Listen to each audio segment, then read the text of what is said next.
Come on, be interesting. Give me Willow, give me Hisabeth, give me Aleph. Aleph would technically be the more useful one out of the bunch. What do we get? Plant, okay. A Willow. Oh, Hisabeth! Pleasure to meet you, Miss Burton. Nice. I am happy. I am happy. Now I can play her with Moldier and Recoleta and all of that. Collect all the French with Hisabeth. That is true, Mal. You're right.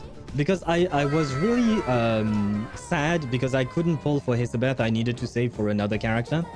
So I was really sad not to have Hisabeth. But now my French collection is complete. But it does feel like you're lacking luck here. Let me try it. D20.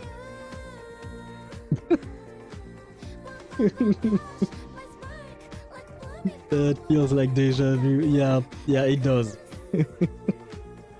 it does indeed, but man, I can't help it. It is kind of funny. I promise you. The bot is not rigged, I swear. Fork found in kitchen and water found in ocean. Yidari found in your bedroom. You wish. You wish, Aisha. Understandably so. Oh!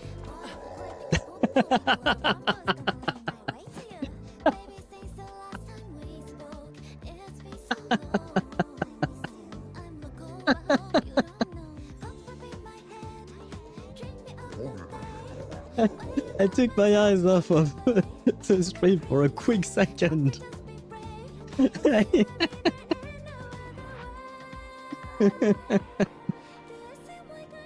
You know, sometimes shit do be happening, you know. Emily Ktosh is a good test subject for perfumes. You know what? That is a great point, Sparta. Ktosh is a good test subject for perfumes. Fork found in kitchen and water found in ocean. Yidari found in your bedroom. You wish. You wish, Aisha. Understandably so. Oh!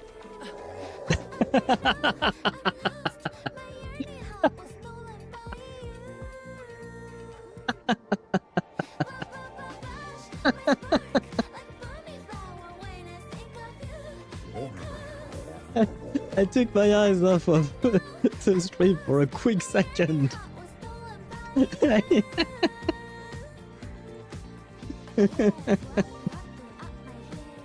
You know, sometimes shit do be happening, you know. Emily Ktosh is a good test subject for perfumes. You know what? That is a great point, Sparta. Ktosh is a good test subject for perfumes. I myself need to buy a new one because mine is almost empty. So for the perfume, please come home to us. Okay, okay. Now all we have to do is win. All we have to do is win. Show me Emily. Come on, show me Emily. Show us Emily, I tell you. Wait, where is she? Yes! Hello, my name is Emily. And there you go, Ktosh. We got your Emily. Woo! Not gonna lie, I was kind of stressed.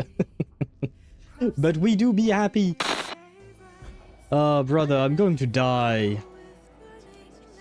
Ah, fine. Well, it's a one-on-one duel. I'm gonna go with Gustav. He's the tankiest and he can heal, so... fucking hell. I'm going to die, man.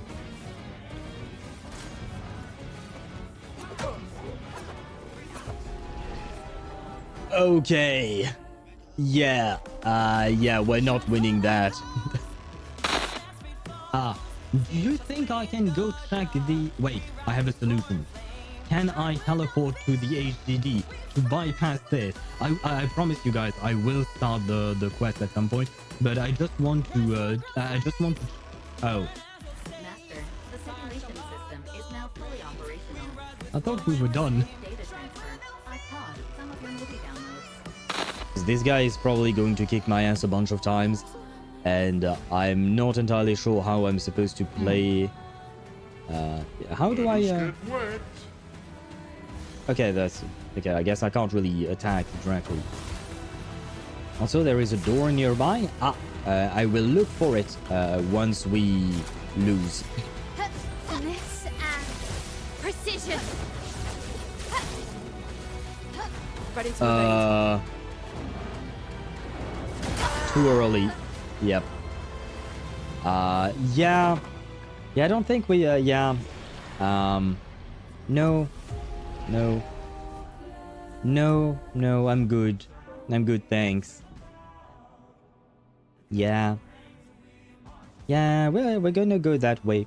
Okay? There is no need to go talk to this person. 30, 31, 32, and 33. Huh? Did I miss one? 33? One more. I did one more. Come on, you've been listening for too long now. Ah, okay. This thing's more exciting at first, but now it's awkward. I'll give you this and you leave, okay? Just do it together. Well, that's what I offered. I said that to Sophie, but she didn't reply.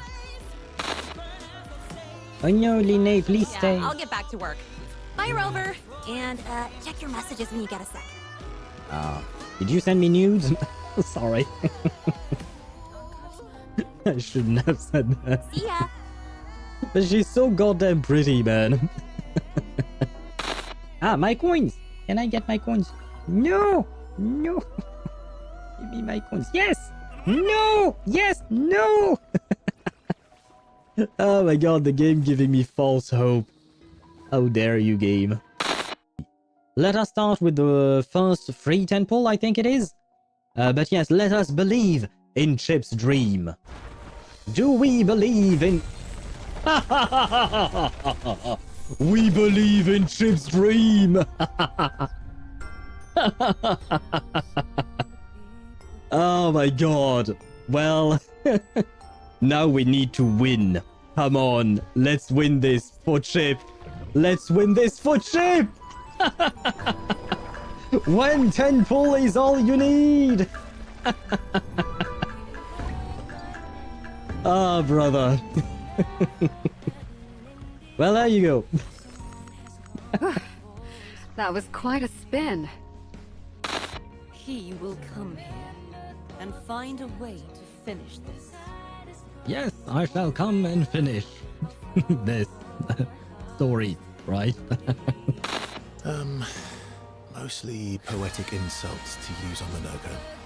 I'm currently comparing him to the backside of an owl. And, how is that an insult exactly, Verso? What do you have against Owl's backside? Why do you not like my ass? What is wrong with my ass? I've received compliments about my ass, I'll have you know, okay? Why do you not like my ass? What did I ever do to you? How dare you, Verso? God damn it. Why? Why is he the way he is? Now I don't like Verso anymore.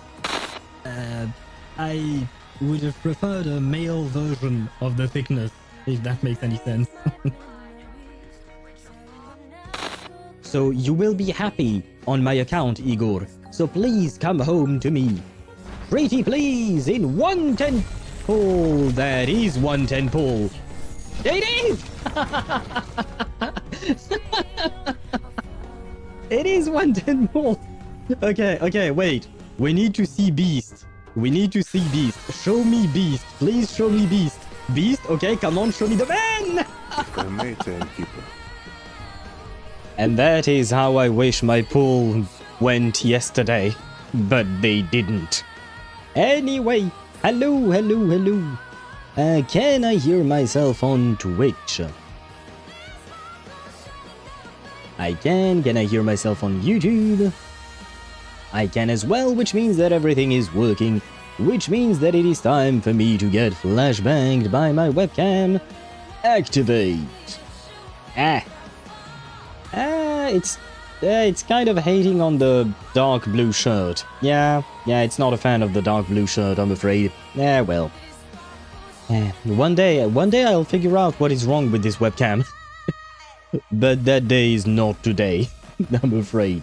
So, transition, there you go. Hello. Wait, I need to put this over there. That, there. What else do I need?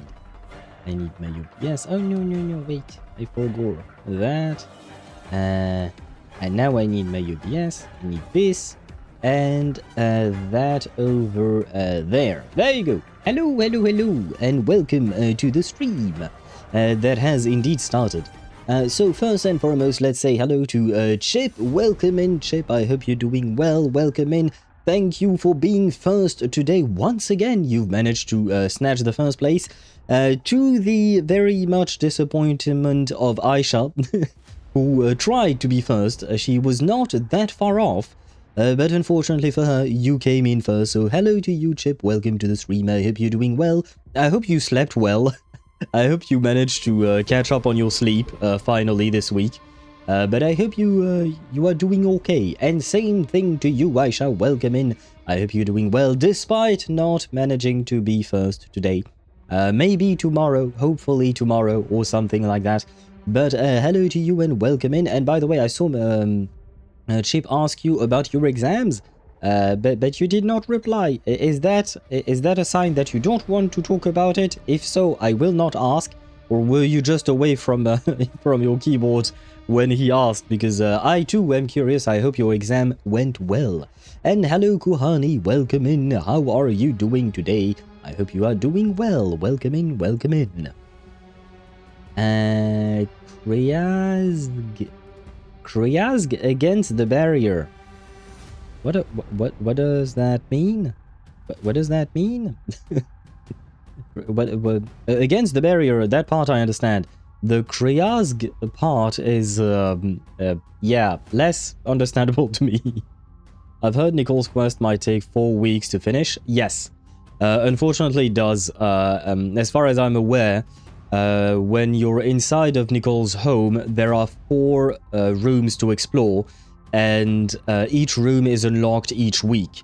Now, I had that question yesterday, and I did not look up an answer. That's on me.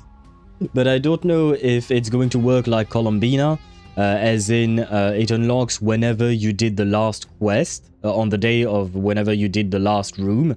AKA, I did it yesterday on a Wednesday, so next Wednesday we would have another room opened, or if it's going to be on Monday's reset, you know, on the weekly reset. I don't know how it works exactly. And yes, yes, it is worse than Durin's in my opinion. Yeah, because Durin was like, what, 1 day at a time, if I recall correctly? Over 5 days or something like that.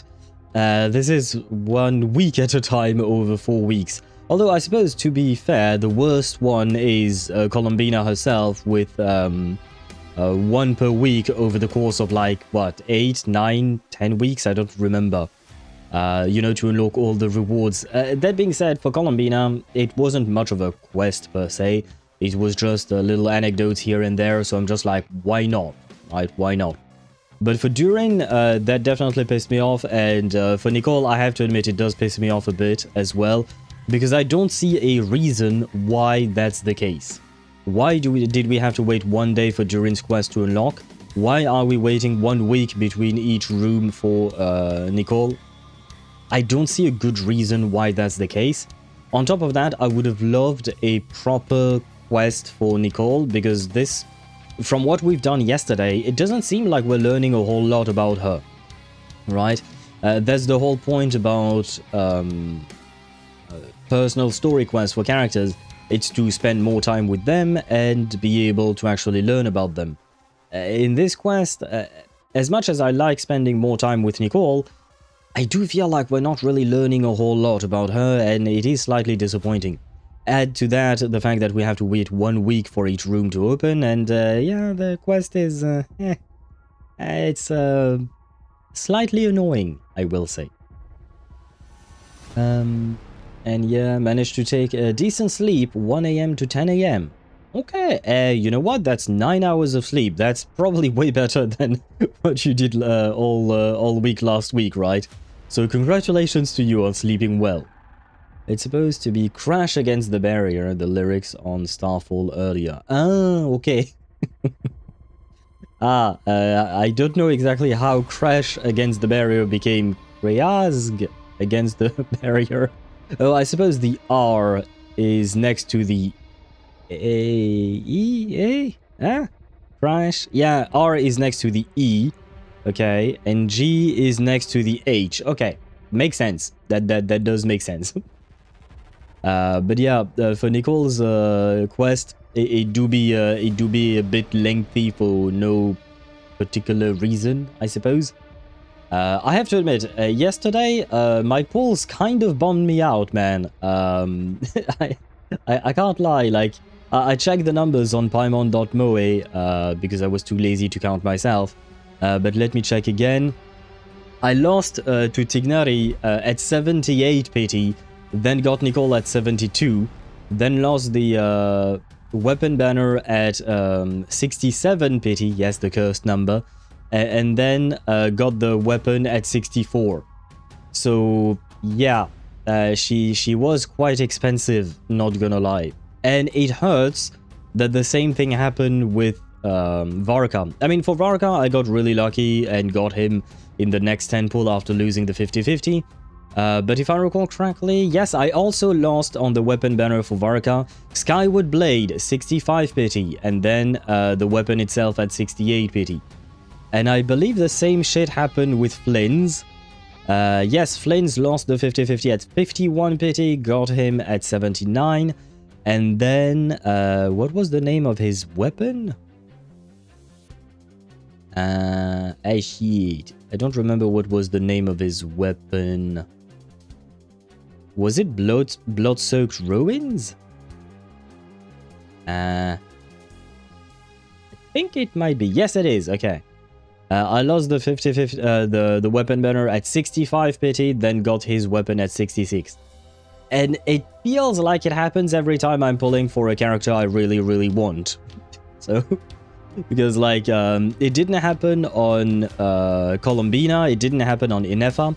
I mean, I'm somewhat thankful that it didn't, of course, but you know, I would have been okay with losing the 50-50 on Columbina or Inefa, or even, oh wait, no, I did lose the 50-50 on Durin's banner. Oh no, for Durin I actually lost the 50-50 on Arlecchino's banner. And then I got, what do you call that? I got him later on because I kept on pulling for Arlecchino C2.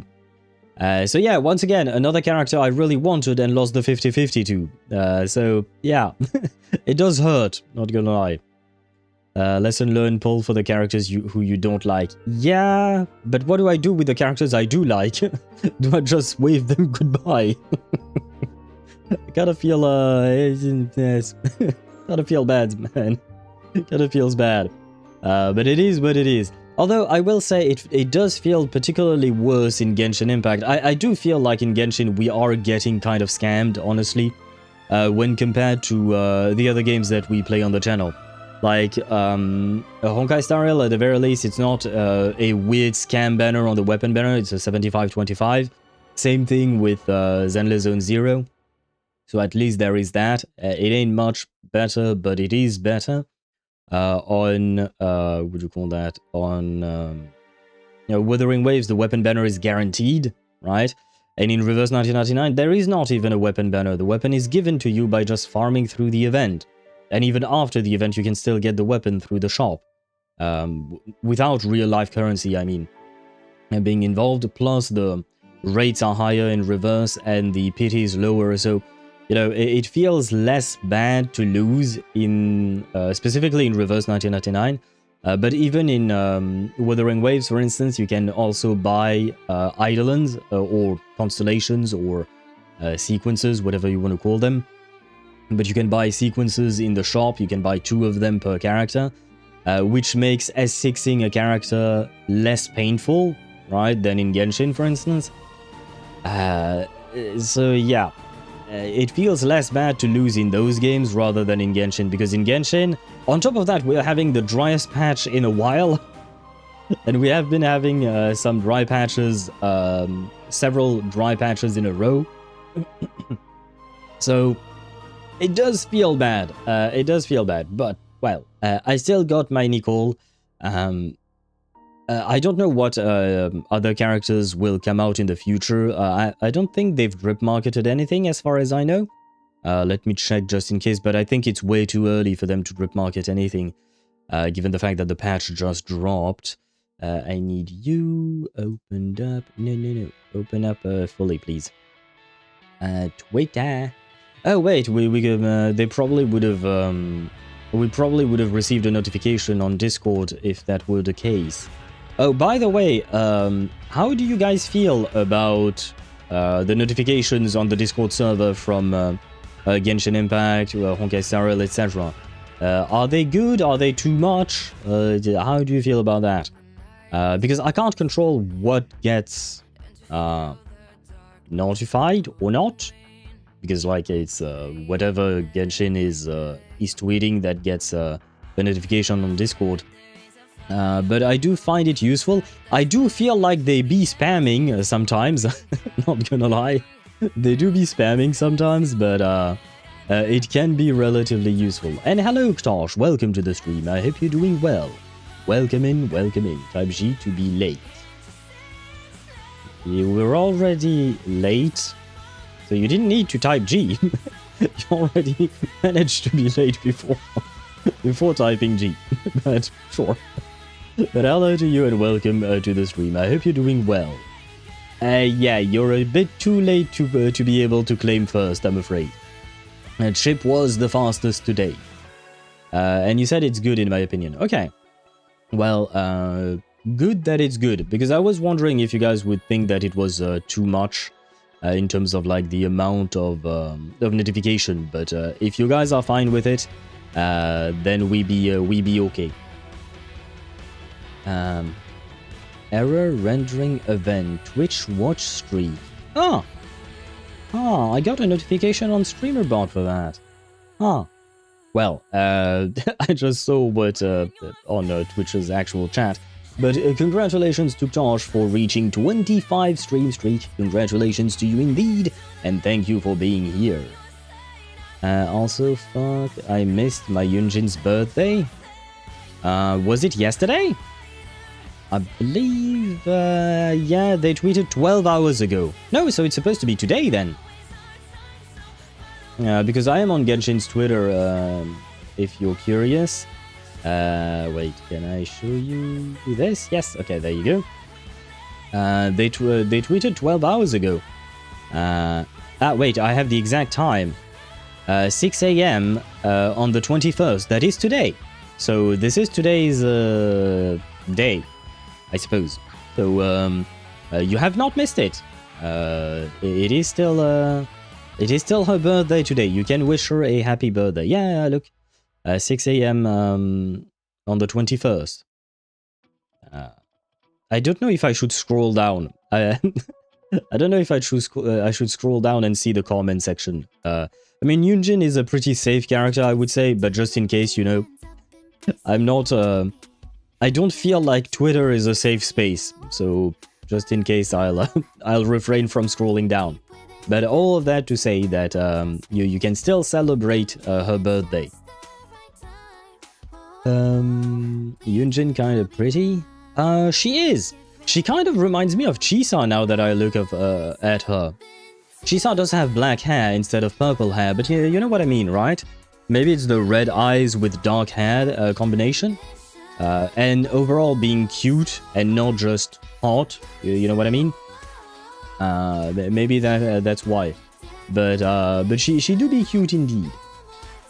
Yunjin is extremely pretty. Zgop, I still use Yunjin Shikawaii. Yunjin can be useful in specific teams, in terms of like actual meta gameplay and whatnot.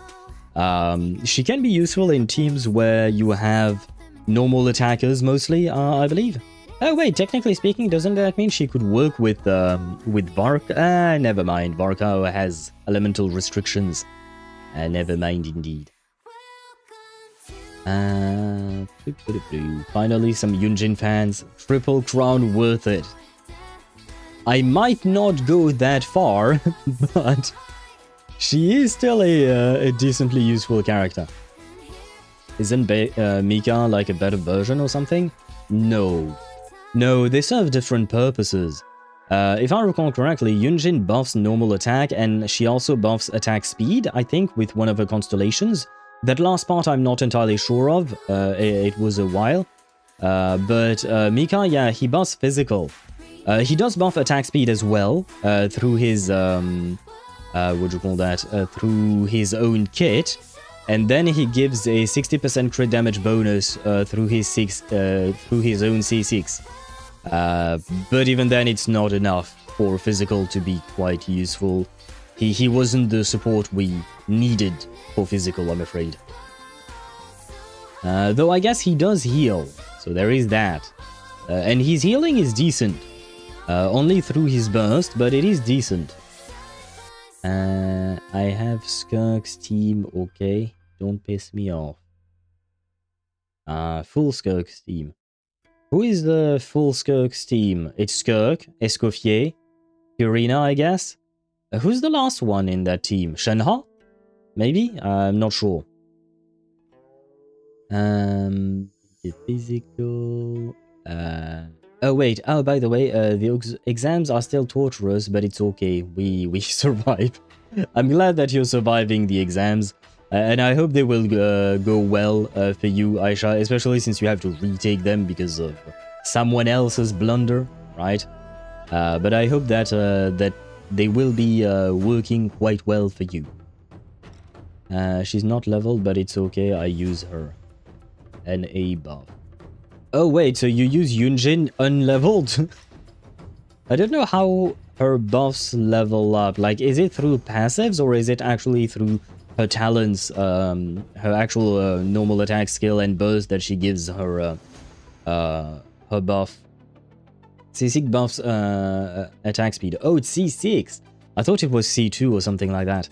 Although I guess Yunjin is a very old character, so constellations on very old characters are not as good, and C2 is not as prevalent as it is nowadays, right?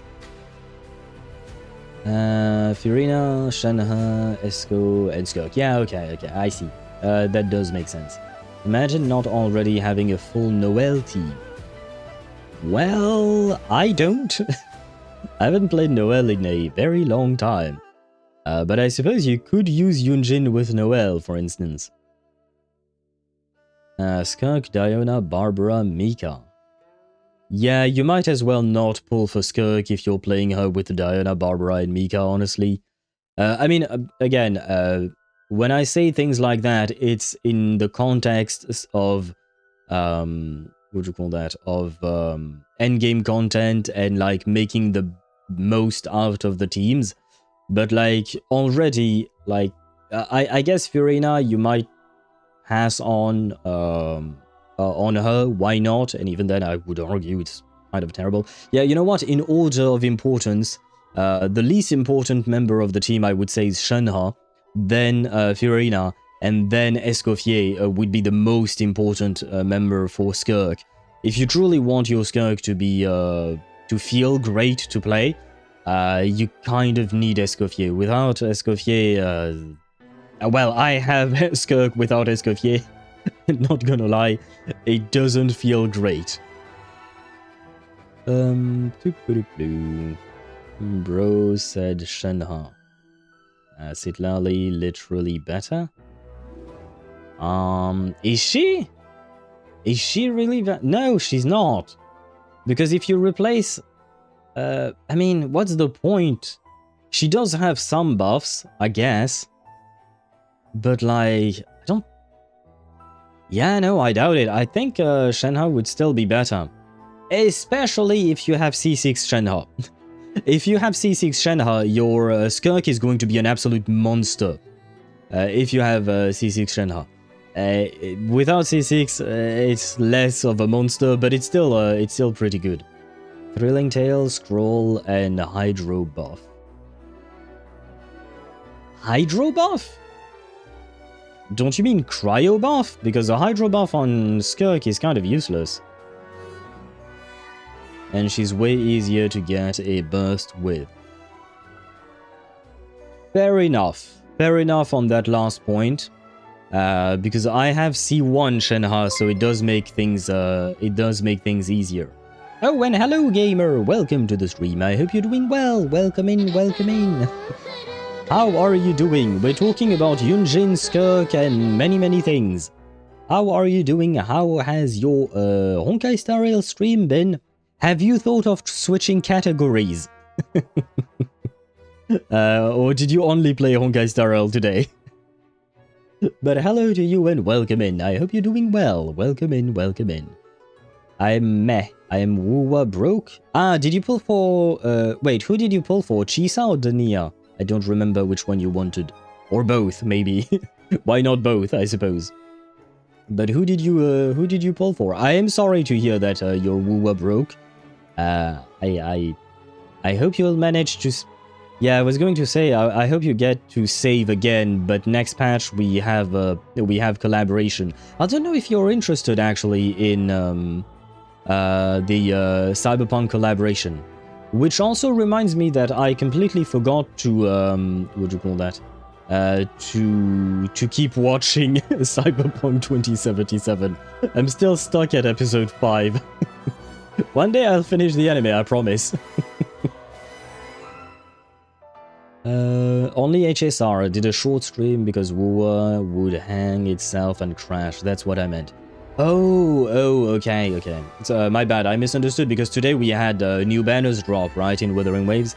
Yeah, no, Wuwa do be unstable. It's a plague. It's a plague on the world.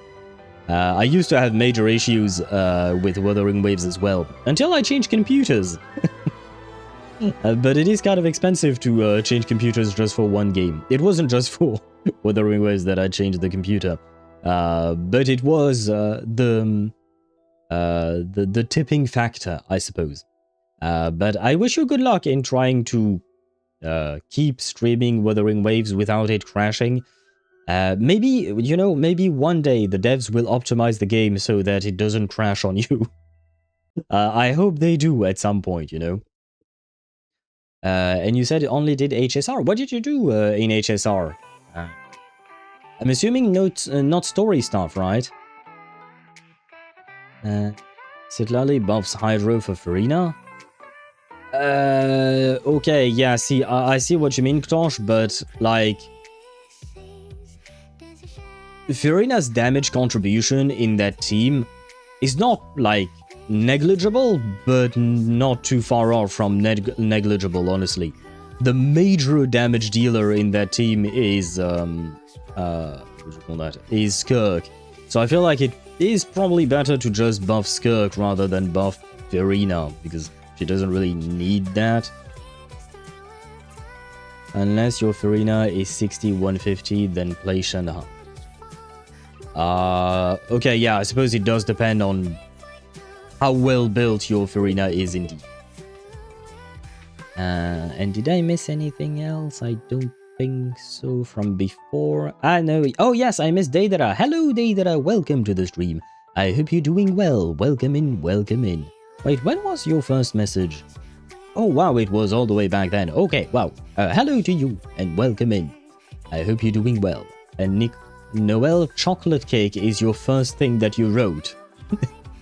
I think our boy Deidara is here for this, for the hammer. The hammer of justice has struck. And hello Zenny, welcome to the stream. I hope you're doing well. Welcome in, welcome in. If it was the male character, sure, but I do like both Rebecca and Lucy. Look good. Oh, okay. I finished the story last night before D&D. Just did dailies, tried weekly bosses, but I'm not quick enough to defeat Iron Tomb boss. Okay. And then just did some relic farming for Elation Trailblazer. Oh, I built my own. Well, it's kind of a shitty build, but I gave him whatever I could. Finished with Divergent Universe and Cosmicon event. Oh, brother, the Cosmicon event. Wait, that's the event where, like it's the dice game, right? You roll some dices, some dice? Die? some cubes with numbers on them, multiples of these cubes, and now you have co-op in there, right? Wait. I need to sneeze. And by the way, by male character, gamer, do you mean, shit, what was his name? David? I think his name is David, right? I believe his name is David, the main kid, right? He is an interesting enough character, I guess. Like, I've said this before, but, and I haven't finished the anime, maybe the anime will wow me by the end, but I kind of just feel, okay, with Cyberpunk 27, no, Cyberpunk Edge Runners, I should say. It's not a bad one, it's just, yeah, it's pretty good. It's pretty good. But that's about it. And I have to admit, I do not feel any kind of emotional connection to any of these characters. They're interesting enough, but yeah, I don't really feel anything for them. So things just happen, I guess. Like, there was, I'm not going to spoil anything, but there was one thing bad that happened to one specific character. And not gonna lie, it was just like, oh, okay, well, that's sad. That sucks. Sucks for them. Still sucks to be them. So yeah, it kind of feels weird when I'm watching it. So I have to admit, I don't know if I'm going to pull for Lucy. We are getting Rebecca for free, apparently. So, you know, at least I won't have to pull for her. She's kind of cute. She's interesting, I suppose. And Lucy, I'm not exactly a fan of hers. Design-wise, she's hot. But personality-wise, yeah. Rebecca is the short one. Yes, Rebecca is the short one. Rebecca is the kid-looking one, I would say. I skipped all the dialogue, to be honest. I just wanted the jade. I did the same with the Cosmic-Con event, gamer. I did the same. I won't even pretend. And a happy lurking to you, Ktosh. Oh wait, Ktosh redeemed a dad joke. What creature is smarter than a talking parrot? A spelling bee. Yeah. Yeah, okay. Yeah, that was somewhat disappointing, not gonna lie. Well, I don't play 77 enough or knew it had an anime. Oh, really? Oh.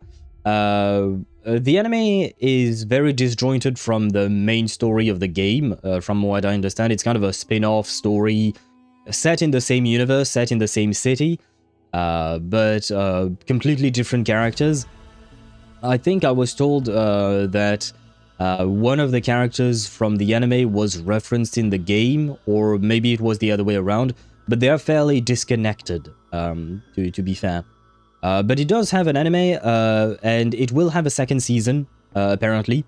I don't know when that second season is going to come out. Let me check. Cyberpunk Edge Runners Season 2 release date. Yeah. It's been announced 10 months ago.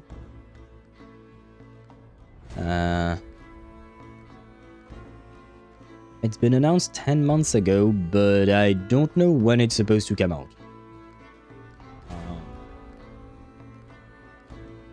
Yeah. Yeah, I don't know.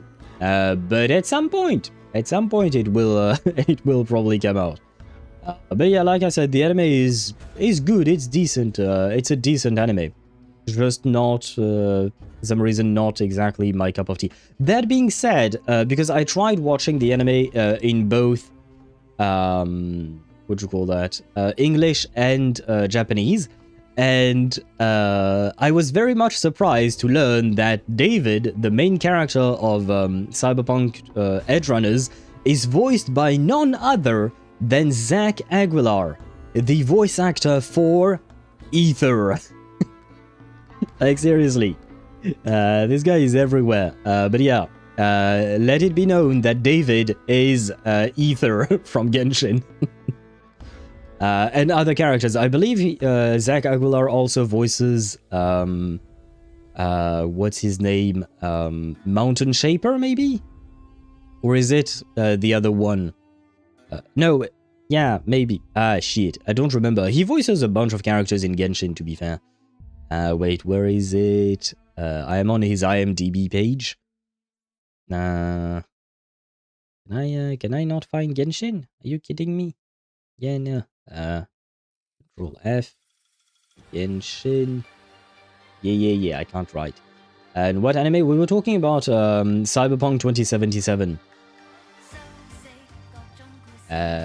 Chip. No, not Cyberpunk 2077.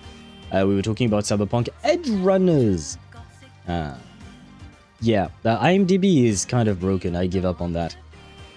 But yeah, we were talking about the collaboration with Wuthering Waves that is upcoming. Before that, as far as I can remember, the only anime we've mentioned today is Cyberpunk Edge Runners. I don't think we talked about a different anime before that, as far as I can tell. Didara Claydragam on Twitch says, "Sorry Owl, but I need you to end this quest today because my YT is flood of Genshin spoilers. I even deleted my story data and still is flooded." Well, I have some bad news for you, Deidara.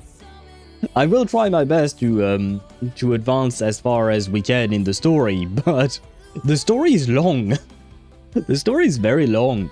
Like yesterday, to be fair, yesterday we did multiple quests. We did the Hexen Circle quest, you know, the Witcher's Homework quests for both Nicole and Prune. We did Nicole's quest, we did the pulls and all of that. Brother, we are locked with 4 weeks quest. No, that's specific to Nicole. I think that Deidara was talking about the main Archon quest. Probably he's getting spoiled from YouTube on the main Archon quest. But like, and that one is not time gated as far as I can tell. But yeah, the fact is that that quest is quite lengthy. And basically, yesterday we only managed to do like one. What do you call that? Wait, where is Genshin Impact? Yeah, there you go. Archon Quest. We did one sub quest in the first act. Like, yeah, we have Act 9 and 10, and we only did the first. There are 3 sub quests in Act 9, and we only did the first one. We are currently at the beginning of the second one. So unless we manage to go really, really far today, I mean, we are going to progress as much as we can today, but I don't think we can finish it today. Because like Act 10 has 4 subquests. I don't know how each subquest is lengthy or not, how long they are. Decent. Decent-ish. Okay. What about you? Yeah. We'll see. We'll see how it goes, but I can't make promises. I feel like we'll probably finish tomorrow at this point. Probably being the operative term. I'm not even sure we can finish tomorrow. We'll see. I hope we can finish it tomorrow. And I already ate a big one, and now I'm too excited. I knew to get free from this. Insert non-canon Broly scream. I have to admit I did not really understand what you meant. What did you eat? You ate a spoiler, or you ate a cookie? Not sure what you meant there. I'm not sure. But yeah, we are going to try our best to continue with the story. Today we have less to do, right? We are kind of what do you call that? Kind of free of other distractions such as pulling and building characters and whatnot. And sorry, Zenny, I missed a message from you before. How are you doing today? I'm okay. Just okay. I don't want to say good. I'm certainly not going to say bad. Just kind of, I exist. And that's good enough, I guess. What did I miss yesterday? You mean in terms of stories, Zenny? Well, spoiler alert, and I'm going to launch the game while I recap the story for Zenny. In terms of story, what did we do? We learned... Basically, Cole had a nightmare where everyone's lives were switched. Like, she went to Sumeru City to go shopping, and she realized that Sethos was her master instead of Tignari. That Tignari was the General Mahamatra instead of Sino, etc., etc. Everyone had kind of switched lives.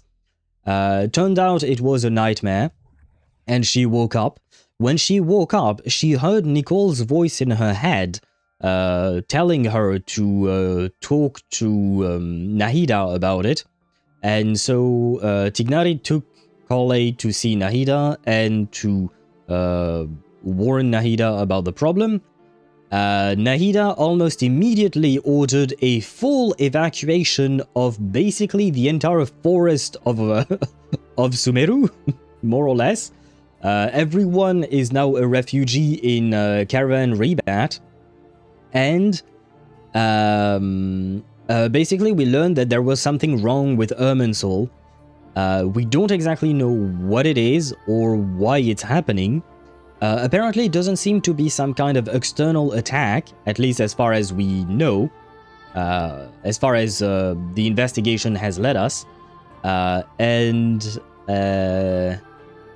Oh, and Nahida is not doing well. Girl has lost a lot of power trying to fight off the problem that Irminsul has. So right now Radish is in a coma. So not great for Radish. We took her, we evacuated Radish to Caravan Rebat. Everyone evacuated, basically. The Nahida, she fainted. Yep, she did. And right now she's asleep, as far as I know. And she's not doing too well. So we need to find a solution to repair Irminsul, because the problem with Irminsul is affecting her as well, because she is very much deeply connected to the tree. And hello Mihai, welcome to the stream. I hope you're doing well. Even Kuro knows how OP Hiyuki is. They added a new combat event to Wuwa that is kind of like Fantasy of the Thousand Gateways, and you can't use Hiyuki in the new event. I don't think that specifically that she's too OP. It's just that they pick and choose which character you can use in these kinds of events. But I mean, she is OP, I won't say otherwise, but I don't think that's why you can't play her in that event. But while we can listen to a beautiful song from Assassin's Creed, there is one thing that awaits us. Ta-da! No, I did not purchase more pulls. I just got some more because I had some chests unopened in the latest area, you know, the Temple of Space.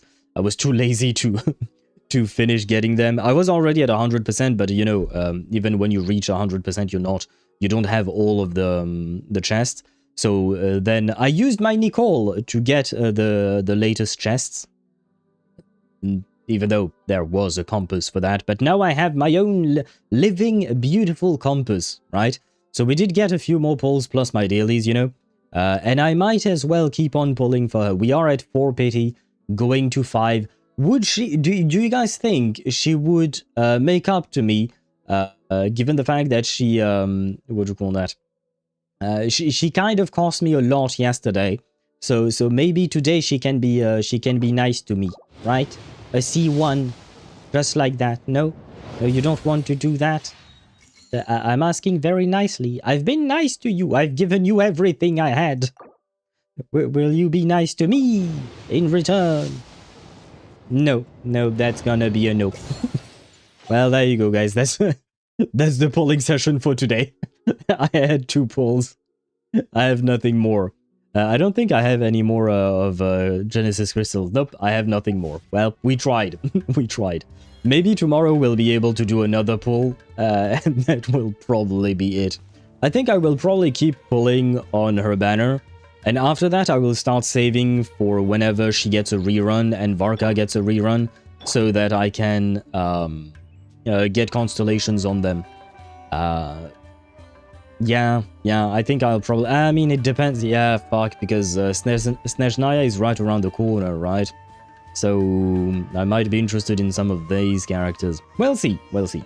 But I do hope that I can get some constellations on the lady and the lord. I guess that would be the equivalent of a lady, the sir. I don't know.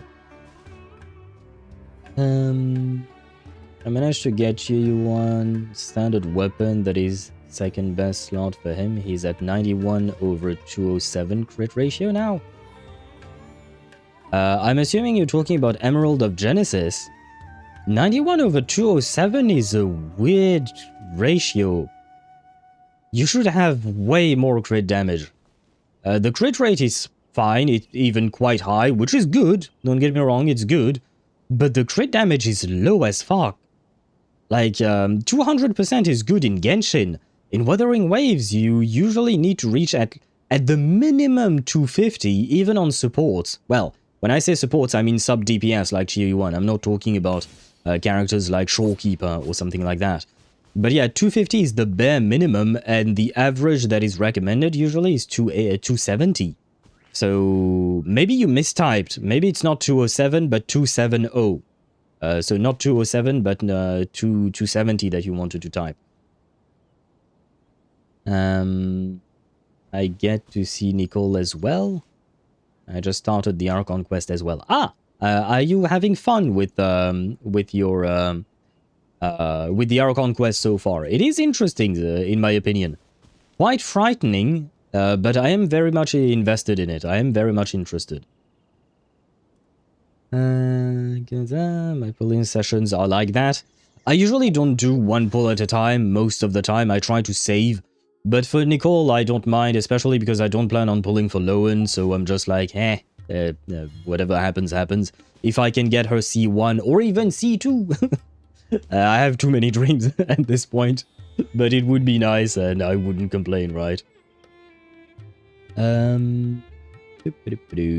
Because he is on a crit rate Echo 5 and the weapon gives What am I crit now, rate you as ask? well. No, it is 207. Just a human 207 who's is lost her way too voice. low, brother. Yeah, there is something you need to change with your build. 207 crit damage in Wuthering Waves is way too low, even for a sub DPS. Sub DPS would be 270, and same thing with the main DPS. The main DPS you would want probably around 300 if you can. But yeah, 270 would be a way better number. So I think you should probably change your crit rate echo. And hello to Navia Kaspar. I hope GI. Well, GI maybe stands for Genshin Impact. Maybe. I hope I'm not so. Hello. I'll stop overthinking things and just say hello. Hello to you. May I call you Navia, or do you prefer to be called Casper? Caspar? I don't know how to pronounce it because Casper is written differently. You know, the friendly little ghost from that movie from the 90s. But hello to you and welcome to the stream. I hope you're doing well. Thank you for wishing us a wonderful day / night. It is daytime for me. For now, it is 7 PM though. But hello to you and welcome in. Already planned 10 for her and 10 for Lowen. I hope that you do manage to get one or the other, whichever one you prefer, Deidara. And thank you very much for the follow. Welcome to our community. We're weird, but we don't bite. That's kind of the tagline of the channel. we may be a bit weird, we may be a bit eccentric, is a nicer way to say it. But we don't bite. We are usually pretty nice. Welcome in and thank you very much for the follow. Now then, spoiler warning, we are going to continue the Archon Quest. We are in Act 9. Specifically, do I still have that window open? No, I don't. Well, I give up. I give up on the, what do you call that? Good Morning, good afternoon, and good evening. Good evening indeed. Well, for me it is the evening. For you it might be otherwise. But good, some kind of time for you. Whatever time it may be for you. But welcome in, and yes, a spoiler warning, we are in Act 9 of the Archon Quest. We are in the second sub-quest, which is called A Divergence Leading to One's Health. Whatever that may be. I have 30 pity in the limited banner, so we'll get to 50. You know what? Sometimes early do happen, right? You can always wish for an early to happen. Now, I will say one thing. I wish I could use Nicole to fly. Why, Wait, why did I get bonked? Why did I get bonked? What did I do? Usually we reserve the bonk for actual offenses. Well, not actual offenses. Usually it's for horny offenses. But I don't believe I was horny right then and there, as far as I can tell. Or other type of stupid shit. But spoiler warning has been issued. We shall continue the quest indeed.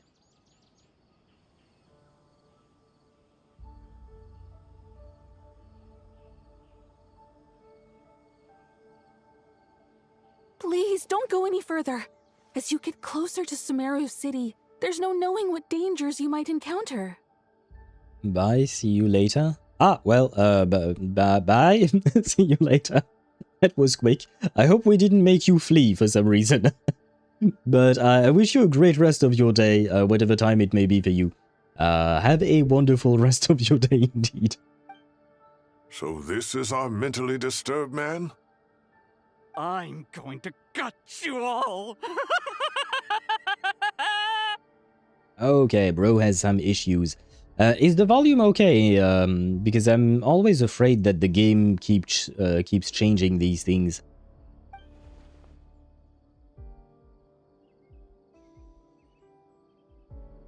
Of course, as soon as I try to listen to my own stream to... Cyrus, you didn't even bring a single guard? Do you think you're some sort of warrior? Yeah, okay, sounds good to me. You guys let me know if it does sound good to you guys as well. But I was listening to my own stream, so theoretically speaking, you and I should be hearing the same thing. And I did not hear what he said because I was busy focusing on the volume itself. Anyway, did not bring a single guard. Do you think you're some sort of warrior? Well, no, but he has the traveler is there. He is a warrior. It's fine. Come here and look at this. The heck is this thing? Oh, it's... A ley line blossom? That's right. Flowers that bloom from openings in the ley lines, indicating some sort of anomaly. I don't believe I've ever seen a color like this before. Well, it certainly looks like Dotore's color, doesn't it? Did you discover it nearby? Light blue and red. That was very much Dotore's colors, right? I think. Or maybe I'm confusing it for the guy we saw in the trailer. Still. Not just here. Way over there, too. They're everywhere. There's even more in that direction. How did you ascertain the situation further ahead? Didn't you just say that we can't go beyond this point?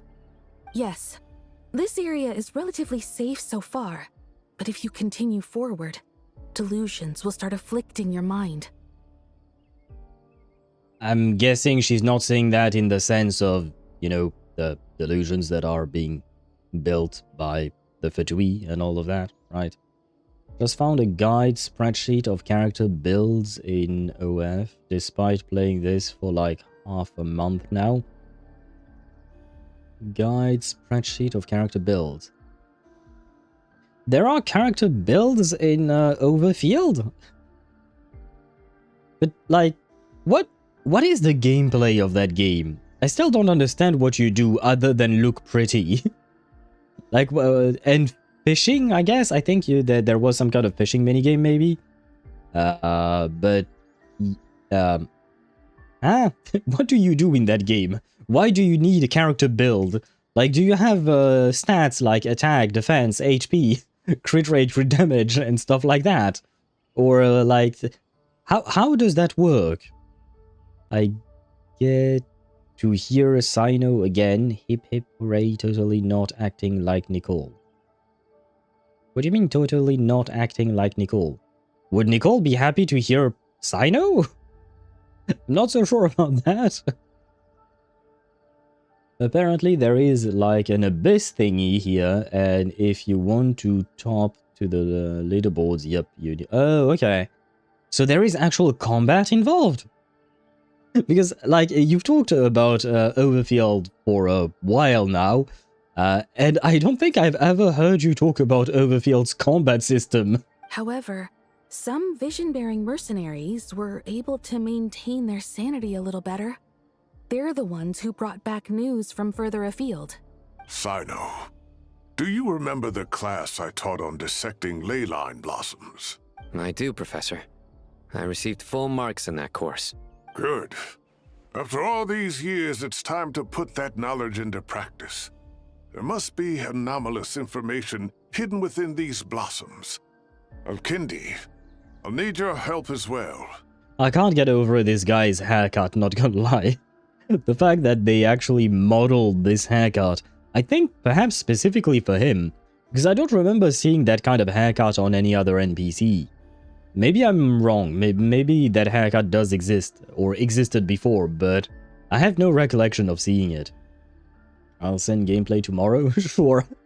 I am genuinely curious because the game looks adorable from the screenshots you've sent in the past. The game does look adorable, so I was not expecting a combat system in there. Been a while since we worked on a project together, hasn't it? Sure has. Well, what are we waiting for? Let's get to work. Anything we can do to help?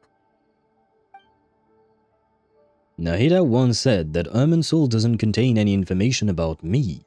So, theoretically, I should not be affected by such anomalies. We'll head a little further out. Will you need my help? I should be fine. All right, well, don't go too far.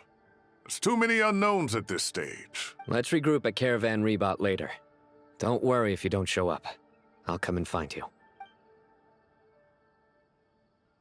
Oh no, I'm playing the Oh, okay, whew. For a second there, I was worried that I was going to play the Traveler. No. Let me play with the wife, okay? Wife is happy, so, well. I'm not exactly happy, because again, yesterday's polls definitely put a dent in my happiness. And in my wallet, but... I do be happy that wife exists, right? We take small wins where we can. Dark clouds gather in the sky, a sure sign that a storm is approaching. Slowly but surely, the strange weather is spreading. The rainforest creatures must have sensed that something is wrong, because they are beginning to flee too. We don't have much time left. Ignari said that to help the Dendroarchon regain her power, we need to heal Irminsul, but healing Irminsul requires the Dendroarchon's power. Is there a way to solve this puzzle? That should be the heart of Oasis. All we need to do is light it with the fire seed, and it'll restore a pep with elemental power. Oh wait, is this like a flashback to that one quest with a pep? Because I was wondering when or if a pep will play a role in this storyline. Because a pep is definitely deeply connected to Nahida, right? And there was that one frame in the trailer. There was one frame, well, a couple of frames, where a pep actually showed up in the trailer. I don't know if they're actually going to be of any use or if it's just going to be another flashback. But yeah, I kind of wondered about that. Forgotten? Yeah, not gonna lie, until I saw a pep in that, in the trailer, I kind of forgot a pep existed. I farmed the shit out of a pep. I can show you my, weekly boss materials. But after that, after I was done farming for a pep, I kind of forgot about them.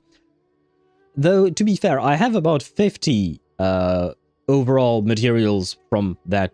I have 50 of each boss, except for the latest bosses, I suppose. The damage it suffered internally will also slowly begin to heal. That's it. If I use a pep's Heart of Oasis, I might be able to help Nahida replenish her lost Dendro power without any need to rely on Irminsul. What is it? You thought of something? I know a way to save Nahida. Really? Then let's get back and tell the others!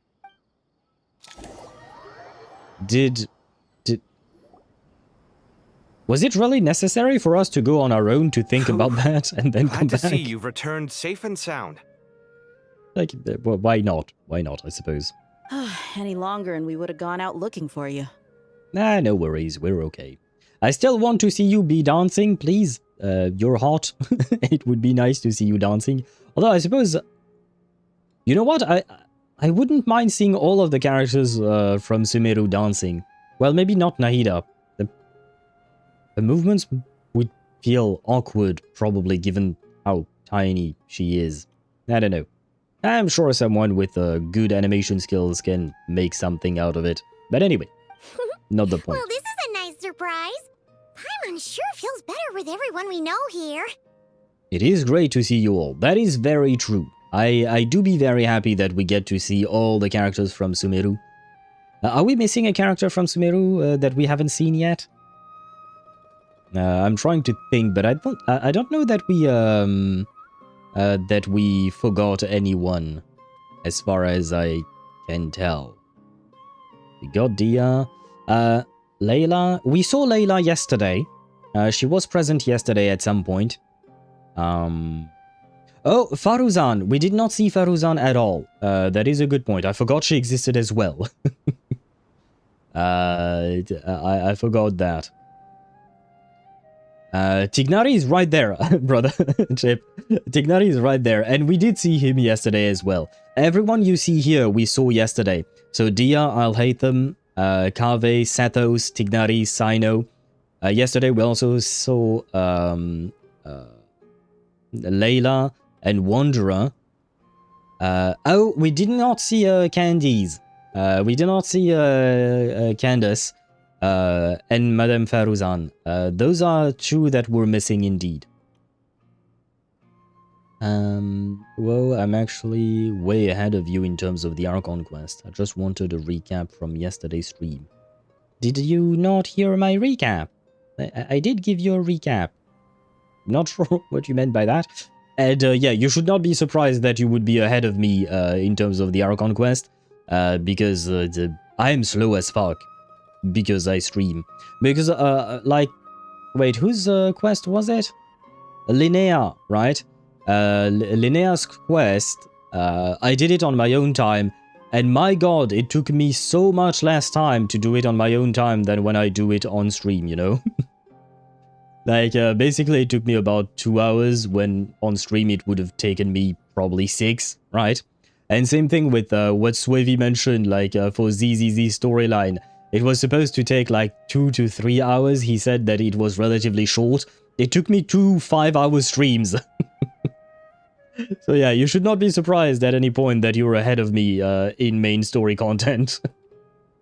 Dori, Dori we did not see. But to be fair, we have seen Dori quite a lot in Nod-Krai. So, you know, when I said we didn't see these characters for a while, it was in the sense that, like, yeah, these Sumeru characters are old, but also they didn't really appear in any kind of main story content for a long time because Sumeru was not particularly relevant. Dori just traveled, I guess. She traveled and she was there for a lot of the main storyline of Nod-Krai. What about Traveler? We literally see Traveler all the time, brother. I don't know what else to tell you. We've made some progress, so let's start by giving you and Paimon a quick update. In that outfit or a more revealing outfit? For whom do you mean, Deidara? The outfit? Dia's outfit is already hot as fuck. I would say it's not a great outfit for a mercenary. In my opinion, it lacks a bit of protection. Like, the only protection she has is on her shoulder, I guess. And maybe a bit of her forearm, I suppose. And her knees, maybe? But yeah, everything else is completely exposed. So not exactly great. Although, I guess, you know, she does live in a hot environment or something. She does live in a desert, so why not? But, yeah. Outfit hot, kit cold. Yeah, you didn't have to mention that, Chip. We still be sad about that. I have selected Dia for more constellations. You know, in the constellation thingy event that we get every 4 months. 3 months? 3 months, I think. But I will be getting my C3 Dia at some point.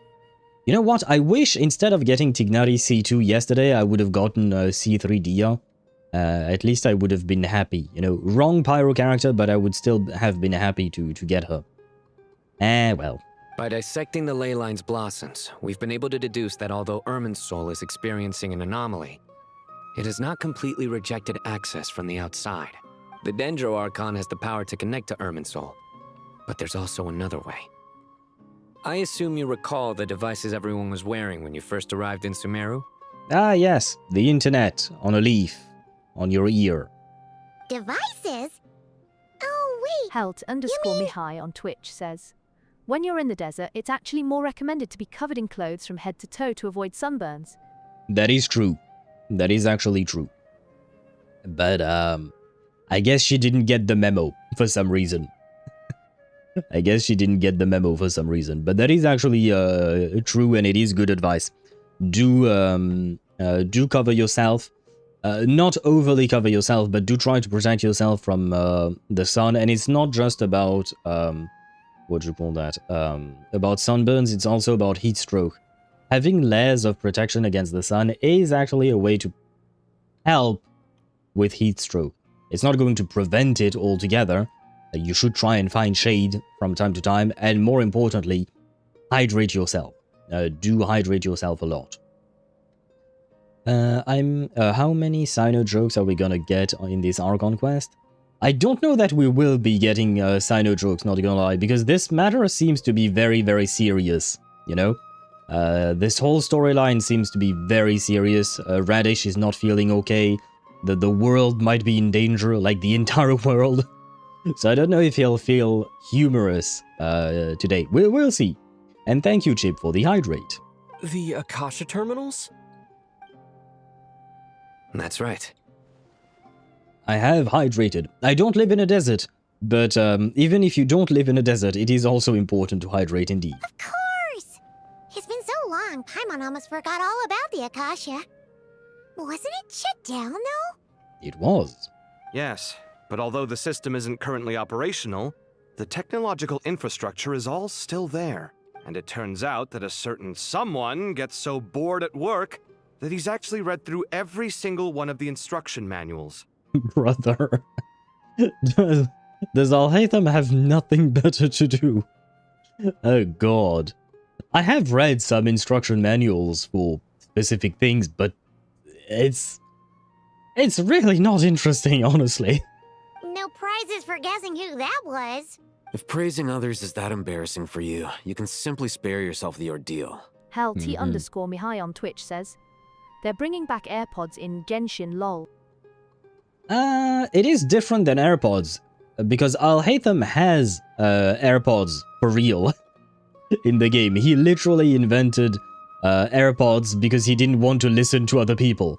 The Akasha terminals are a bit different. When isn't the world in danger in Genshin? That is a good point. I mean, in earlier Archon quests, like in Mondstadt, in Live, in Azuma, I don't think the world itself was in danger. It was mostly specifically the specific region, right? Same thing with Fontaine. Up to Fontaine... wait, no. Mondstadt, Live, Inazuma, Fontaine were region-specific. Sumeru was potentially world-ending because, you know, Shoki no Kami, the Wanderer might have become a god, and, well, I don't think he would have been a good god, right? Natlan was definitely world-ending, Nod-Krai was also world-ending, and now this, world-ending. We are becoming slowly used to world-ending events, you're definitely right about that. Their relationship is sometimes aspirational. Do you mean Alhaitham and Kaveh? I do find it very funny to watch. It's very entertaining.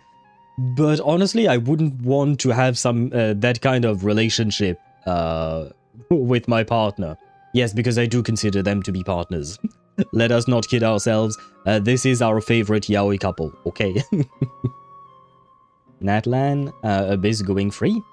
Did I not mention Natlan? I thought I did. But yeah, no, Natlan, Nod-Krai, and now this. Those are all world-ending events. And Sumeru back then. But yeah, Natlan is definitely part of the world-ending ones. As much as it pains me to say anything nice about him, there's no denying his intelligence. He rarely forgets anything he's read. That is a quality. The Akasha is exactly what Sumeru needs at this moment. Between us, we should have all the knowledge and expertise we need to get it up and running again. But if I recall correctly, doesn't the Akasha need a gnosis to function? We are friends with Mawika. I don't suppose she would lend us a gnosis? Because every other gnosis is in the hands of the Fatui. And I don't think we're good friends with the Tsaritsa, you know. _me_high on Twitch says, on the 23rd, we're getting a free 10 pull. It would be so nice if I can get Chissa from it. Do you have nothing else saved for Chisa? But I do wish you good luck. Yes, we are getting a free 10 pull on the 23rd. It is the anniversary of Wuthering Waves. Kave kinda looks like Mighty? Truth Nuke. I'm gonna have to kind of disagree with you on that. I mean, they're both blonde, I guess, but that's about it. Mighty is built like a tank. Bro actually goes to the gym. I feel like Kave is most likely running away from the gym. He has a way more slender build than Mighty Mouse. Podcast power outage. Good thing I have extracellular data reserved for it before it expires tomorrow. You have another power outage? Do power outages happen often in your region, Chip? It's been a long time since I've been to Sri Lanka, but there used to be a lot of power outages. Well, lot. There have been quite a few when I was there. But in France, thankfully, we don't have that many. Like, it happens once every 5 years or something like that.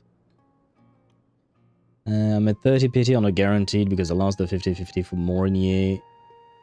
At 30 pity to calculator. Okay.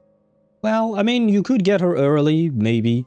But to be fair, the Chisa banner does seem to be quite short. It does only last for 16 days. So you don't have that much time to try and get her. But I think you should be able to, probably. Not that often, let's say rarely. Okay. If it's rare, that's okay. If it happens every other day, it might be kind of painful. But if it happens like once a year or once every 2 years or something like that, well, it is painful, obviously, at the moment, but it can be survived, right? I thought you had another traveler skin because I'm playing as Lumine instead of Ether. This is the other traveler skin. I mean, Lumine has her own, but you know, we got a traveler skin from the ending of the Nod-Krai quest. This is the new skin, basically. That joke. How do trees get on the internet? They log on. There's log and trees, but logging. Yeah, thank you, Ktosh, for being our Sino main here. You don't even have Sino, Ktosh, do you? Huh. That's strange. Choosing to be a Sino main without having Sino. That's certainly a choice of all times. That's exactly right. The Akasha relies on the Gnosis as a power source, and in its absence, we'll need to find an alternative. To tackle this problem, it looks like we'll be relocating once again. Namely, to the Temple of Silence. Ring any bells? Honestly, vaguely. I'm assuming it has to do with the quest that introduced Thethos, which I believe was the second Sino quest. But I remember doing it on stream, if I recall correctly. But it's been such a long time that I pretty much forgot everything, honestly. Wait, isn't Dania already out? I just remembered. Yes, Zenny, today the banner changed. We have Dania and Chisa on banners in Wuthering Waves.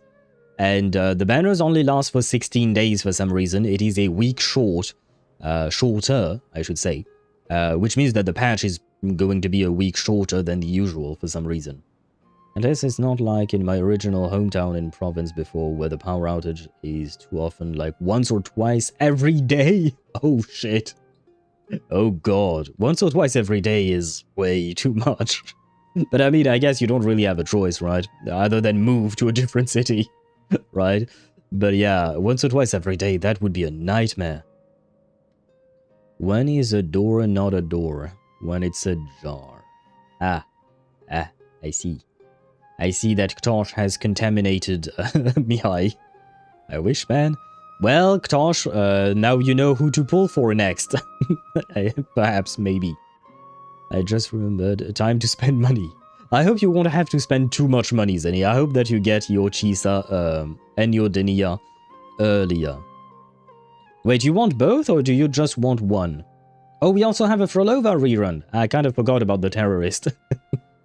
But yes, I suppose we probably also have a Frolova rerun. Thank you, Mihai, for the correction there. Plus, we don't have internet out there. Place a bit hot, especially at evening. It's absolutely living hell out there. I hope you never have to return there, unless it's just to visit family, you know, for a couple of days or something like that. But I hope you get to live in a nicer place, you know. Yikes, what's the bot command again? The bot command for what? The bot has a lot of commands. You can type !commands to see all the bot commands. Let me ask the bot. If you want to ask the bot a question, you can type !Q, !Q, space, and write your question.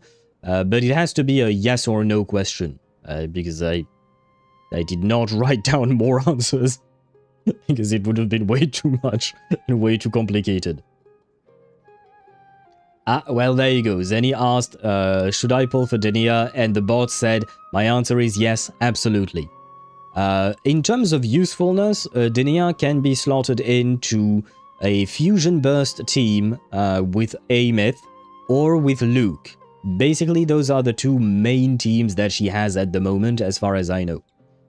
So she is not entirely useless. She can be useful. She's relatively strong in those teams. But to be fair, I don't think she's really mandatory. You don't really need to pull for her. Especially if you have Linné, for instance. Linné and Morinier are a strong core for Amy. But you can replace Linné with Denia, and you can replace Morinier with Chisa for Fusion Birth Amy. So if you want both Denia and Chisa, they can work together with Amy. So, and I know you like Amy a lot, so you could play all three of them together. It is a very strong team. When is a door not a door, question mark? When it's a soup. Yeah, I think you failed the joke part there, Ktosh. We have a permanent place in the city now. Apparently 4 or 5 years ago, we sold our house in the province right after my grandfather passed. I see. Okay, well, that's a good thing, right? That's good news, Chip. That means that you don't have to go back to the hells of no internet and power outages, at the very least. I just like Denia's aesthetic, and her trailer was so wholesome. I have to admit, I did not watch Denia's trailer. I have to look at it, but I'm personally not a fan. She does look cute. She does look cute, but not exactly a fan of her as a character. Maybe if I learn more about her, I like her a bit more, but I don't plan on pulling for her personally. I will pull for Chisa though, and then the rest I will save for Lucilla and Lucy, probably. I'm not entirely sure I will be pulling for Lucy from Cyberpunk, we'll see, but I might. But my priority will be Lucilla because I do believe that she will be useful for Yuki. Again, this is speculation, I do not look at leaks or anything like that, but it's a bit of a weird coincidence that an ice character drops right after Yuki, so yeah, anyway. And apparently, according to the bot, Mihai will get his Nicole. Well, good luck to you, Mihai. I mean, you did lose the 50-50, so you are on a guaranteed at least. Denia just wanted to be friends with people. Probably, yeah.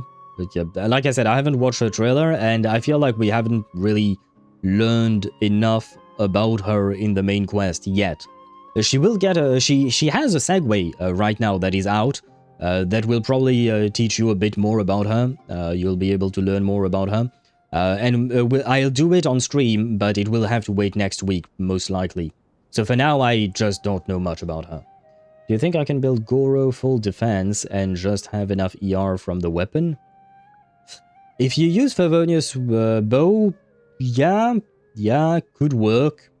You would have to test. It could work, you would have to test. And you could always have some ER from substats, right? Because you won't be able to get defense percent on defense percent sands, goblets, and circlets, right? So you might as well try and go for ER on these substats. We occasionally go back in the province only if there are certain events like a whole ass family reunion, visiting relatives and such, and my parents' grand reunion of their school batch. Right, people do that. Right. Family reunions and school reunions and stuff. I've never done one. I've never been to one. I was invited to one, and for some reason, I don't remember what, but I decided not to go, and then I don't know if they ever did it again. but yeah, I forgot that people do that. Oh. It's the only major institution in Sumeru dedicated to preserving the knowledge of King Deshret's civilization. You might find the answers you're looking for hiding there. I agree. There's a good chance. Master Nephis and the other sages have discussed it. As the chaos from Irminsul continues to spread, Caravan Rebot won't be a safe haven for much longer. We have to move into the desert next. The scholars and sages will head to the Temple of Silence, while the civilian population seeks refuge in Aru Village. Bro, Aru Village is even smaller than Caravan Rebot. Well, I will stop questioning, what do you call that? The size locations in Genshin, I think. Anyways, that's enough for today's tea. I'm gonna dip out now. Good night to you, Chip. I hope you sleep well, rest well, and have sweet dreams of... sweet dreams of what? Of Yunjin! There you go. I hope you have sweet dreams of Yunjin. I think you would probably enjoy that. I'm just building her for fun, so I'm not expecting any good damage. Oh, you're building Noelle, Perina, Goro, and Xingqiu. That can work. Although, from what I've seen, do you have Columbina, Ktosh? You could play... well, I don't suppose you have Linnea, probably. But if you have Columbina, Noelle works well in lunar crystallized teams. So even without Linnea, if you have, what's his face? Shit, I forgot his name, the kid. Itlua. You can play Noelle, Itlua, Columbina, and Goro, for instance. And it would work quite well. And I'm not building... okay, well, never mind. You don't want to build Itlua. That's okay, that's okay. It's a choice. The Eremites will keep everyone safe during the journey. And Candace will be there to receive us at the village. Aha! We haven't seen Candace, but we have heard of her now, Chip. So maybe we'll have a mention of Madame Faruzan at some point. This leaves us just one thing to worry about. That Dendro Archon. She's very weak. We can't afford to wait until Irminsul is fixed. There has to be another way to help her. Well, I believe I have a way. Huh. Wow. Luckily, the Traveler had a eureka moment while we were out investigating. Really? Wow. Nice one, Traveler. Let's hear it. You tell everyone about the time you and Nahida saved a pet. Are Amorta experts. Theoretically, it's feasible. From what you're saying, although elemental life and elemental energy have their differences, the Dendro Archon has explicitly stated that she can imitate the power of the former, in which case, as long as a Pep is willing, she should be able to convert her own power into a form that the Archon can use. As long as a Pep is willing. I think that's the more important part, right? Because Apep was not exactly friendly, as far as I can remember. Shalonen's buff doesn't buff when there is a 3GO though. Right, it only happens if she's C2, doesn't it? If I recall correctly, I think, maybe? At C2 or C1, I don't remember, her Geo buffs are always active, pretty much. But without it, yeah, it becomes a bit more of a problem. Is it me, or is Tignari's ears, are they getting longer? What do you mean? What do you mean? At least longer than Sino's hat. They definitely seem to be that way. I don't have Sino, so I don't really see him all that much. Well, to be fair, I have Tignari and I don't really see him that much. I don't think they changed the models. It would be very funny if they did. But I don't think they changed the ear length on Tignari, as far as I can tell, Zenny. It wouldn't be difficult for her at all. The only problem is convincing her to help. Yeah, I agree with Al-Haytham there. I'll find a way to persuade her. Yeah! Even though she wasn't exactly friendly the last time we met, she didn't refuse to talk with us. Wait, if I recall correctly, Apep is the original, like, Dendro dragon, right? Do you think she could be friends with Neuvillette and maybe Neuvillette can help us convince her or something? I don't know, I'm trying to find some kind of common ground. When she realizes the danger that Nahida is in, surely she won't turn a blind eye to it. Well, hopefully not. Especially since we did save Apep, right? And Nahida worked towards saving Apep. So Apep kind of owes one to Nahida. Either way, we're not exactly spoiled for choice here. Hey, it's better than having no options at all. True that. I agree. Without Irminsul's aid, the legendary Dendro dragon Apep may well be the only living thing in Sumeru who can help our Archon recover her power. There's no time to lose. I'll bring this proposal to Master right away. If he and the other sages agree, we'll split into 3 teams. The academics will go to the Temple of Silence to look for a solution to the Akasha problem. The Eremites will escort the civilians safely to Aru village, and the Traveler and Paimon will take the Dendro Archon to see Apep. There's still a long road ahead, and no knowing if we'll make it. But at least we have a direction now. I'll take it over floundering around in confusion. If there are no objections, then let's proceed. But before we adjourn, I would like to leave you all with some parting words. Is he going to make a joke? No matter the distance between us, there will always be an invisible force tying us together. May the bonds forged in the past shine bright like stars and open a new path before our feet. Not a joke, but something I would probably hear in a shonen anime. Huh. Is that from King of Invocations? I had a feeling. No. This one's from King of Invocations, the sequel. Same difference, brother. Same difference. What's the difference? The sequel's much cooler. Oh, damn it. Well, I stand corrected. I was wrong. He did find time to say stupid shit, basically. Okay, Sino, we get it. Yeah. You were right, Zeddy. You were right about thinking of Sino jokes. He did manage to sneak one in. Well, it wasn't exactly a joke per se, but you know what I mean, right? It's probably my imagination and actually the camera angle. Maybe. Because in all honesty, I don't see why they would be taking the time to modify an old 3D model. Because at the end of the day, it costs money to do that, right? Because you have to pay one of your devs to change, one of your 3D artists, I should say, to change the model, right? And it is probably going to take some time. Plus, technically speaking, someone had to have the idea at some point, etc. Like, it is probably a complicated process to get an old 3D model changed, approved. So, unless there is a very specific reason as to why they would do it, I don't think they will ever change anything like that. Neuvillette be like, ain't my jurisdiction. Well, no, but we are friends with Neuvillette, so he could help, right? He might not be Sumerian, Sumerian, I guess, from Sumeru, but you know what I mean, right? He could still help us. Alright, I didn't really know her C2 works like that.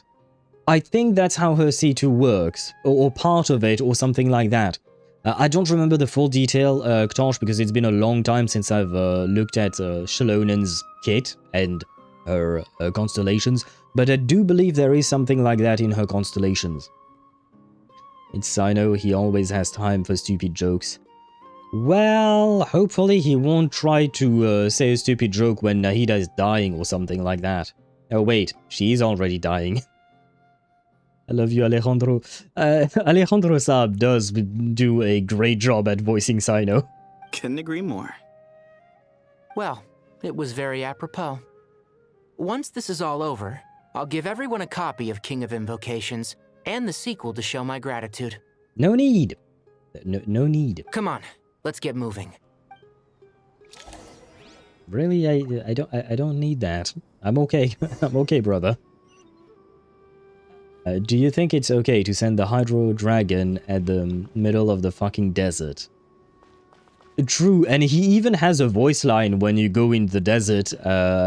I think he says something along the lines of, is this an assassination attempt or something like that? Let me check real quick. Where is my Hydro Dragon? I don't remember where you see those. Can you even listen to those? Ah, yes, there you go. I cannot help but feel that you bringing me here is some sort of an assassination attempt. Yeah, yeah. Brother does not really like the desert. Understandable, but we're not bringing him to the desert. We're bringing him to the lush, verdant forest, right? Because that's where Irminsul is situated, right? So no need for him to go to the desert. Oh shit, but Apep... No, Apep was also situated in the forest, I think. Probably. Question mark, aura, check Discord, literally first piece. That is a great piece, yeah. The crit damage is why not, but the 4 rolls into energy regen, that's exactly what you would have wanted. So I think with that kind of piece, and just the Favonius Warbow, you'll be fine, Ktosh, and at building full defense on your Goro. Congratulations. Nuvi, with that skin, someone looked like Renoir, hence why I was hesitating to buy the skin. Oh! Sure, yeah, I mean, it's just a classy skin, right? I see what you mean, but it's just a style, right? And not everyone who's wearing this kind of clothing is a quote-unquote bad person, because, you know, Renoir is a complicated character. So, yeah, Nuvelat is still a good dude, right? We still approve of our Dragon Boy. Oh, right, and I wanted to show you as well earlier, but I forgot. Look at all of my Apeps, 38, 15, and 3. How is that? 48, 53, 56. That's a lot of Apep in my inventory. I'm sorry, Pep, but you were very, very easy to farm. Wait, where am I supposed to go? Oh, that way.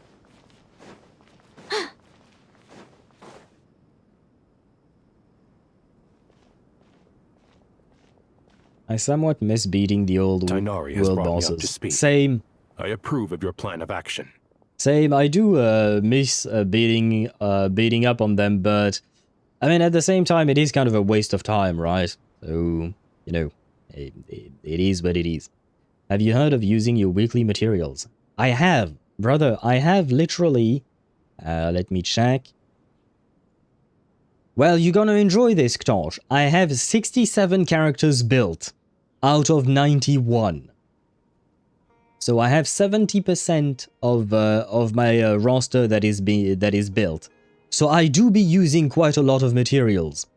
But yeah, I have a lot of characters that I built, but not all of them use the same weekly boss material. And given the fact that we get 3 attempts per week, at some point, you know, you get too many. Chip, be careful, be careful. The hammer is very close.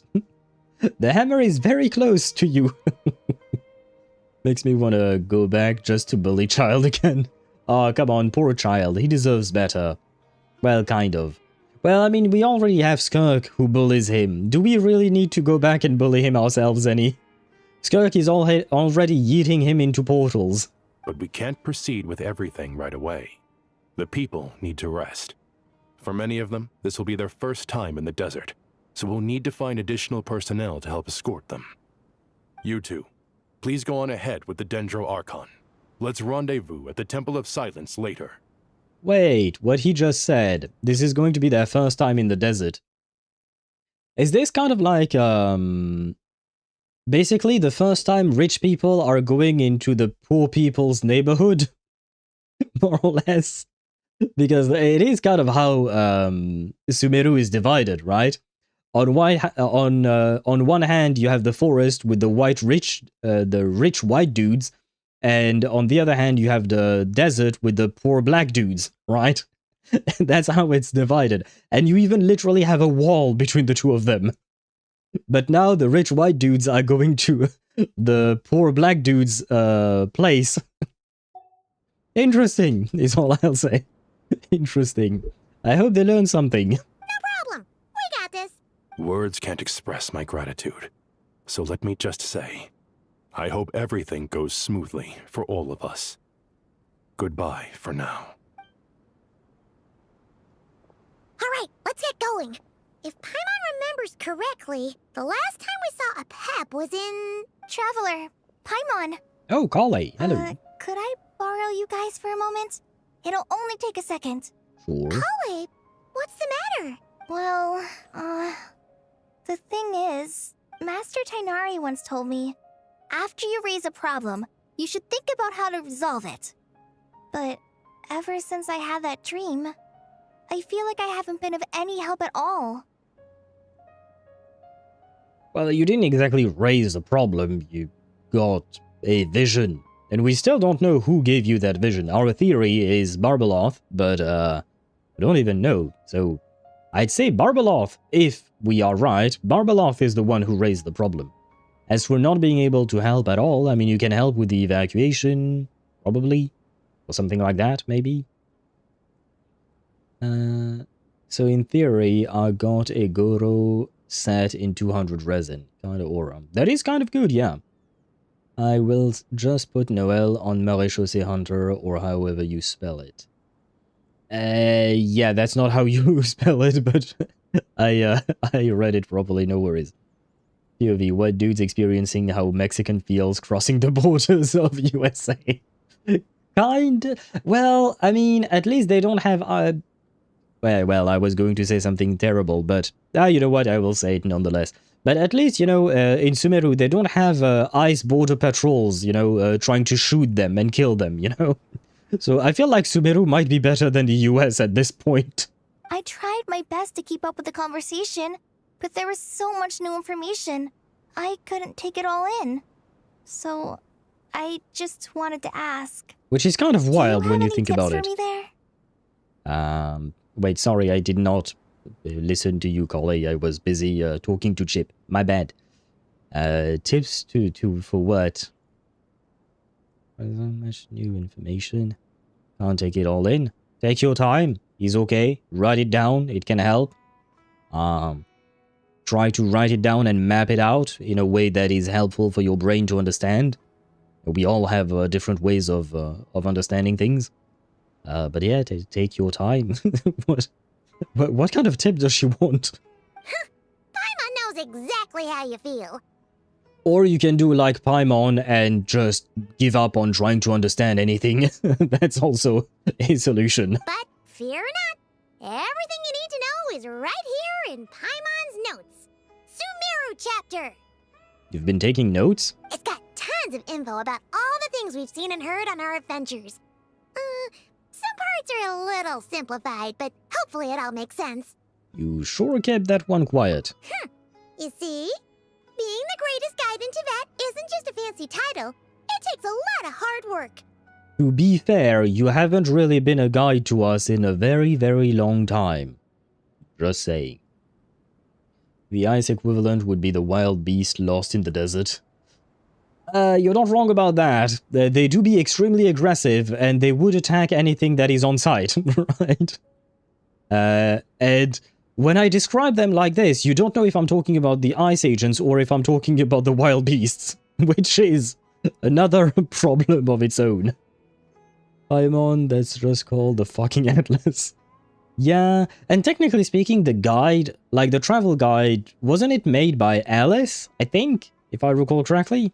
Like, outside of Paimon guiding us to Mondstadt and teaching us a thing or two about Liyue, what did she do exactly in terms of, like, being a guide? Because I don't remember in Inazuma. In Sumeru, I think she knew nothing and was completely lost. Fontaine, same thing. Natlan, same thing. Nod-Krai, same thing. Like, girl hasn't really been a guide for a long-ass time. Those were the early days of Genshin. They technically forgot the travel guides by Alice. Yeah, they kind of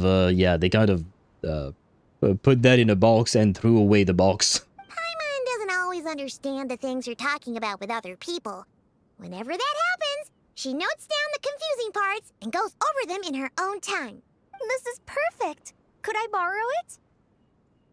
Okay, I retract my statement. I was wrong.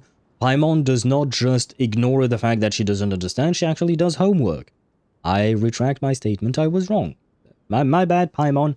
I should not have assumed. Sure. Matter of fact, you can keep it if you want. Paimon has another copy. You made copy of your own homework? Why? Why not, I guess? The spare copy was originally meant for the Traveler. Oh. Paimon used to worry that one day he might not need a guide anymore, so she wanted to have a gift for him, in case we ever parted ways. Is this foreshadowing? I see what you're doing, Genshin. Is this foreshadowing that we might have to part ways with Paimon at some point in time? But it doesn't seem so necessary nowadays. We have so many more places to see together. One copy will be enough for both of us. Thank you so much. But still, these are your treasured memories. I think I'll make my own copy and then return the original to you. Anyway, that was all. I won't keep you any longer. Have a safe trip. See you again soon. See ya! Yeah. Alright, time to bring the Hida to see a pep. Let's hope that old grouch is in a negotiating mood. Yeah, that one's gonna be a tough one. I've seen way too many videos of ice agents going on power trips. Scary how many videos there are. Yeah. I mean, it's not just ice agents, even police officers, the regular ones, but ice agents do seem to be the worst of their kind, I suppose. I mean, there are probably some nice ones, maybe, I don't know, but a lot of them seem to be setting a very, very bad example, I'm afraid, which is very sad. Because people actually lost their lives because of that type of shit, so... Well. And hello, B! Welcome to the stream. I hope you're doing well. Welcome in. It's like asking the over-prepared person on why they have two of everything owl. Yeah, but... Paimon does not exactly strike me as the over-prepared person. You know what I mean? B? Like... out of all the people we know... I wouldn't say that Paimon is the over-prepared person, usually. But it seems I am wrong about my assumptions on Paimon, so, you know, I live and learn, I suppose. But hello to you, B. Welcome to the stream. I hope you're doing well. Welcome in.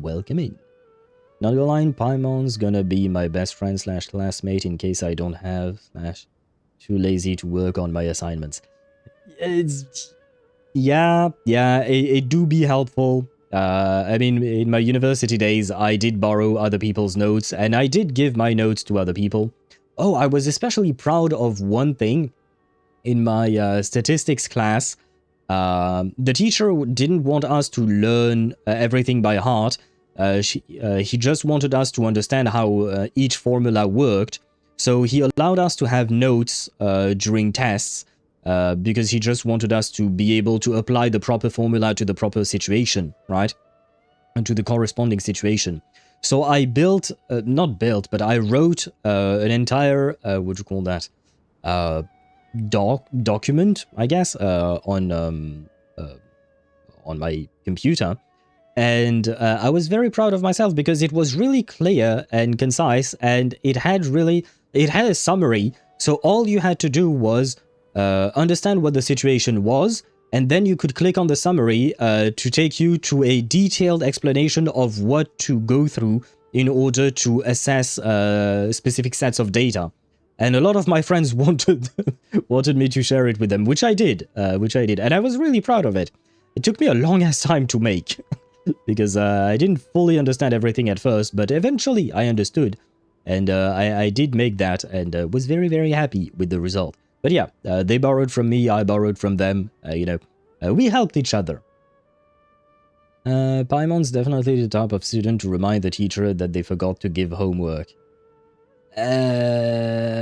Probably. Maybe. Yeah. And then people would throw stones at her. I hope not. Poor Paimon. Where you go, I go. What you see, I see. You know why you said that, and that joke? It doesn't matter how much you push the envelope, it will still be stationary. Right, the stationary is like the table where you write letters, I think? Not sure. I think that's what it means, right? Oh, Guiding Notes gameplay tutorial. You can view guiding notes on the quest overview screen. You can also view guiding notes directly during certain conversations. Wait, why is this the first beach? Hey, here's a thought. If we brought Nervalette along, do you think he could help us persuade a Pep to help? See, I'm not the only one who thought about that. Never mind. In a Pep's eyes, Nervalette's probably one of those dragons who's grown too close to humankind. Yeah, They shit. might end up fighting for all we know. Yeah, shit. Okay, fine. Well, my bad. I had a terrible idea. Well, I mean, it doesn't hurt to try, you know. Where is the thingy? The guiding note thingy. Oh no, it's something that only shows up in conversations, I think, right? Ah, okay, so I can't actually look at her notes. Ah, well. Okay. I'll try to look at her notes during actual dialogue, out of curiosity. Take Nahida with you. Yes.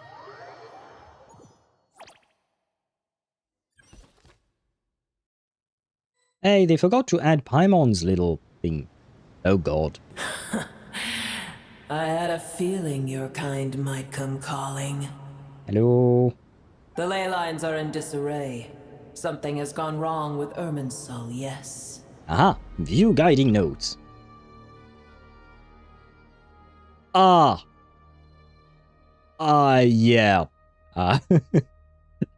Okay. I might not go through all of these. Let's go through the one for a Pep, because it does make sense. Maybe in other... Even Dunyazarad is here. Yeah. I'm not going to go through all of them one by one, because this is gonna take way too long. But I'll go through the one for a Pep, and maybe the one for Nahida as well, because it is relevant to the conversation at hand, right? Okay, this is way too different from what I expected. Yeah, no, I wasn't expecting that either, Chip. I wasn't expecting that. But why not? A Pep, the Dendro Dragon Sovereign, the ruler of elemental creatures who stand at the apex of Dendro itself. In many legends, she is the embodiment of vitality. As a Dragon Sovereign, she holds deep contempt for humans and gods, a sentiment born not of arrogance. She is indeed singular, a remnant of an era long since past. The Dendro Dragon Sovereign stands opposed to King Deshret, while the Dendro Archon Nahida once came to her aid in a moment of need. Incidentally, a Pep is known by another set of titles in some corners of the world. One of King Deshret's 7 pillars, the Dragon King, the Supreme Spirit. The name was devised by King Deshret and the other 6 pillars, and Apep herself dismisses it with disdain. Yeah, I would assume she does not want to be associated with the man. Oh, wait, there was a little thingy.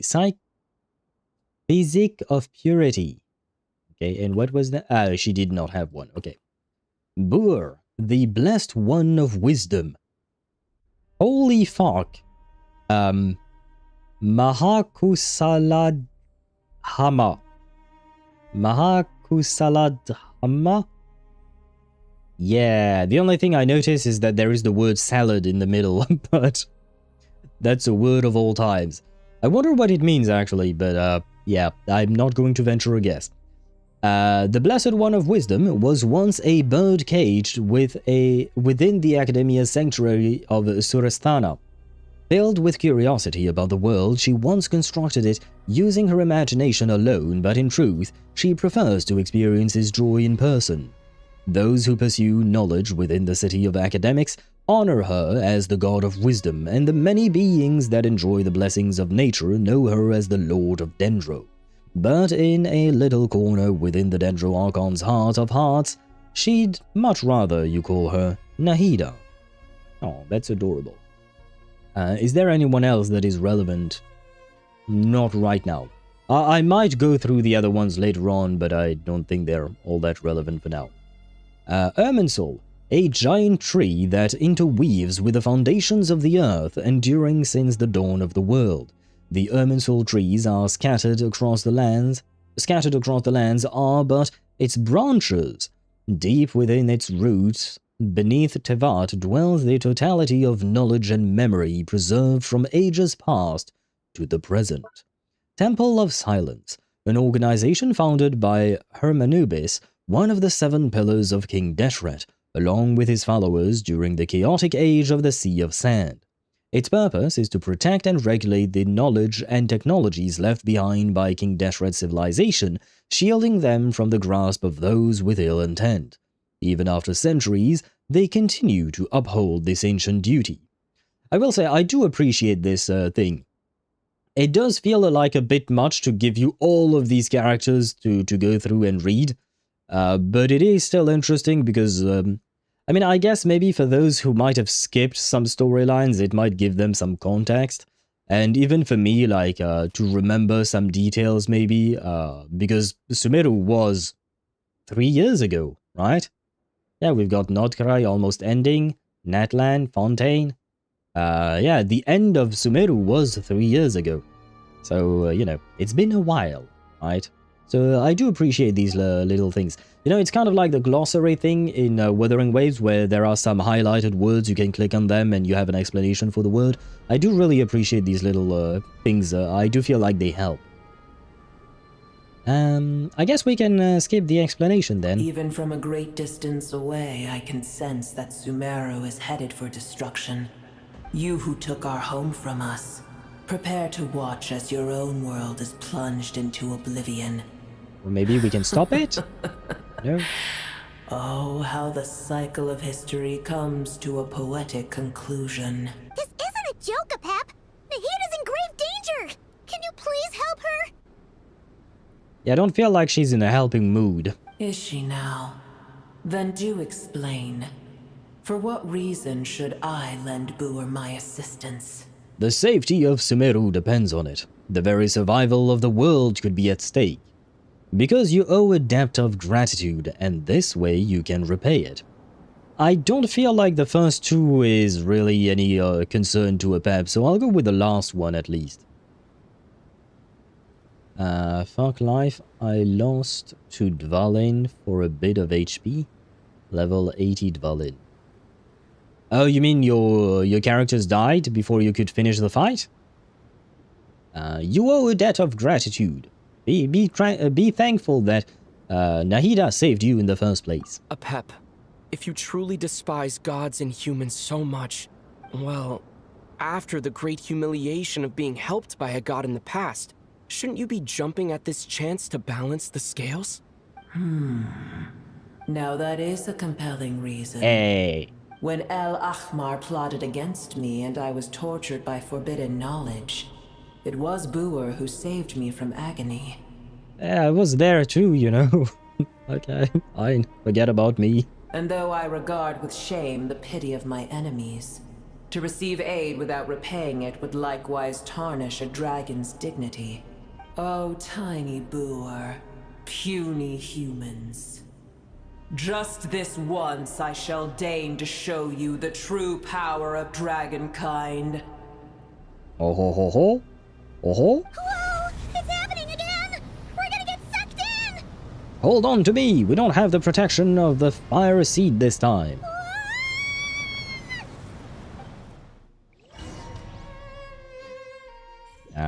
What's going on?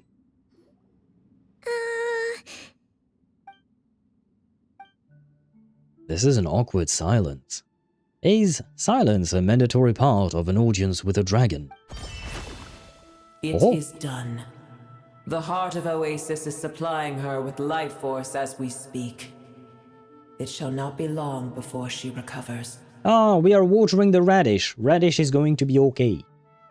No, my G4 session ended. Oh, right. If I recall correctly, the G4 sessions, they last for 30 minutes, right?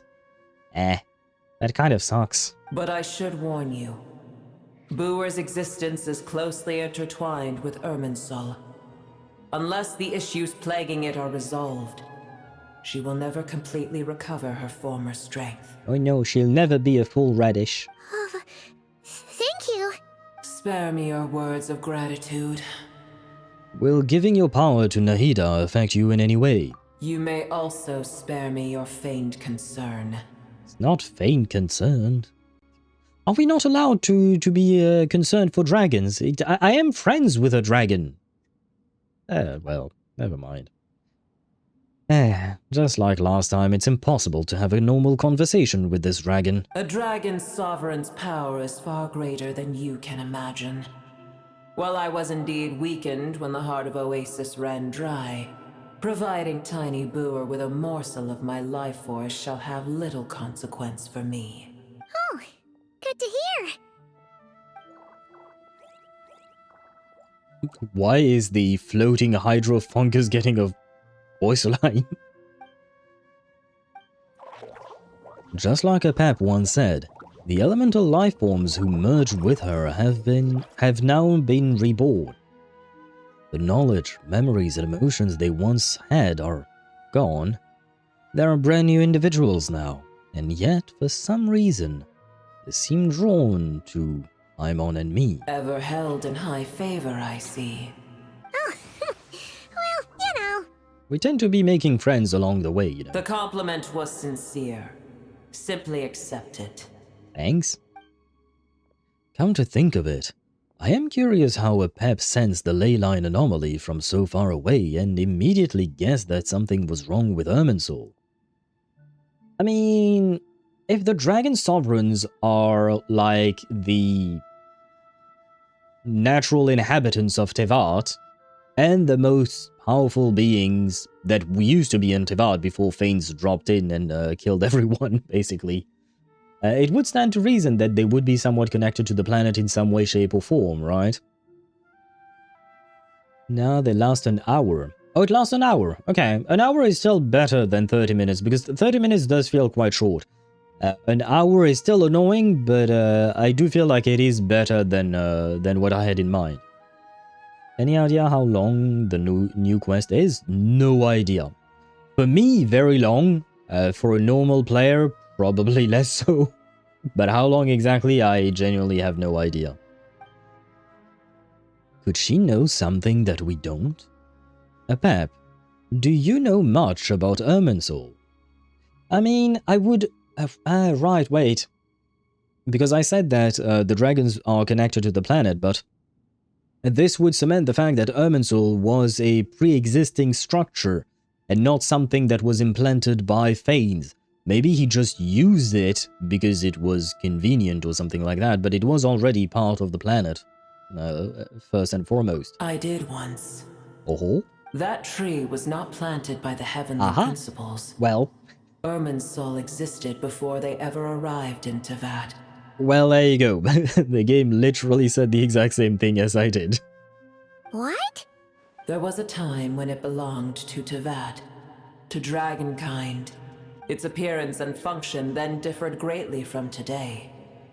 The ley lines flowed with an abundance of a familiar, primitive form of elemental energy. You may know it as the power of the Light Realm. We know that the dragons are connected to the Light Realms, right? I don't remember how we know that, but I do remember either reading about it or seeing it in a lore video or something like that. By the way, this might sound dumb, but is exclamation mark bet really a 50-50? Like, if you get 10, you still win. So it's 1 out of 1/9 to lose, and then 10/20 to win. I don't know what that last part is. If you get 10, you still win? 1 to 9, you still lose. Oh, you mean because it generates, yeah, the roll. I don't remember. But it should be a 50-50 if I recall correctly. Let me check for a second. Well, the ads are done, but I'll still check. Wait, where do I check that? Dice gamble, roll. Number checking logic?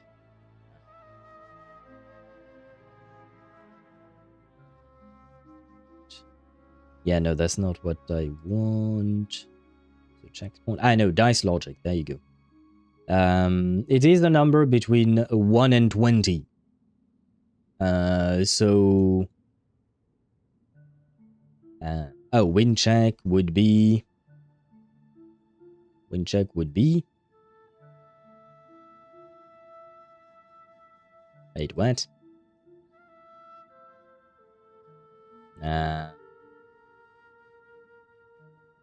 Shit. Too many lines. I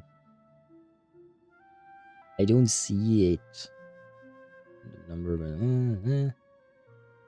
I don't remember, but if I'm not mistaken, you should be winning... You should be losing between 1 and 9? Yeah? No. Rather.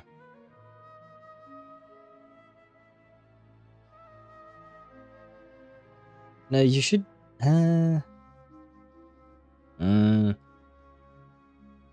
Yeah, I can't find the answer.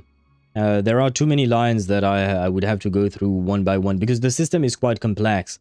And it's not something that I built myself, it's something that I modified from someone else who built it.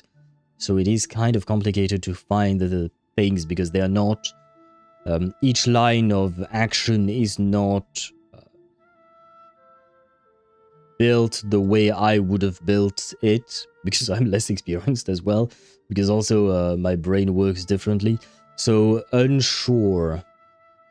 Okay, wait, send number, okay. Yeah. Okay. Arguments to 1. Oh, perhaps it's actually part of the code itself. Oh yeah, no, I can't go and check the code lines themselves. Oh no, I think it's here. Win mark is... Okay, percentage win mark percent is 10. So yeah, 10, 11, 12. Oh, wait, what? 15, 14, 16.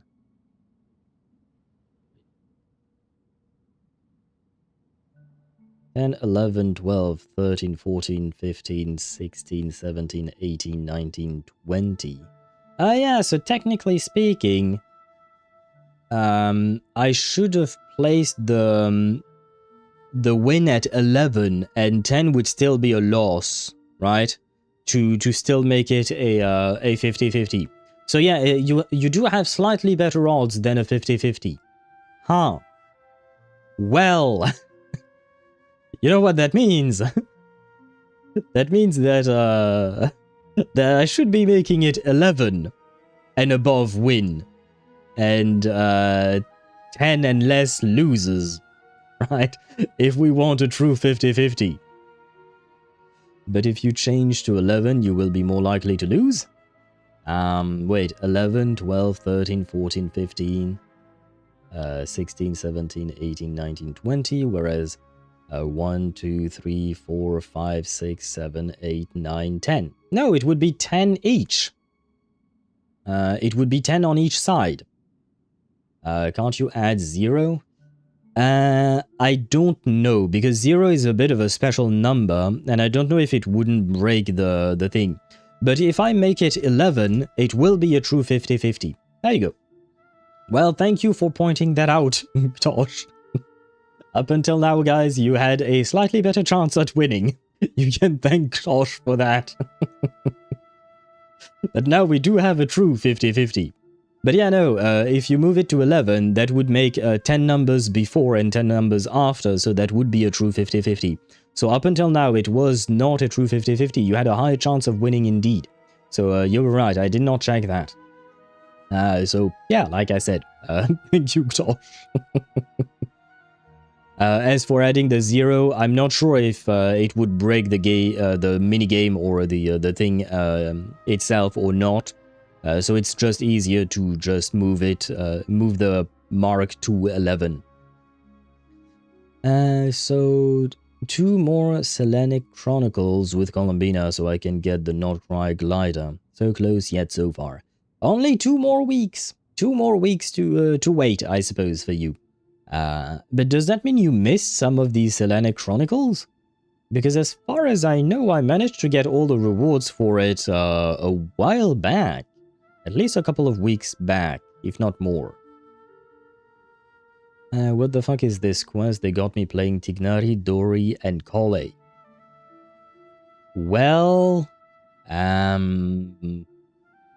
you can play Aggravate Tignari. It does, it does work. It does exist, after all. I mean, it is one of his best team. Aggravate Tignari, I mean, not specifically Kole and Dori. I missed some of them on purpose, not gonna lie. What do you mean on purpose? Did you just not want to do them? The heavenly principles usurped and refashioned Irminsul, made it serve humanity, and used it to anchor the fate of the world. Yet in the end, humanity has failed to protect it. To be fair, I feel like most humans are not even aware that Irminsul is a thing.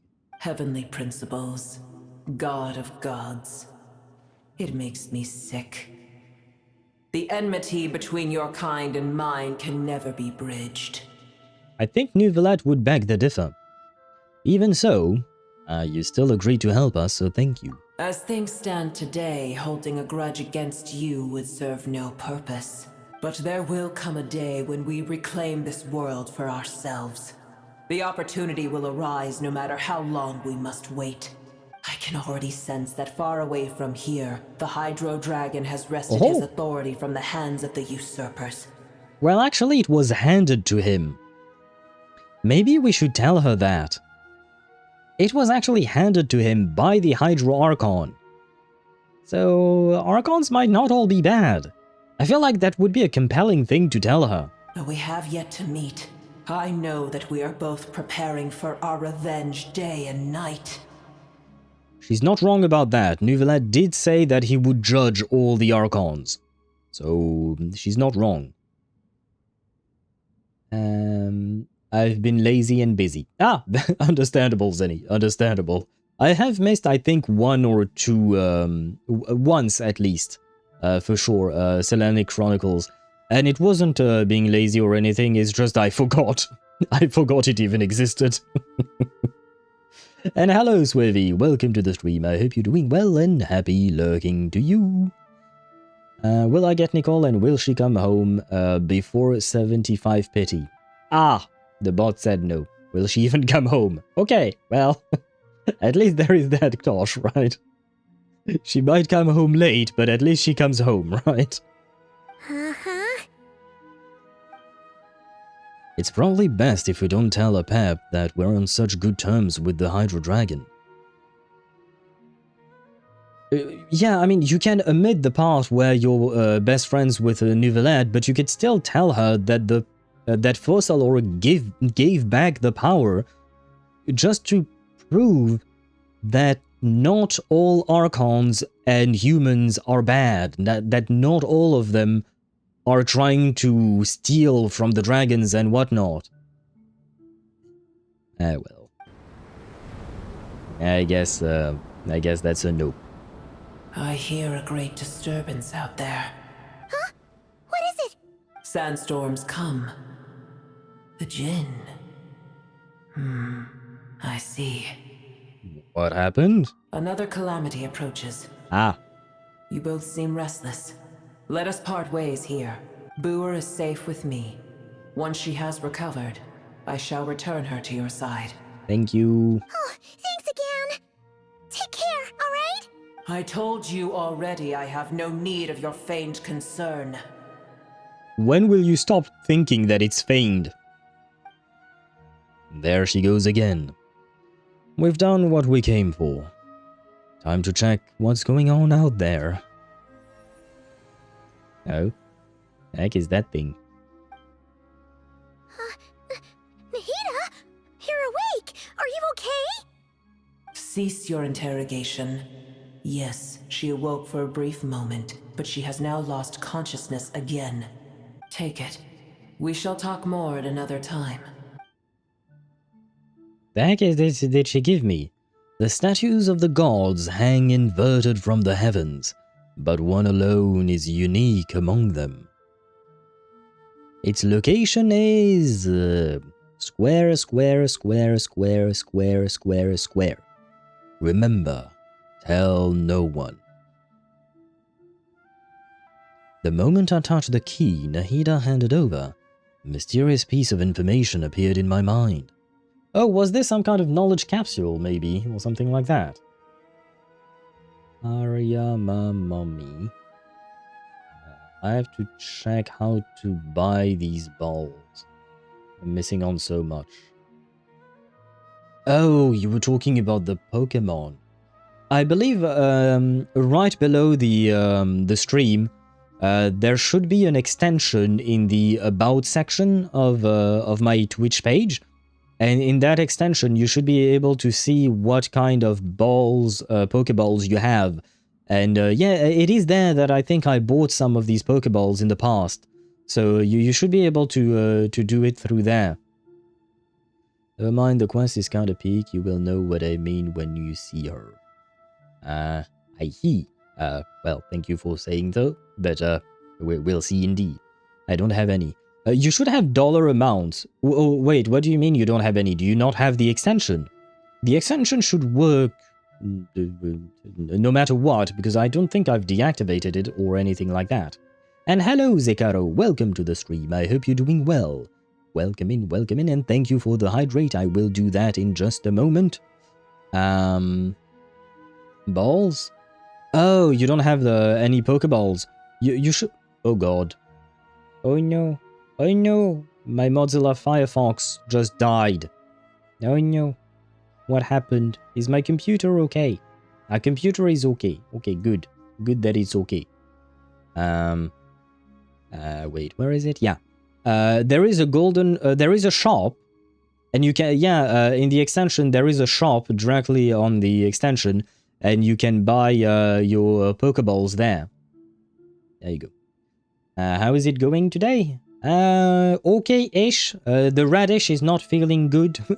Nahida is not feeling good, but other than that, we are doing pretty okay. Hoping to save the world once again. How about you, Zekaro? Are you doing well? I don't know what it means, nor how to decipher it, but I will firmly commit it to memory. This must be an incredibly important piece of information. I don't know why Nahida would keep it a secret from everyone, but it's probably best that I do the same for now. Well... Where the heck are we? Did you just dump us in the middle of nowhere? Wait. You probably did. No, Paimon remembers now. The Temple of Silence is over that way. Come on, let's go find the others. Well, we already see them. And for some reason there are a lot of serpent and things. Me no likey.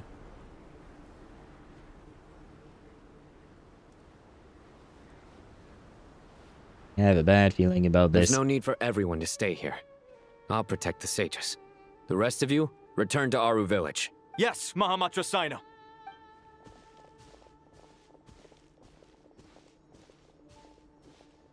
Sino! What's going on? You're back. How is the Dendro Archon? She's still with her pep, but she is recovering. Pep gave her, Nahida some of her own life force. What a relief. What's with these sandstorms? It's the Jinn. Countless Jinn have stirred up violent sandstorms across the desert, blocking our path to the Temple of Silence. Wait, we have new information. Jinn. The Jinn were familiars created by the goddess of flowers, Nabu Malikata, for herself. After her passing, they pledged their loyalty to King Deshret until his civilization, too, was swept away by the storms. As a legendary race, they live on in the tales of songs of the desert people, and even now their kin may still be encountered amid the sands. Yeah, I still remember the racist Jinn, the racist Jinny. We still have her in a lamp or something. Although I think she kind of faded away, didn't she? I don't remember. But anyway. I'm alright, I suppose. Just wish I could guarantee getting Durin and preferably his weapon too. It's the least the game could do after how long I've spent using not one but two weapons made using dragon spine materials. Oh god. Oh god. On my Durin, I gave him a primordial jade wing. Primordial? You know the green sword that has a shit ton of crit rate? Yeah, that one. That's I think that's what I have on my own Durin.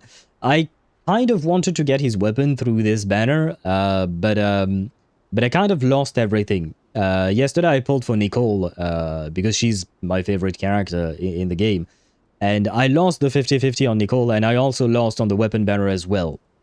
So sad. I hope that my bad luck means that you will have good luck to compensate in the world, you know, to bring balance in the world. I wish you good luck, Zekaro. I do wish that, and I hope that you get Durin's weapon. Keqing Sig?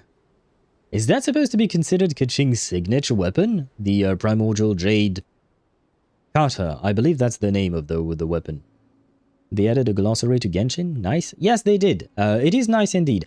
I don't know if this is specific to this quest or if this is going to be a feature going forward, but I hope it is a feature that will keep going or keep existing in future quests as well, because it is quite nice. It was her sig back in the day. No, it's like top 3 for her. Oh, okay, so no, you don't mean signature, but like maybe best in slot, right? It used to be her best in slot, but nowadays it's no longer her best in slot. Isn't her best in slot now like Ayaka's weapon, I think? Mistsplitter Reforged or something like that? Tighnari and Kale have returned to Aru village to help. The Jinn are being highly aggressive, so both the village and the merchant caravans require protection. It's just one thing after another. Where did all of them come from anyway? In all my trips to the desert, I've never seen anything like this before. As I see it, the only possible candidate is Gurabad. Gurabad? Baladuri could explain in more detail if he were here. All I know is a rumor I've heard about from previous trips to the desert. Supposedly, a great number of dormant Jinn lie sealed beneath that city. Jinn from Gurabad. Huh. A familiar figure. Ah, see! A familiar figure comes to mind. Yes, the racist one. I know she's way more important than just the racist one, but she was pretty damn racist. Gurabad is, for me, a fated land. I must therefore return back to this city, where my destiny awaits me still. Yes, exactly, Chip, the competitive racist. She's there indeed. À bientôt, bonne nuit to you as well, Chip. I hope you sleep well. I hope you don't have any dreams of Lilupar. I hope you have sweet dreams of Yunjin. She do be way nicer than Lilupar. But a good night to you. I'm currently sitting at roughly 28 pity and no primos, no money, and I struggle with 98% of even just normal enemies? When did you start playing the game, Zekaro? Because Like, the game is not particularly difficult. Unless you're going into Stygian Onslaught or something like that. But, like... yeah, I have to wonder. I have to wonder why you struggle. I need to recatch up on my sleep schedule. Yes, you do, Chip. Please do take care of yourself, indeed. Missplitter, Alhaitham signature, and then Jade Cutter. Okay, yeah. Oh, right, Lo-Fi. I don't remember what it was actually called, the Alhaitham weapon. What's up with Al talking about Yunjin? It's because Chip mentioned that it was her birthday today. Well, he thought it was yesterday, but we checked on Twitter. Because, you know, Genshin made a post about it. And today is Yunjin's birthday, and Chip really likes Yunjin. He apparently triple-crowned her.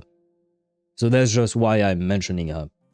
Started on October 1st of 2020, but I had rarely gotten to actually play due to issues that got in the way. Okay, okay. Okay, so it's a bit more complicated. It's just like, at the end of the day, the Genshin is not particularly difficult in the overworld, so you should be able to hang in there, I guess, to be able to kill the enemies and whatnot. So it might just be that your characters are either under-leveled, under-equipped in terms of like artifact sets, or the weapons might be the wrong ones, or like, yeah, I'm just trying to identify why you're struggling so that we may perhaps be of assistance to help you no longer struggle, you know.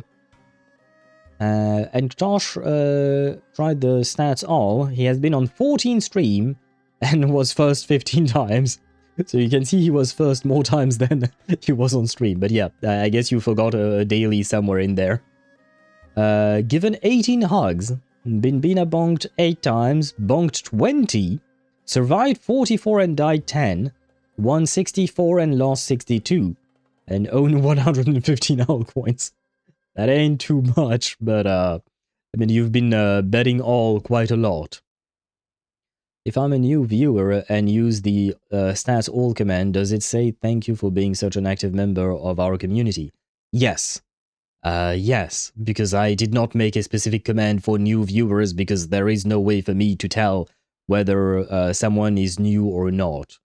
I mean, I guess I could take a look. Like, I could make StreamAbout take a look at the number of times the person has redeemed the, or used the daily command, and then define it as, it's just an overcomplicated thing, so yeah, nah, it's one command for everyone, it spits out the same thing for everyone. So, yeah, way too complicated for no reason if I were to do it otherwise. I don't have properly built characters because I don't even know what to do. I'm trying to make a team, but I'm missing characters. What characters do you have? What do you want to play? Who do you want to have? Tell us more about how you want to play the game, and we can try and help you decide what kind of character you should build, how you should build them, like what is the most optimal teams, because there are most optimal teams and whatnot. But there are also backup plans, you know. There are backup plans, like you don't have to have all the 5 stars in the game or anything like that. You can get by with 4 stars. It will obviously not be as good as having all the 5 stars, but there are alternatives, is what I'm trying to say. So feel free to ask. Tell us what you want to play and whatnot. My temporary team is Zhongli, Cookie, Slot, and Razor. That's a team of all time. Not gonna lie. Okay, wait. Yeah, as you can see, even Ktosh and Mihai are reacting strangely, because that team makes no sense in terms of synergy between the characters. Which is not bad, per se, but it might explain why you're... what do you call that? Why you're struggling. What character do you want to play? Like, what is the main DPS that you actually... Or not even a main DPS. What is the one character that you really, really like and you want to play them? Maybe we can try and build a team around that character. Razor will never leave because I refuse to leave my main behind. Okay, so you want to play Razor. If that's the case, then you have two routes that are possible for you. You can either play Razor in physical teams, so he will mostly be dealing physical damage. That I would not particularly recommend because physical is in a bad place. Or you can play him in an aggravate team, aka Electro plus Dendro. If that's the case, you can keep Kuki Shinobu in the team, why not? And then you just have to add a Hydro character and a Dendro character, preferably off-field ones. For off-field Dendro, you should have a free Kale, if I'm not mistaken. You should be able to use a free Kale. She has off-field Dendro capabilities. It ain't great. She ain't the best, but she works. In terms of off-field Hydro character, you can use Xingqiu. Same thing. I think you might have been able to grab one for free at some point. But the point is that he should be attainable because he's a 4-star, so eventually you should be able to get one. Oh yeah, you're right. Ktosh is right. Dendro Traveler is better than Kale, actually. Very good point.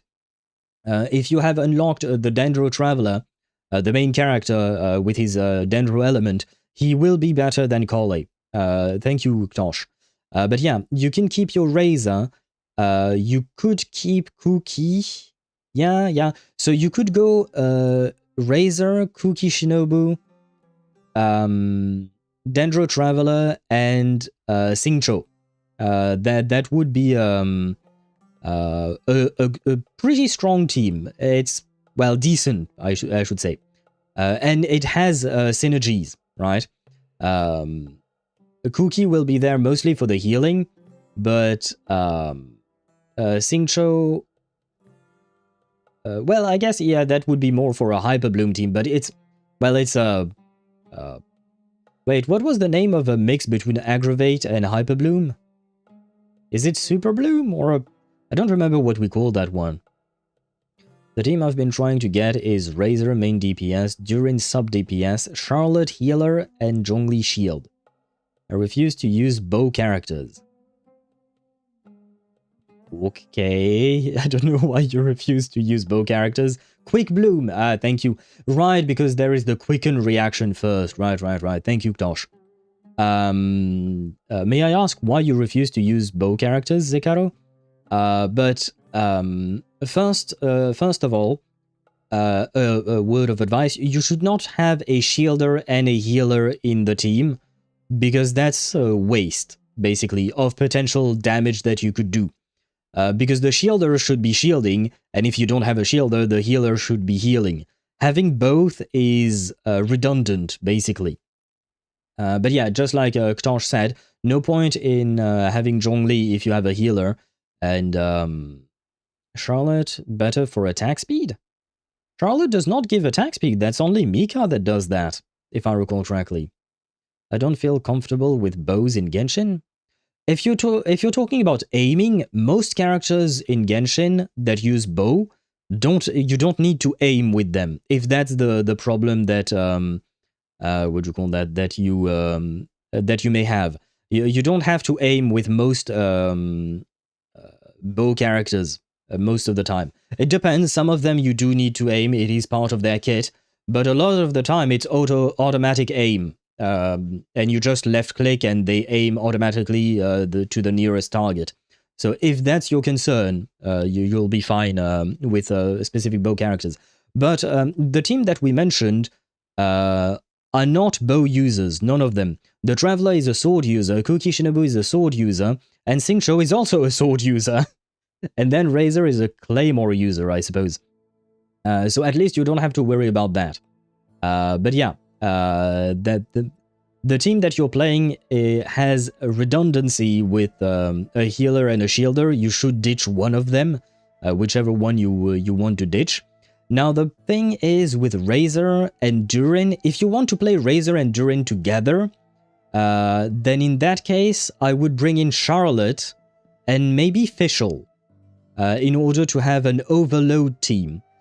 Just in case you don't know, the game is mostly played through elemental reactions. So you kind of have to learn what each reaction does. And specific characters are better at specific reactions. So, like, if you want to play Razor with Durin specifically, Charlotte Overload team? No. Charlotte's... yeah, no. I don't know how exactly she would interfere with the Pyro and the Electro, but it might break the Overloaded in favor of Melt and Superconduct. So, Charlotte Overload team? That's what you said, though? Oh, my bad. I meant a Chevreuse. Sorry. My bad. Thank you for correcting me. Maybe you meant Chevreuse. Yeah. I mean Chevreuse. You can play Razor, Durin, Chevreuse, and Fischl together in a team. You can even ditch Fischl for Bennett, because Razor is going to have Electro application all the time. So it could work. That's another viable team to be able to play. I'll try the team right now, the Razor, Durin, Charlotte, Fischl, then let you all know how good that works. I mean, again, I am wondering about the, what do you call that? The elemental interaction between, oh, Chevreuse. Chevreuse should work. Okay, if you meant Razor, Durin, Chevreuse, and Fischl, that should be a good team. Because Durin, Chevreuse, and Fischl is a strong core on its own, and then you can replace Razor with anyone. But in Zekaro's, what do you call that, case, he does not want to replace Razor. But still, the core of that team is as strong as it is. And hello, Cat, welcome to the stream. I hope you're doing well. Welcome in. Fischl's got her Witch passive and C6 though, so she's probably better. Could be, yeah. Could be better indeed. But Razor... Physical Razor Overload or what?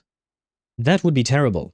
Because you're trying to split the damage between his physical damage and his electro damage. It ain't gonna work. So you probably want to either focus on physical or focus on electro damage through Overload, but not on both at the same time. It's not going to work. Won't be here for long since you're doing the main quest and I don't want to spoil myself. Very well. No worries, yeah, we are in the middle of Act 9 of the quest. So we are still in the beginning-ish. We are in the middle, straight up in the middle, as far as I can tell, of Act 9. There is an Act 10. What's said then? I used Thundering Fury. New set. Right, there is a DPS set for Hexerai characters, Ktosh. There is a DPS set for Hexerai characters, and there is also a support set for Hexerai characters. And since Razor is a Hexerai character, you can use that set. But there you go. Zekaro, if you have more questions, don't hesitate to ask. In my opinion, the two teams you should try, you can try, are Razor, Durin, Chevreuse, and Fischl. And then another team, another potential team would be Razor, Singcho, Dendro Traveler, and I guess Kuki Shinobu could work. I would argue that the first team with Durin and Chevreuse would be better, and Fischl.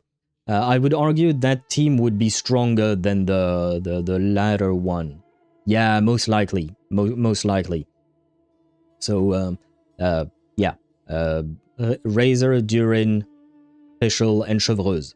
That should help you out and probably help you clear content a bit easier later down the line. Oh, right, forgot. Is he still alive? Is who still alive, Ktosh? Is who still alive? Now then, Lilupar. Let us read about our favorite racist genie. Lilupar, known as the mother of the Jinn, was once the daughter of the water lily under the goddess of flowers. Later, at King Deshret's command, she sought out and served the kings of mortals, and so brought about the tragedy of the city of Gurabad. For this, King Deshret passed his ultimate sentence upon her. Her soul was divided sevenfold and sealed by the 7 pillars, until you awakened her. Now, having entrusted you with her true name, she recognizes you as her new master. Well, well, well. I could have gone without having a racist genie, but, you know, it do be like that sometimes. It do be like that. I'm feeling a lot of mental stress trying to process everything. Yeah, sorry, we might have overloaded you with information. The gist is simple. If you want to make your Razor team strong, play Razor during Chevreuse Fischl. That's all you need to know for now. That's all you need to know for now. The rest will come with time. It will take you time to be able to learn about the characters, their interaction together, etc. I need to focus on one character at a time, and again, no bow. There is no bow in the character... Well, I guess there is Fischl that does have a bow, but you don't really use Fischl in that team. You basically just use her skill. You just press E, and that's it. There is nothing more to do with her. You press E and then you switch to a different character. You don't have to aim, you don't have to use her bow, you don't have to do shit with her other than press E. Unless you're really hating on bow characters and their very existence, I feel like you should be able to play Fischl. Because literally the only thing you do with her is press E or Q sometimes. Fischl has a bow. I don't want her on the team. And I don't want two of the same elements or two of the same weapon type. Brother, you're just creating problems for yourself there. Yeah, you're kind of just creating problems for yourself. If you're placing such restrictions, because the game already has restrictions in how to optimally play teams, but if you add your own restrictions to it, then you're gonna have a hard time finding a proper team to play. So yeah, that's gonna be a bit of an issue. Like, I mean, again, it depends. If you want strong teams, you're gonna have to play by the game's rules, how the game is being played, right? If you don't mind struggling to defeat enemies, then you can play whatever you want. But, you know, there are optimal, what do you call that, strategies to adopt, right? That's that's true for any game, right? So it's up to you to decide how you want to play the game. And I'm not saying that one way is better than the other. At the end of the day, it's a video game, so you can do whatever you want. But be aware that if you don't utilize the synergies between characters and form your own specific rules and constraints and restraints, you're gonna have a hard time with building proper teams. Just so you know, you're gonna have a hard time with that. And by the way, I missed a message earlier from Zenny, but congratulations to you on your Denia. Well, welcome to Denia's Havers Club. I'm not even part of that club, but congratulations to you, Zenny. And I hope your farming for her goes well. Just tried the team with a level 40 Razor, level 20 Rain Slasher, and no artifacts Razor, still hit 5k. For a beginner, it's pretty good.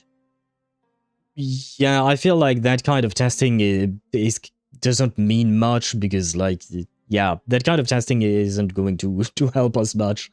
But the team itself should work fine. The team itself should work fine overall. Zekiro, trust me, you need the same elements. Sometimes you do, sometimes you don't. It depends on the team. But B is right, sometimes you will need to have the same element and the same weapon types. Like, those kinds of restrictions, man, you're gonna have real issues trying to beat the game and beat some specific enemies. It's gonna be real hard for yourself. If you don't, it will be hard to play. Yeah, basically you're just increasing the difficulty for yourself, even though you're already struggling. So again, like I said, it is up to you to decide how you want to play the game. But the fact is that you are making it more difficult for yourself when there is no real reason to do so. 66 pity for Nicole. Ah! Well, you're getting close to soft pity, right? At least, Ktosh. And Kaya is almost level 62. Yeah, for instance, Deidara is another example of a person who makes rules for himself, which makes things more difficult. He's not leveling up his characters the way most people would, which means that he takes a long-ass time to level up his characters, but that's because he set up that rule for himself, because that's how he wants to play the game. So again, there is no right or wrong way to play the game, there is just more optimal ways to play the game. Whether you decide to go through the more optimal ways is up to you. We can only help you with the most optimal ways because, like, if you start adding rules upon rules upon rules, at some point we won't really have much to say to help. We can try, and we will try to help you, Zekaro, but I can't promise you much, depending on what other rules you may have set upon yourself. I can pass away happy now. Well, I hope not, Zenny, because, I mean, you just got your Denia, right? So you probably want to play her, right? You probably want to play her, because otherwise it's kind of sad to pull for her and not play her. So stay alive, Zenny, stay alive. And by the way, Zenny, are you going to pull for Chisa? Because I know you like her, but I keep forgetting whether you have her or not. Just don't be like Gamer, who sometimes put his husbandos stay at level 1. Yeah, let's not talk about Gamer. We love him, but brother has builds of all time. But again, at the end of the day, Gamer gets to play the game however he wants. He traumatizes us with how unoptimized his builds are, but you know, at the end of the day, it's a video game. It's up to each and every one of us to decide how to play it. And if he wants to have an EM Zhongli, he can have his EM Zhongli. It hurts my soul because I love Zhongli as a character, but it is a gamer's account. He can do whatever he wants, right? Brother gonna give me a heart attack. Yeah. He does. Yeah, I still have PTSD over looking at his characters, but he has made progress. I will say that he has made progress. We've seen multiple of his characters. He has made progress in the way he builds them. I'm only like 40 pity. I think there is a chance I might get Chisa. Ah, good luck to you. I hope she arrives soon without you having to spend more money. But see, that's another reason for you to live, Zenny, in order to get Chisa. I can accept all types of playstyles, just not gamers. Yeah, it is one that is quite hard to accept. I understand, B, I understand, but at the end of the day, it's his account, right? 69 on Twitch says, text-to-speech is so cool and easy to use. Yes, Ktosh. Well, see, Ktosh also has issues, different issues, but I do see issues in that boy. But yeah, Germer, how much damage does your Zhongli's ultimate do? Probably none at all. I don't remember the details of it, but like the fact that he had EM on him destroys any potential for damage for Zhongli. My Razor has been on the same setup for 3 years roughly, and the buff makes it where I feel like I need something new on him. Yes, you need to play him. If you're talking about the Hexarai buff, that means you need to have another Hexarai character in the team. I suppose that's why you got Durin. But yeah, again, if you want an optimal team, I guess Chevreuse you can add, because she's a polearm user. She doesn't have a bow. But then you need. I guess you could go Kuki Shinobu instead. Well, but no, she has a sword. Oh, brother, you truly are creating problems for yourself. Yeah, she has a sword, and Durin has a sword. So, wait. Earlier you mentioned Kuki Shinobu, and she has a sword. Durin also has a sword. But you also said you didn't want to have 2 of the same weapons. Oh, but you also said you didn't want to have 2 of the same elements. Well, in that case, you're kind of screwed, not gonna lie. You're kind of screwed for an overload team. Because you need to have 2 Electro and 2... Well, you need to have multiple Electros or multiple Pyros in that kind of setup.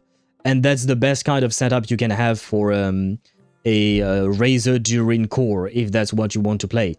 But if you want to add more elements to the mix, it's just going to be a soup team, and it's not going to work.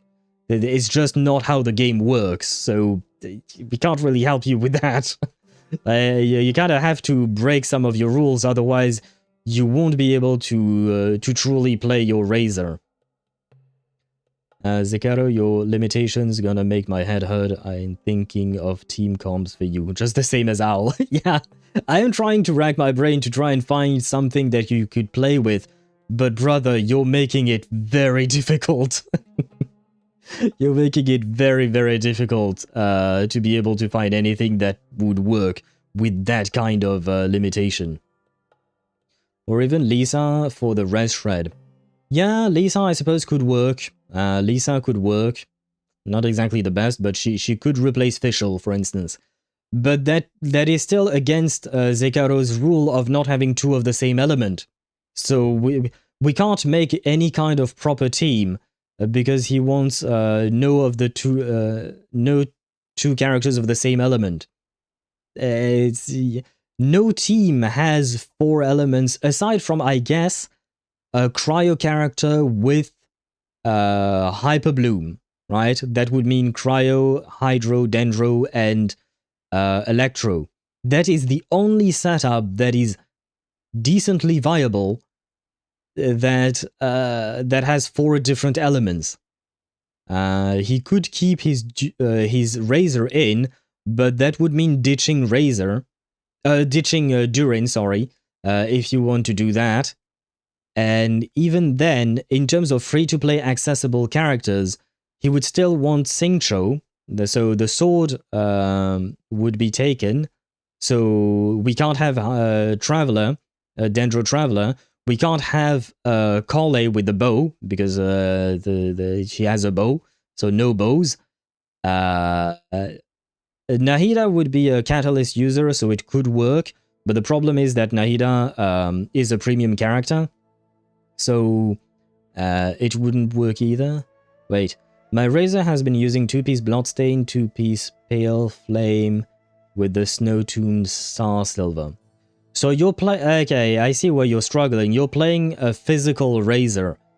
That no longer really works. I mean, physical has always been kind of a dead archetype. But basically what I'm saying by that is that most of the damage that your Razor is doing is through physical damage. Unfortunately, there are no good supports for physical damage. Most characters and most team archetypes have supports for specific types of elemental damage. And the elements are Dendro, Hydro, Pyro, Cryo, Electro, Dendro? Did I say Dendro? I probably did. And Geo and Anemo, right? And physical is not considered an element in this game, and it has not received a proper support for it. So the fact is that playing physical Razor is just, again, you're making yourself your life even harder, basically. I can't exactly grind for a new set on my own, and even if I manage to, I want to make sure I'm grinding for the right sets.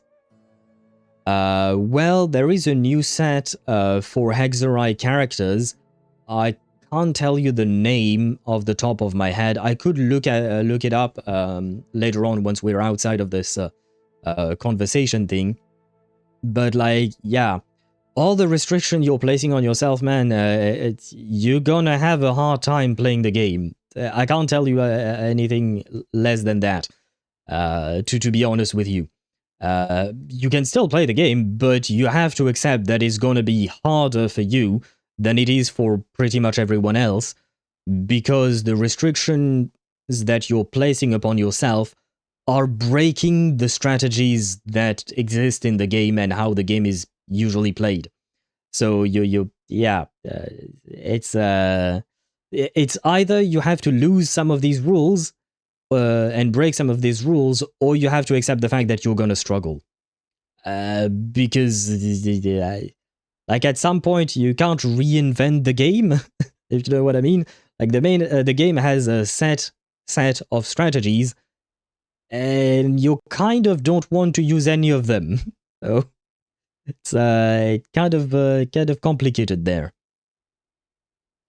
It's impossible to help someone who's unwilling to change. Well, I mean, again, he doesn't have to change if he doesn't want to. Like I said, a video game is meant to be played however you want to play it, but you have to accept the consequences of your choices, basically. If you choose, for instance, Deidara chooses not to level up his characters by using books, he has accepted that his characters are going to take a very long time to level up, and that's a consequence that he's accepting because that's how he wants to play the game, right? So, for instance, he could have level 80 or maybe even level 90 characters by now, but he doesn't. His Kaya was level 62, I think he mentioned earlier.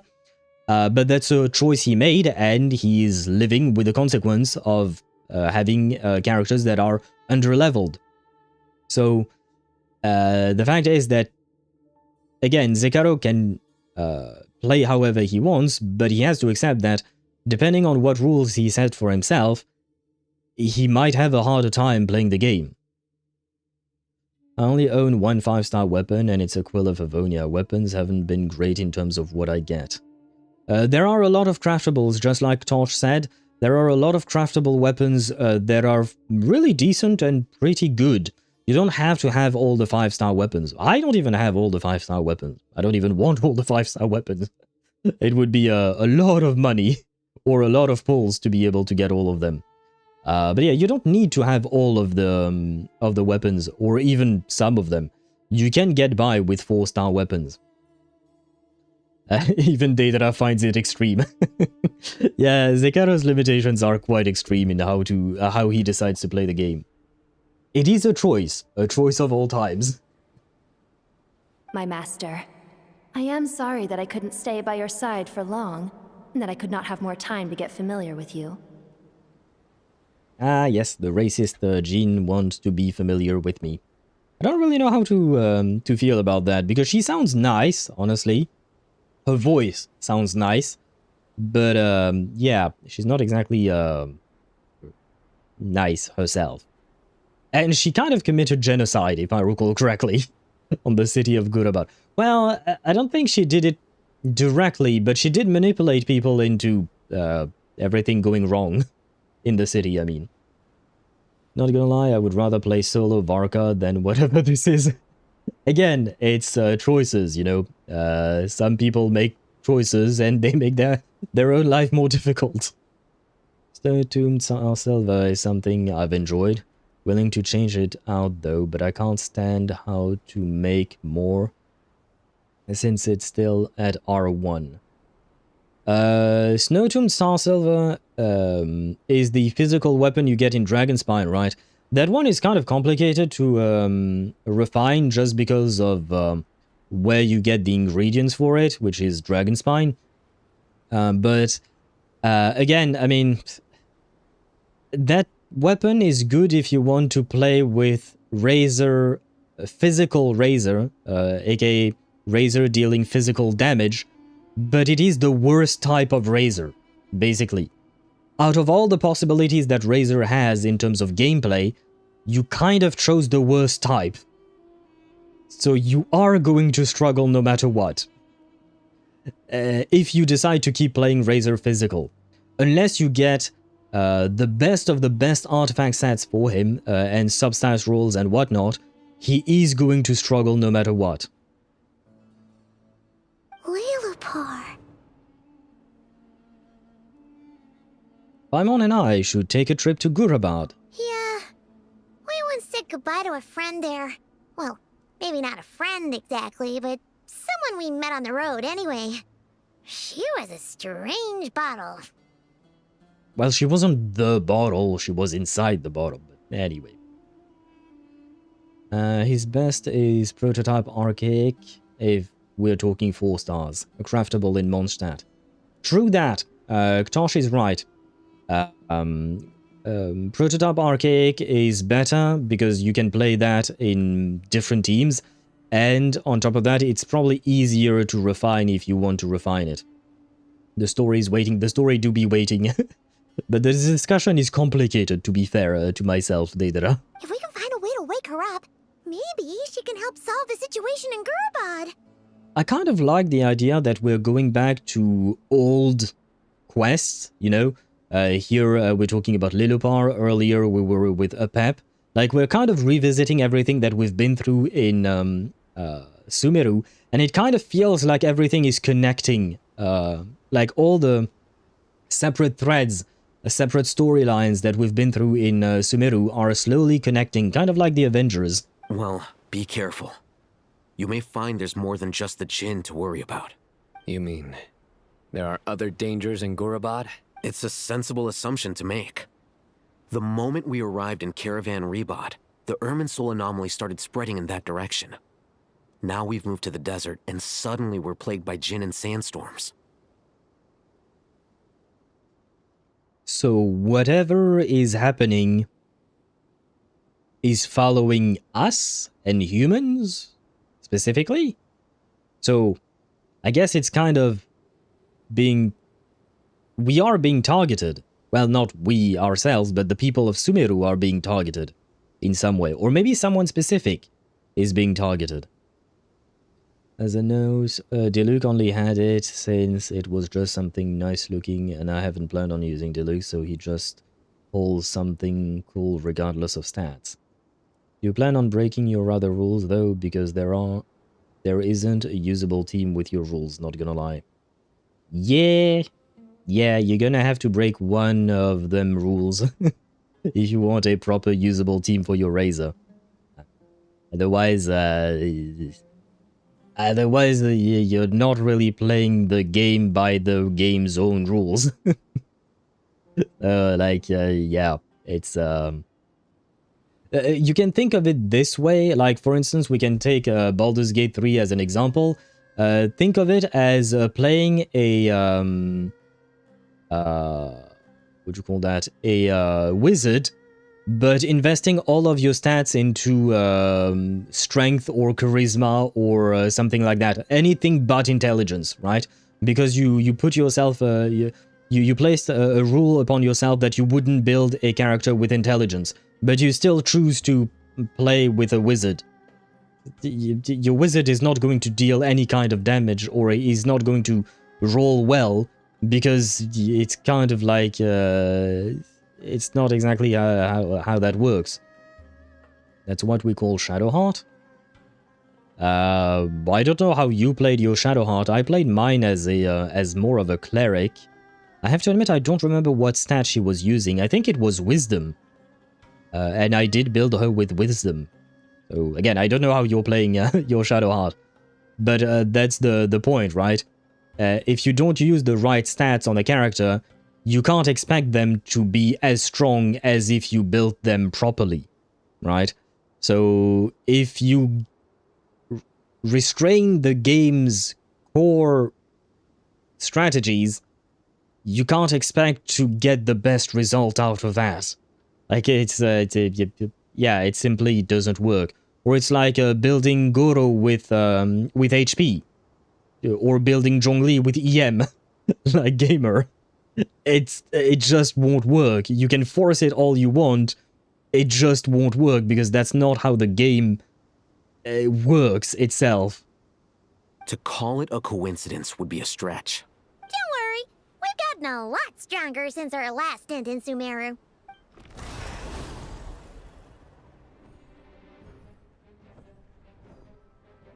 Wait, I recognize the serpents, I recognize the scorpions, maybe even the crocodiles, but I have to admit I don't remember the birds. Were these birds always part of the game? Or even the serpents? They kind of look different. Ah! When did they show up? They were always there in the background. Paimon, open your eyes. It appears the monsters native to the desert have been stirred by the Jinn's activity.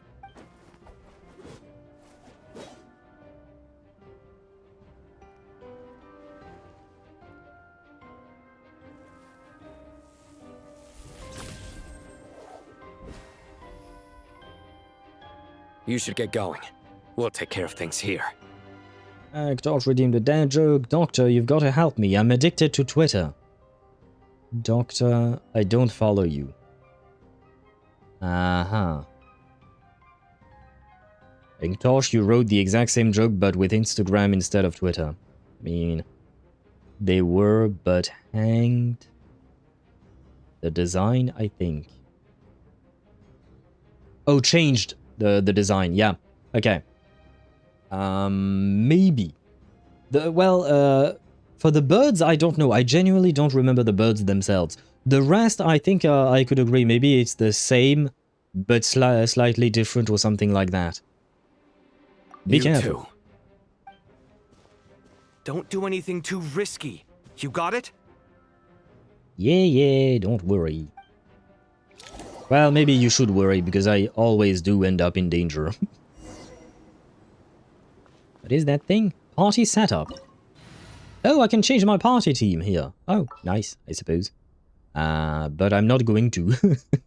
I am going to keep this team. I do want to play this team finally. Because I believe this... We haven't had a single fight in this whole storyline for now, right? I think. Oh. The Gent are swarming out of Garbod! Looks like Al-Haytham was right! Let's get inside and see what's going on!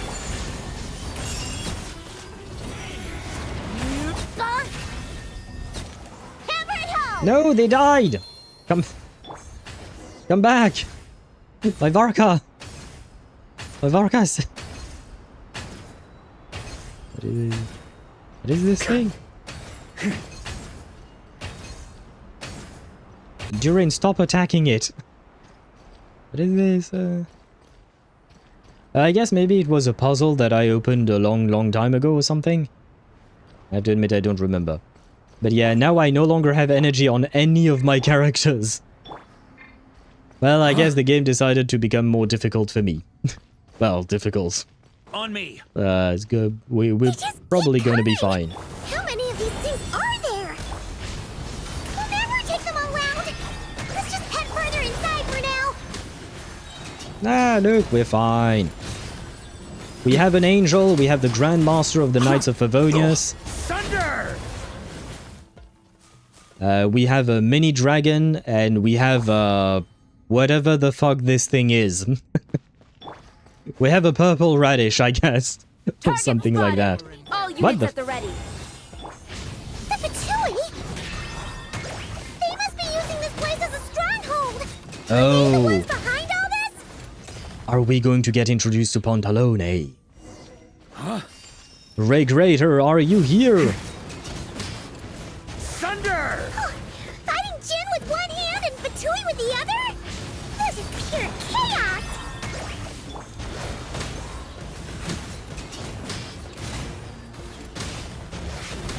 Ah, kind of fun.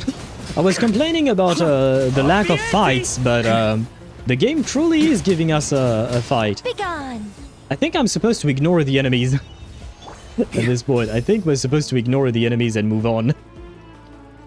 Unless they just... Wait, let me kill the last ones. No, I'll show you the true power of Anemo. There. And... Okay, no, I wasn't supposed to ignore them. But there are enemies downstairs.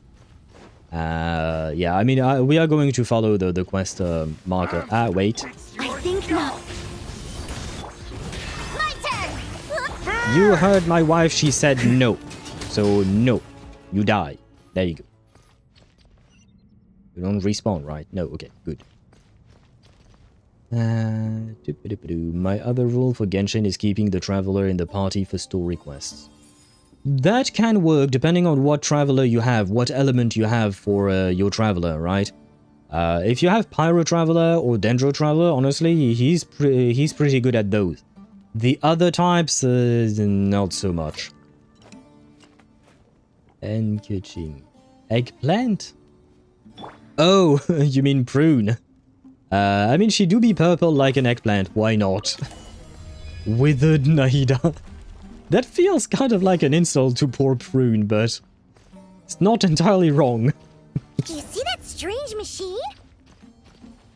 Paimon has a sneaking suspicion that that's the thing wrecking Gurabad and setting all those dangerous Jinn free. Yeah, probably. The target has reached the core zone. Requesting backup. Repeat, requesting backup. Well, you can request all the backup in the world. Stop him at all costs! Yeah, you can try. Careful! They're back again! Hammer time! Success!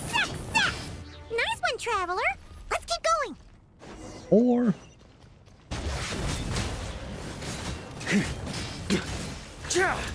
Such defiant. Had enough! Nowhere to run!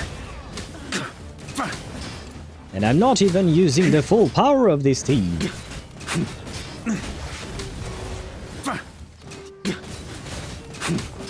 Wait, how many of these motherfuckers am I going to have to fight? I think not. Our little secret. More? More? Of course you would have me waste my wife's ultimate. Of course you would do that. How dare you? Not? Okay, physical. Very well. This hunk of junk's gone kaput. Now we can finally... Oh. Oh. It seems my subordinates failed to stop you in your tracks. Well, hello there. Apologies, sir. There is no need to apologize. You did well to hold your ground against such a powerful adversary for as long as you did. I must commend your courage and perseverance. He almost sounds nice. So, you're in charge here, huh? First the problems with Irminsul, now this mess in Gurabad? Are you the ones responsible for all this? I'm afraid I cannot answer that. That would have been too easy, huh? I assume you aren't naive enough to expect answers from an enemy. Oh, this guy is so snooty!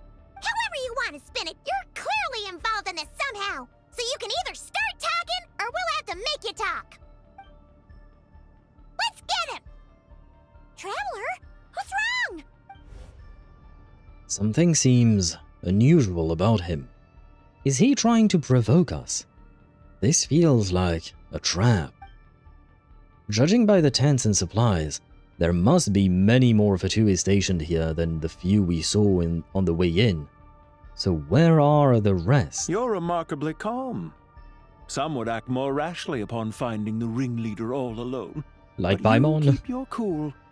Even as your enemy, I must applaud you. Did you show yourself just to say that? Is this you trying to take back control of the conversation? Unfortunately, I really don't have anything to say to you. Well, then go away. If you don't have anything else to say, just go away. Antalode, yeah, but he's not revealed himself just yet. Nicole redeemed a translation for slipper, which is pantofelek in probably Polish, I would assume. And then you immediately bet all and lost it all.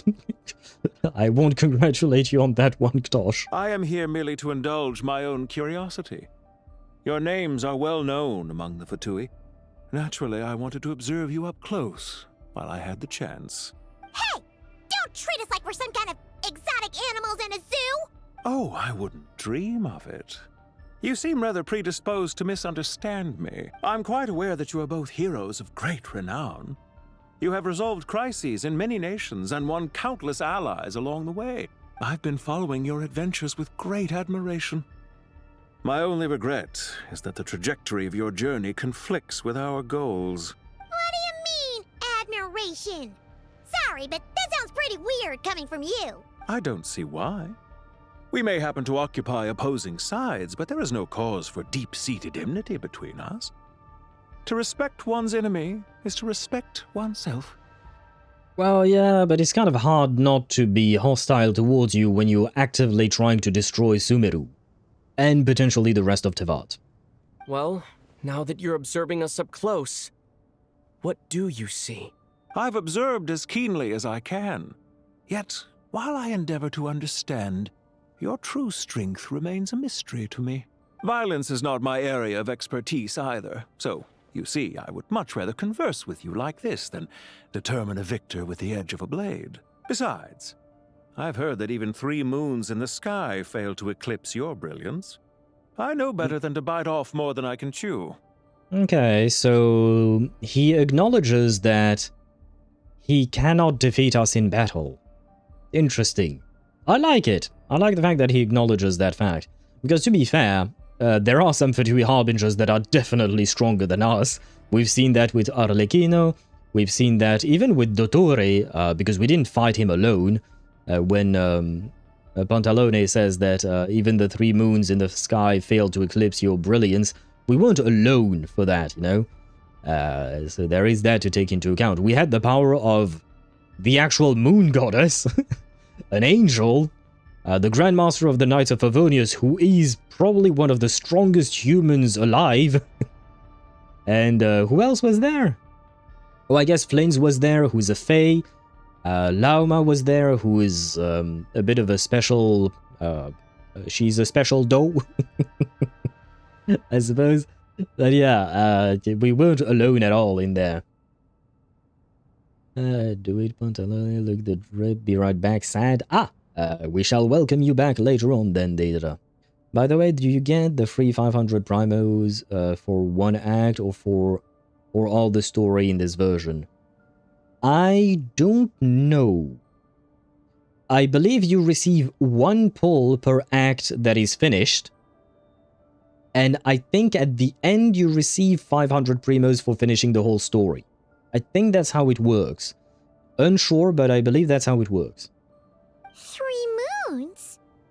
Yeah, he's talking about Nod-Krai. Were you not there? So you have a connection with the Harbinger, the Doctor. Aha! Il Dottore, the second of the Fatui Harbingers, a heretical scholar obsessed with mad experimentation. Due to a series of improprieties, he was expelled from the academia during his student years. He later joined the Fatui and rose to the rank of Harbinger. And what a fucking Harbinger he was! Well deduced. Our commander, Dottore, died in Nod-Krai, but there are things that do not end with his departure. We must... Look at me. I almost divulged more than I should have. But did he really die, though? Or did he say that to make us think that he died? What are you after? Revenge for Dottore? Or are you plotting something else? Why not both? I've said quite enough, I believe. There's no point in continuing this conversation, except to say, I've noticed that you seem to know your way around here quite well. A repeated visitor to Gurabad, are we? Nah, well, I suppose there is no point in hiding that. I'll take that as a yes. Then I'm sure you'll have heard the story of this place. The mother of the Jinn, Lilupar, and the tragic tale of her vengeance that spanned 3 generations. It was right here that Lilupar once helped the wise to ascend to the throne. But from that moment on, every king who sat upon it was corrupted by power. These degenerate rulers lost control over their nation, and with it, the right to occupy that exalted seat. What are you trying to say? I once admired you for your adventures. That is the earnest truth. But it appears to me that your journey serves ultimately to uphold the rules of this world. Are these rules truly just? Does the heavenly principles rule with wisdom or folly? And how can we be sure that the 7 who wield authority over the world will not be corrupted? Wait, I just had an epiphany. At the end of the day, what the Tsaritsa is doing is basically leading a revolution against the current ruler of the world, aka Fanes, aka the Heavenly Principles. So as a French person, I should be rooting for the Tsaritsa. I should be on her side, leading the revolution with her. As shit. That's not how I... Yeah, that's not how I thought. Yeah. Well, wasn't part of my original plan, but I suppose as a Frenchman I have to abide by our culture and lead the revolution with her. Well, fuck. On to the revolution we go, I suppose. Do they really expect me to walk 170 meters without sprinting or dashing? Probably, maybe. I don't know which part of the story you're in, but it can happen. Do you seriously think you're gonna convince us of anything? Convince you? I'm sure my commander already tried that. Why would I waste my breath doing the same? If a few words from a stranger were enough to make someone completely change their stance, it would only prove that they never had a firm will to begin with. I wonder if he calls Dottore his commander, because technically speaking, Pantalone is a lower rank member in the Fatui Harbingers, right? Dottore was number 2, the only one above Dottore would have been Capitano, and even above that would be Piero, and above that would be the Tsaritsa, so Pantalone would be under Dottore's command, or if he's saying that to make it seem like he's not actually a Harbinger, and actually just a, what do you call that, a random soldier, you know, some kind of elite or something like that. So I'm wondering if he's trying to misdirect us, kind of like the same thing with his comment about Dottore dying in Nod-Krai. Is it actually just true then that Dottore is indeed dead and gone, or is it just a misdirection to try and feed us false information through this conversation? Do you think they will do the Tsaritsa like Colombina? I hope not. What do you mean by that? Do you mean like at first she seemed scary, but then she turned out to be a cute potato? I hope not either. I really hope that the Tsaritsa is more like a cold-hearted character. I don't mind if she has some warmth to her deep within, but I truly hope that they keep her as a cold character, kind of like Arlecchino, for instance.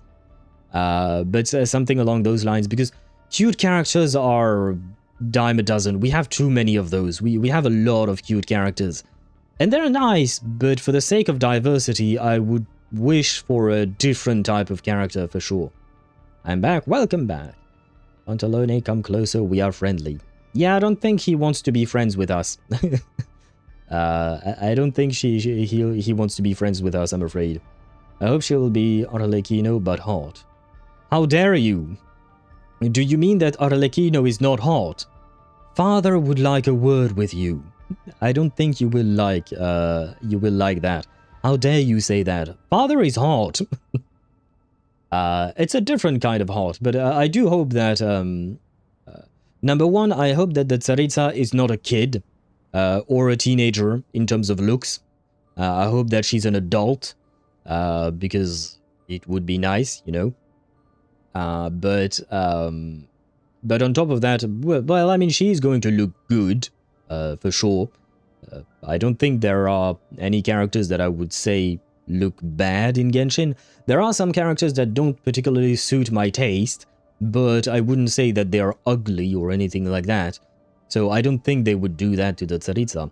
But yeah, I just hope she's not a child, and I do hope that she's not like a cute potato who's all nice and sweet and whatnot, because we've had that before. Hot in terms of not flat. Arale is hot. So you want the Tsaritsa to have big boobs, basically, is what you're saying. Why not?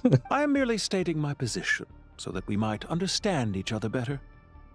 One's enemy in the present may not necessarily be an enemy for life. I suppose he's not entirely wrong there. At the end of the day, or rather at the end of the game, we might associate with the Fatui against the heavenly principles, maybe.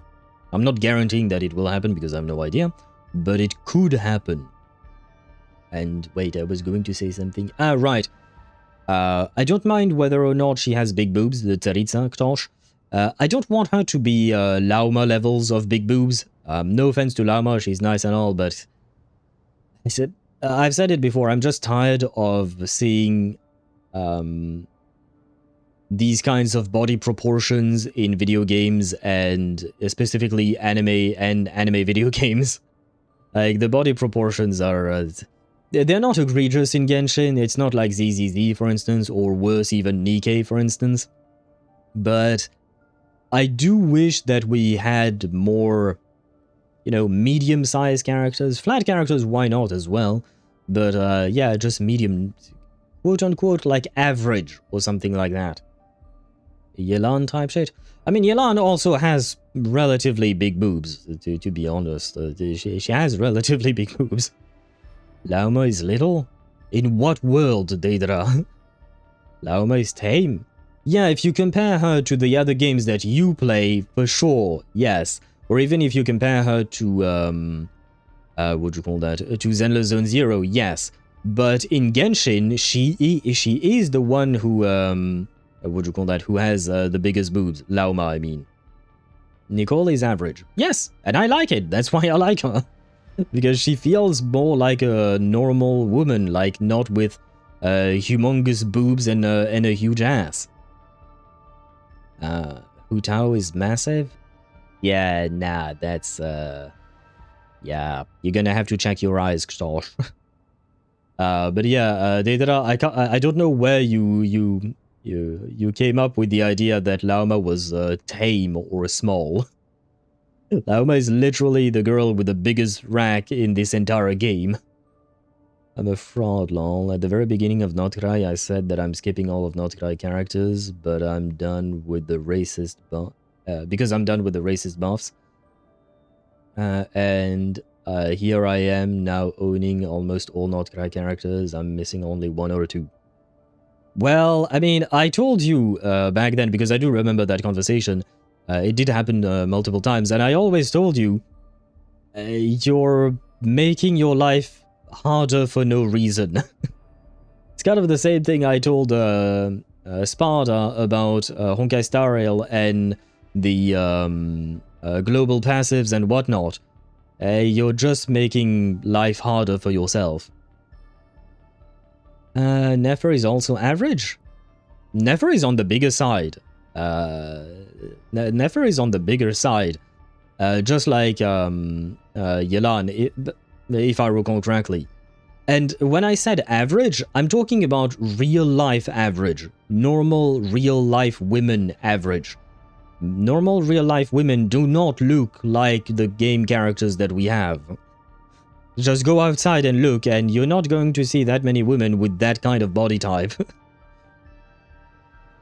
Well, she's tame for HoYoVerse. Yeah, but again, I feel like it's really not fair to compare different HoYoVerse games because they really do not have the same type of designs. Comparing ZZZ and Genshin Impact, or even comparing Honkai Star Rail and Genshin Impact, in my opinion, is just an unfair comparison because they don't have the same body type. Comparing characters within a game, that I can understand.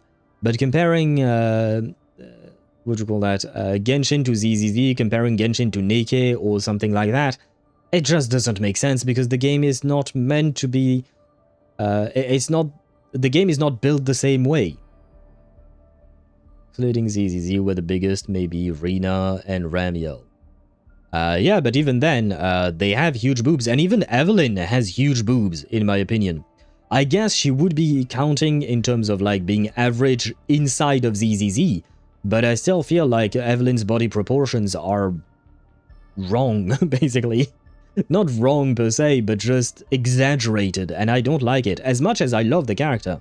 I absolutely love Evelyn, and she is still my favorite character in the entire game of Zenless Zone Zero, but her body proportions are too exaggerated in my opinion. By the way, when are we doing the ZZZ boobs ranking? I don't know. One day we might. One day. I think Nefer has big boobs, but it's just that Lauma, Veresa, Clorin, and Shanha exist, so she looks small. You're not wrong about that, in my opinion. You're not wrong about that. Crazy how the topics change so fast. Yeah, how did we get there? Oh, right, we were talking about the Tsaritsa. All of this started when I said that I was supposed to lead a revolution with the Tsaritsa. I'm 2 artifacts away from finally switching my Navia to the Nod-Krai purple set that Nefer and Flynn's uses, because since The new best team for Navia contains Columbina, and the Nod-Krai set is the new best set for her, and because of the passive that works basically like Obsidian Codex, you can get Navia to 100% without having her crit rate weapon. I'd have to look back on that artifact set to check. I'm really not sure about that being her best set nowadays. Could be, but I'd have to recheck myself. As for what game I'm playing here, I'm simply buying some time. But now I must bid you farewell. It was a wise decision not to attack me immediately. Since you did not fall for my ambush, I will now have to ask those in hiding to reveal themselves. Leave this to us, sir. Very well. I trust you to do what is necessary. Stall him while I execute the next step of the plan. Sumeru City, Irminsul. Ah, so you are admitting that it is part of your plan. Hey! Stop right there! Don't you dare leave without explaining yourself! Paimon, girl, he's our enemy. He has no obligation to explain anything to us. All units, stop them! Protect the commander! Okay. He mentioned Sumeru City and Irminsul! He definitely knows something! We can't let him get away! Get rid of these pesky soldiers, quick! Rear guard to the front! Don't let them through! Get that thing in position! Hold on! Just a little longer! Up the ante! We finally beat them! That mysterious guy can't have gotten far! Let's catch up with him! And that way. When the character using the set does a lunar reaction, they get 40% crit rate for a certain amount of time. What's there more to know? Well, that's the thing. Navia does not do lunar reactions. You do realize that. I mean, she doesn't do it part of her base kit. I guess technically speaking she does participate, but the one who creates the lunar reaction is Columbina in that team, right? So there is that to know. I'm still wondering if Lunar set wouldn't be the best right now for Keqing. Like, I have the artifacts for her on the Lunar set, but I still don't know what's best, attack sands or EM.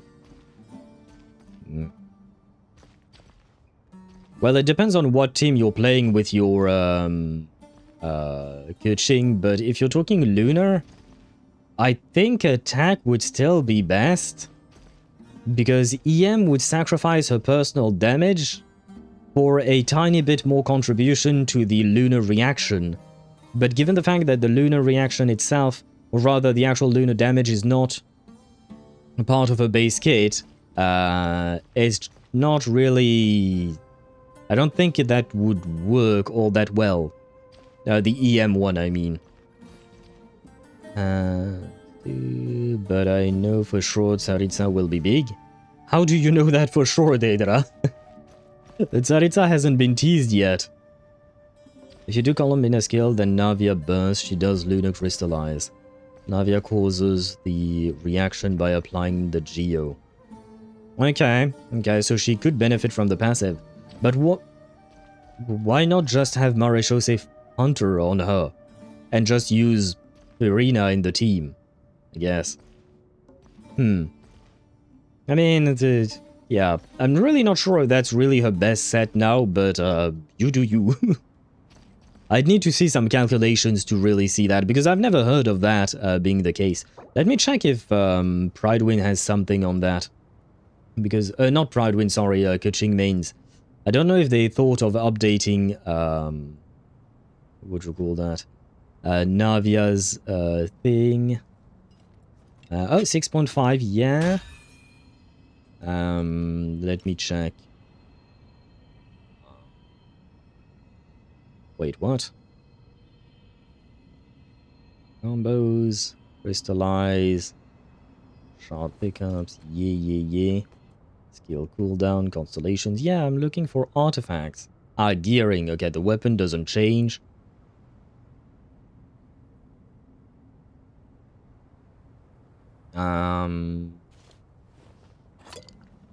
Yeah, nah, it's pretty much the same. Keqing Mains did the calculations according to specific assumptions, and in their calcs, her regular signature set is basically the same thing as Marechaussee Hunter or Knight of the Skies Unveiling.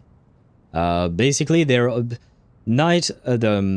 her signature set is at 100%. Marechaussee Hunter is between 98 and 104%, and the Nod-Krai set is between 97 and 101.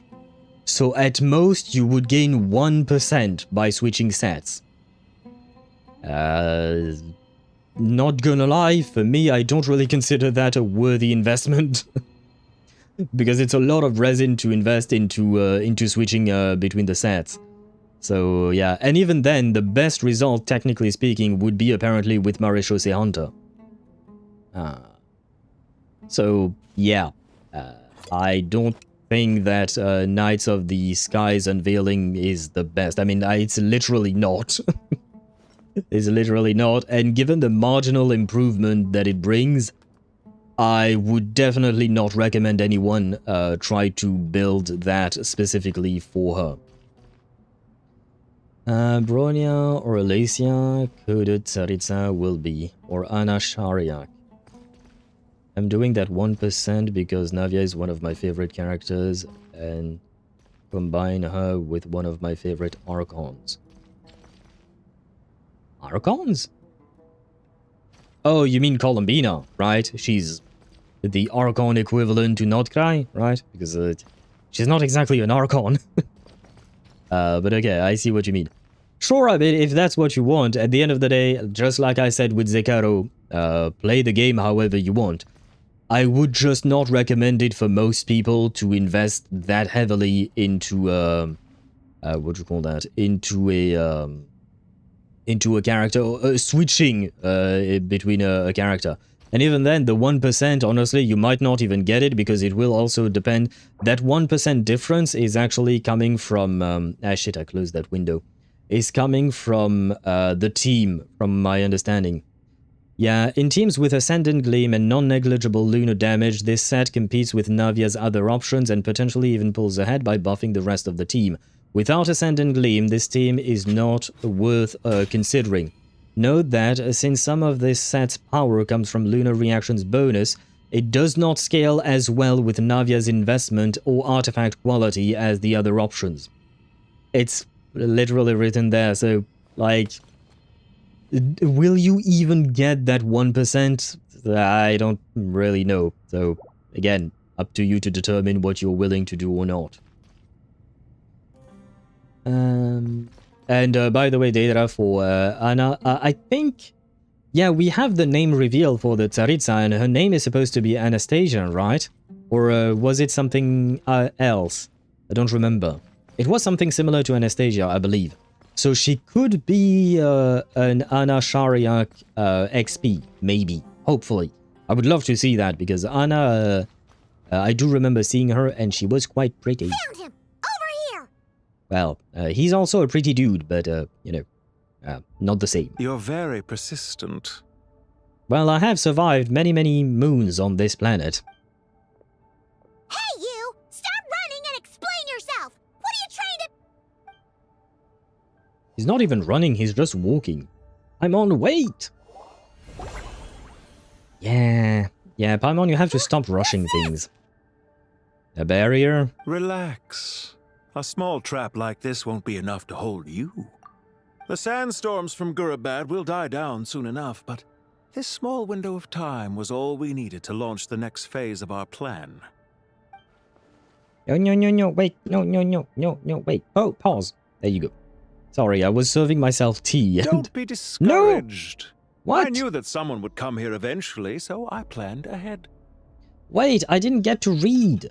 Oh my god, let me get myself some tea, brother. There. So there was more than one ambush. Shouldn't have let my guard down. Honestly, I feel like the Traveler is not to blame here. I feel like the one to blame is Paimon.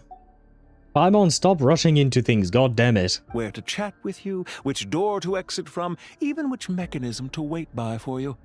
I thought through every detail. Good for you. You, meanwhile, know nothing of who I am. So far, you've only heard my voice, and for all you know, it may not even be real. But not to worry. This is only our first meeting. It shan't be our last. Well, speaking of voice, I do recognize your voice, brother. You're, Craft Lawrence. That's the first time I started recognizing the voice of, John Michael Tatum. Craft Lawrence is one of the main characters in, Hollow the Wise Wolf, which is a great anime. I highly recommend it, whether it is the remake that came out in recent years or the original anime which has 2 seasons.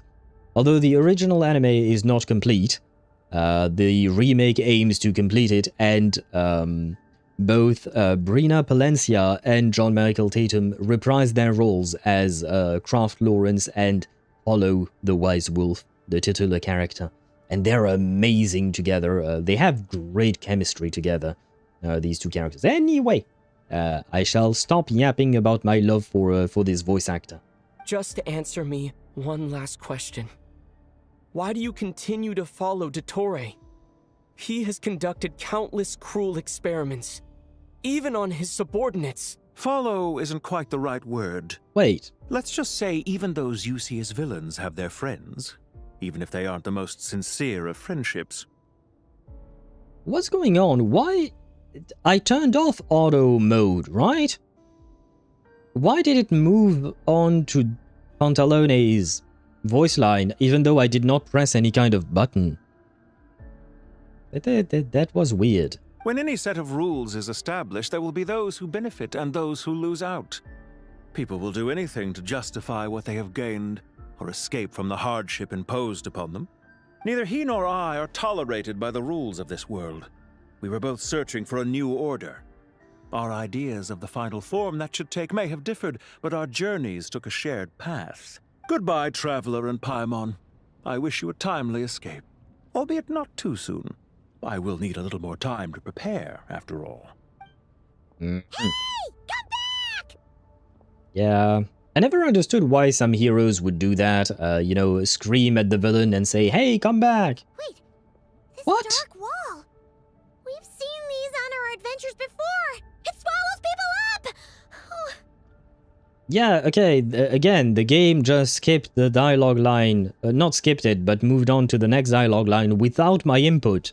I'm sorry! She shouldn't have jumped the gun! It's too late. Let's just focus on getting out of here. I won't say it's not your fault, Paimon, but because it kind of is. She did jump the gun. Okay. He may have fooled us this time, but we'll get him back!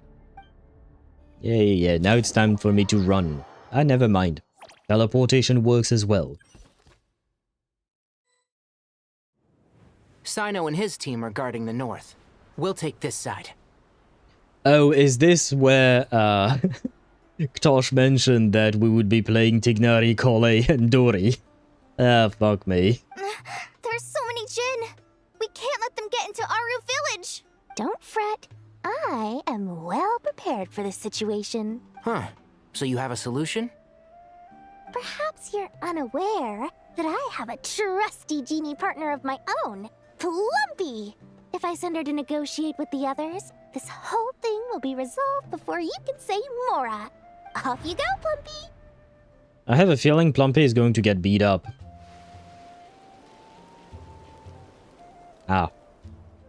Where is Plumpy? Oh. Come on, what's the hold up? 5,000 Mora.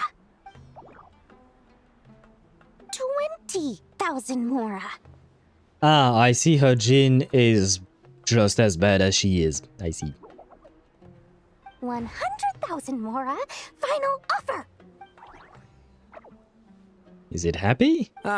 So she's a hired partner.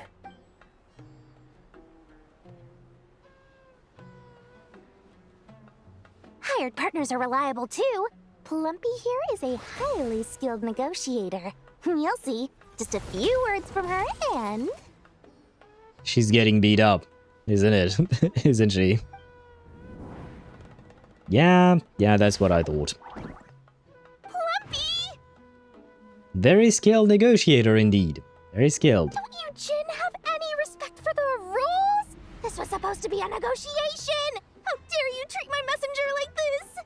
You wanna play rough? You can play at that game!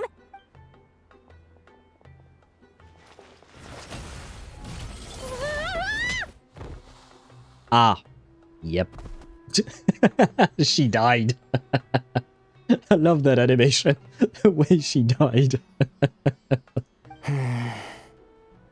Well, goodbye, Dory. It was nice knowing you. Looks like it's up to us now. Be careful, Kale. Yes, Master.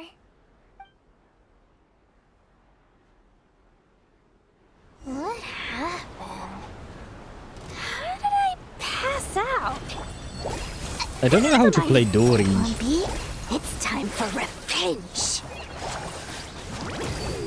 You know, this reminds me of when you first arrived in Avidia Forest. You were trying to help a child retrieve a lost toy when you stumbled upon Spino Crocodile territory by mistake. Yeah, I remember. Our first time fighting side by side. Fighting side by side? I seem to recall swooping in to rescue you with a team of forest rangers. Please stop.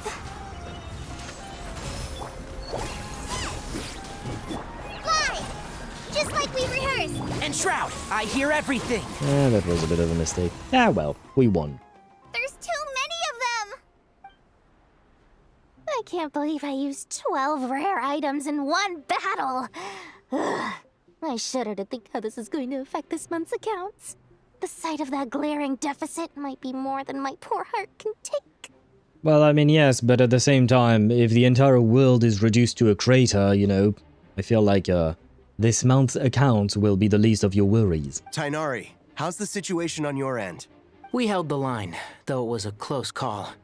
But it looks like they're preparing for another attack. Has something happened? They've breached our defenses in the south. The Jinn are pouring in. We're moving the villagers to the north as we speak. We're hemmed in. This is getting precarious. Our margin for error just got a lot smaller. That's why we wanted to confirm your status. We need to consider our next move carefully. Bad news! Another line of defense has been breached. Kale, go with them and assess the situation. Dory and I will hold the line here. But Master! Even with 3 of us, we barely managed to— This is not a discussion, Kale. Don't worry about us. She clearly still has plenty of tricks left up her sleeve. Wait, you can't pin all your hopes on me? Too late. Oh, great. I've almost run out of the things I brought with me, and the rest is back at the caravan. I should be able to hold out for a little longer, but still... Master! Need any help? Wife! Yes, I always need your help. Huh? What is it, Kale? If things continue like this, it won't be long before Aru village is overrun by Jinn, and the sandstorms are sure to follow in their wake. I do have a plan, but I can't guarantee it will work. I don't care. Whoever you are, please just help us. The only one who can help is you. I am merely here to guide you along the correct path. I am a spirit created at the beginning. I am a flickering illusion. I am the shimmering light that flows from the eyes of the Creator. What do you mean? Wife, now is not the time to be cryptic. It doesn't matter. You don't need to understand it. Just repeat after me, one line at a time. Watch out! Jinn incoming! I am a spirit created at the beginning. Here goes nothing. I am a spirit created at the beginning.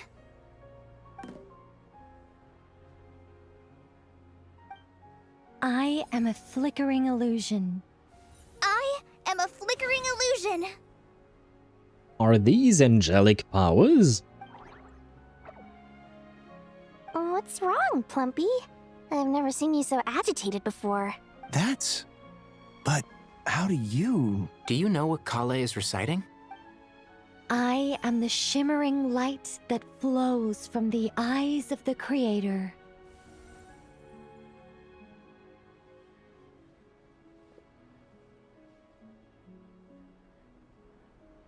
I am the shimmering light that flows from the eyes of the Creator!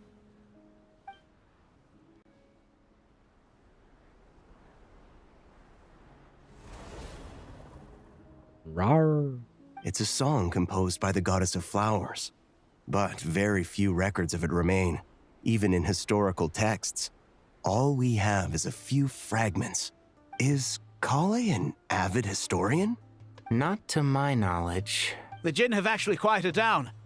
Although, no, it's more than that. It looks like they're showing submission. Clearly the songs left by the goddess of flowers have a soothing effect on them. At the very least, they're much calmer now. Really? Let me try. I am a spirit created at the beginning. Yeah, I had a feeling it wouldn't work. Don't stay away. I'll stop. I'll stop. Again, I'm suspecting that this might be the same voice actor as Dottore. I could be wrong, but I don't know who is the voice actor for this guy, but I love him. It seems like the song only works when Kale recites it. But why? Is it because she was afflicted with Elazar? Kale. Ah, I guess the game is not going to give me answers. Very well. Yeah. Any luck?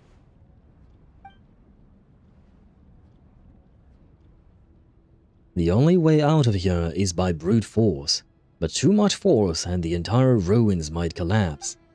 The mechanism is right outside. Maybe there is a way to... When I heard that loud rumbling in the distance, I thought the shifting sands had bust open the gates to some ancient treasure vault.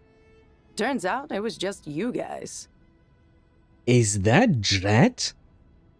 I think I saw purple hair. Huh? Wait, that sounds like... Yes, and the Dorito machine thing with her. I don't remember his name. But I remember the quest. Is this the first time we hear her speak? Because she was throughout Sumeru in like her own personal... Not personal, but it was mostly revolving around her. But you know, it was a whole world quest and it was not voiced. But is this the first time we hear her? It's been a long while. Did you miss me? Yes, I did. And I love her voice. Ah, Ben, that was the name of the of the Dorito. I forgot his name, to be honest. Oh man, I'm so happy to see Jet. Jet! Ben! Well, yeah, I'm happy to see Ben too, I guess. Let's save the catching up for later. First, I gotta get you guys out of there. Ah, that's so sweet. And Jet playable when... I wish they made Jet playable. You're absolutely right, Deidara. Jet Ufeira Hindi, a desert-born mercenary, once explored the mausoleum of King Deshret alongside you and witnessed the sacrifice of her father, Jabrail. Afterward, Jet returned to her father's homeland and joined the Tanit tribe, hoping to lay her parents' relics to rest at the Eternal Oasis. While searching for the Eternal Oasis, you met Lilipar, the mother of the Jinn, and gradually uncovered the conspiracy hidden within the Tanit tribe. After destroying the Tanit tribe, Jet founded her own mercenary company and continues to roam the Sea of Sand. Well, we kind of committed genocide there, to be honest. We kind of murdered every single goddamn member of the Tanit tribe. Let's be honest. It was a massacre. It was an absolute massacre, but we love Jet nonetheless. They were bad people, to be fair to Jet. But yeah, still, love the fact that we finally get to hear her. This should be the right mechanism. Ben, can you handle it? Oh, little triangle Dorito. There we go. Absolute cinema. I need a screenshot. Thank you. We finally see her again. Come on, let's leave this place. With great pleasure. I think I'm supposed to run. But to where? That way. I can do that, probably.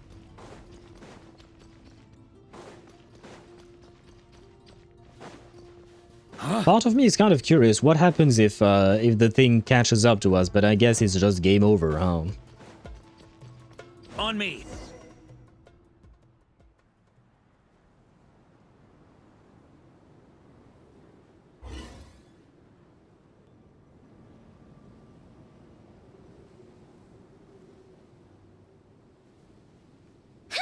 Those Fatui sure made themselves scarce.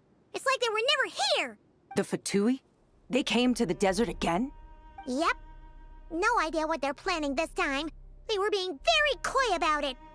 How have you been, Jet? Well, since we last met, I've started my own band of mercs. We've actually made quite a name for ourselves. Oh, yeah. On a slightly different note, I have some good news. I finally took care of Masaira. Not much to write home about. It was just another day. Found his hideout.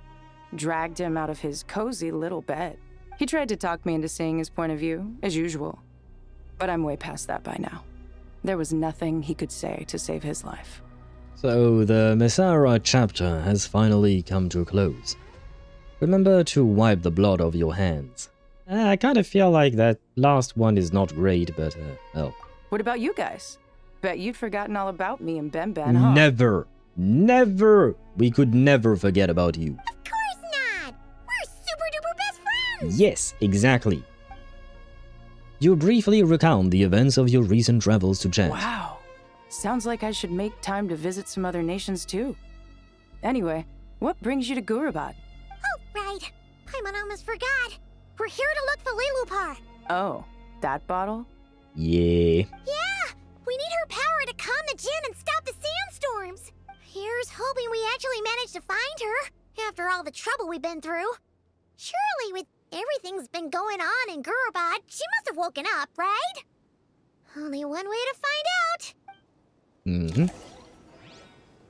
I know, where is Jet? I hope Jet does accompany us on our travels here. Yeah, time to jump. Time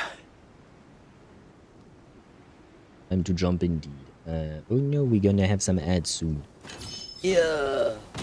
Huh? On me. Oh man, I remember these puzzles. I had forgotten about these puzzles, not gonna lie. Jet I did not forget, but the puzzles I did.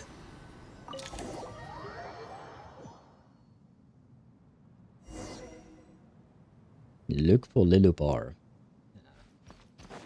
Let's see. Aha! Ah. Found her! Well, that certainly did not take long.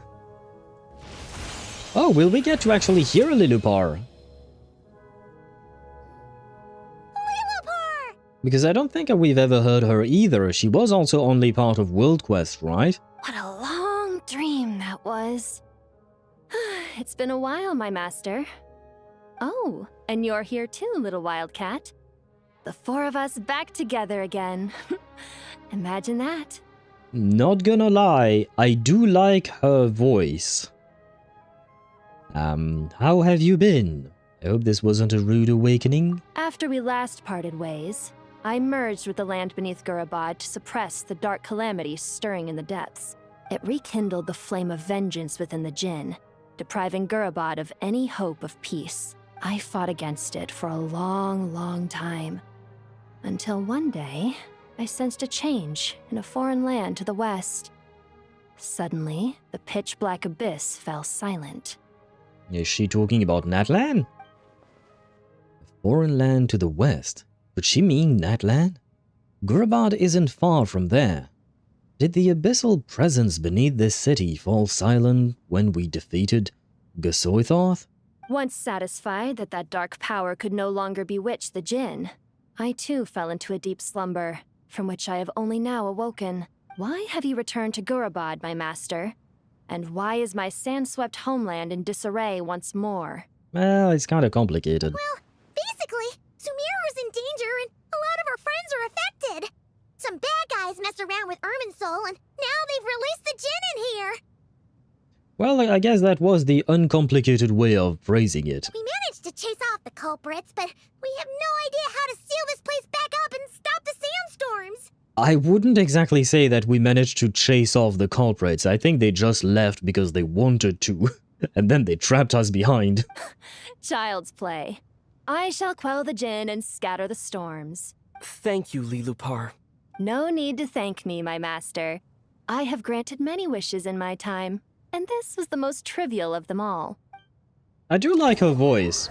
I still don't forget the fact that she's kind of a monster.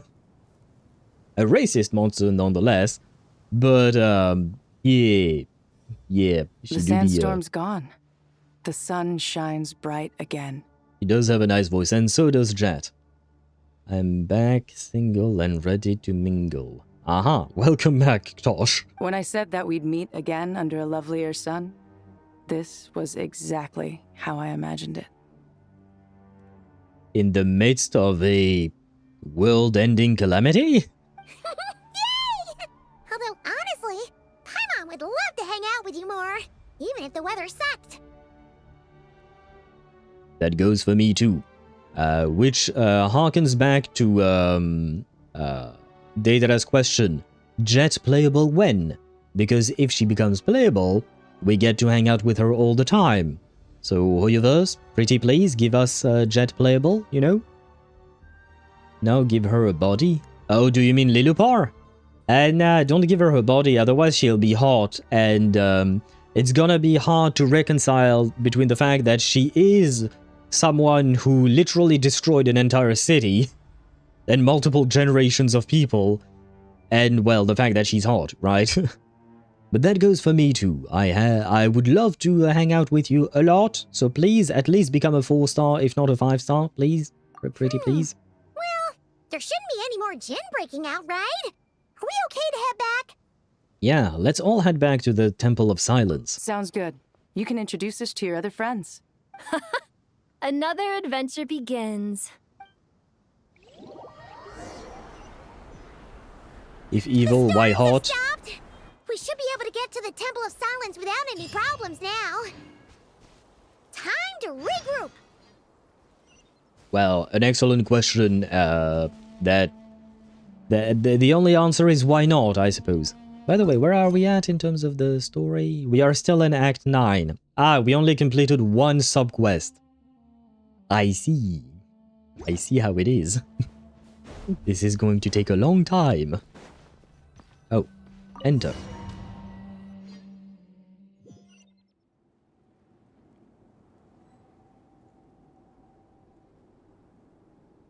Okay, anyway.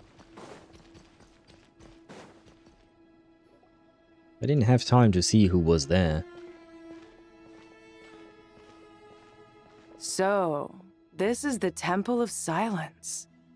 I've heard the Nagarjanites mention it in passing, but I never imagined it would be this big.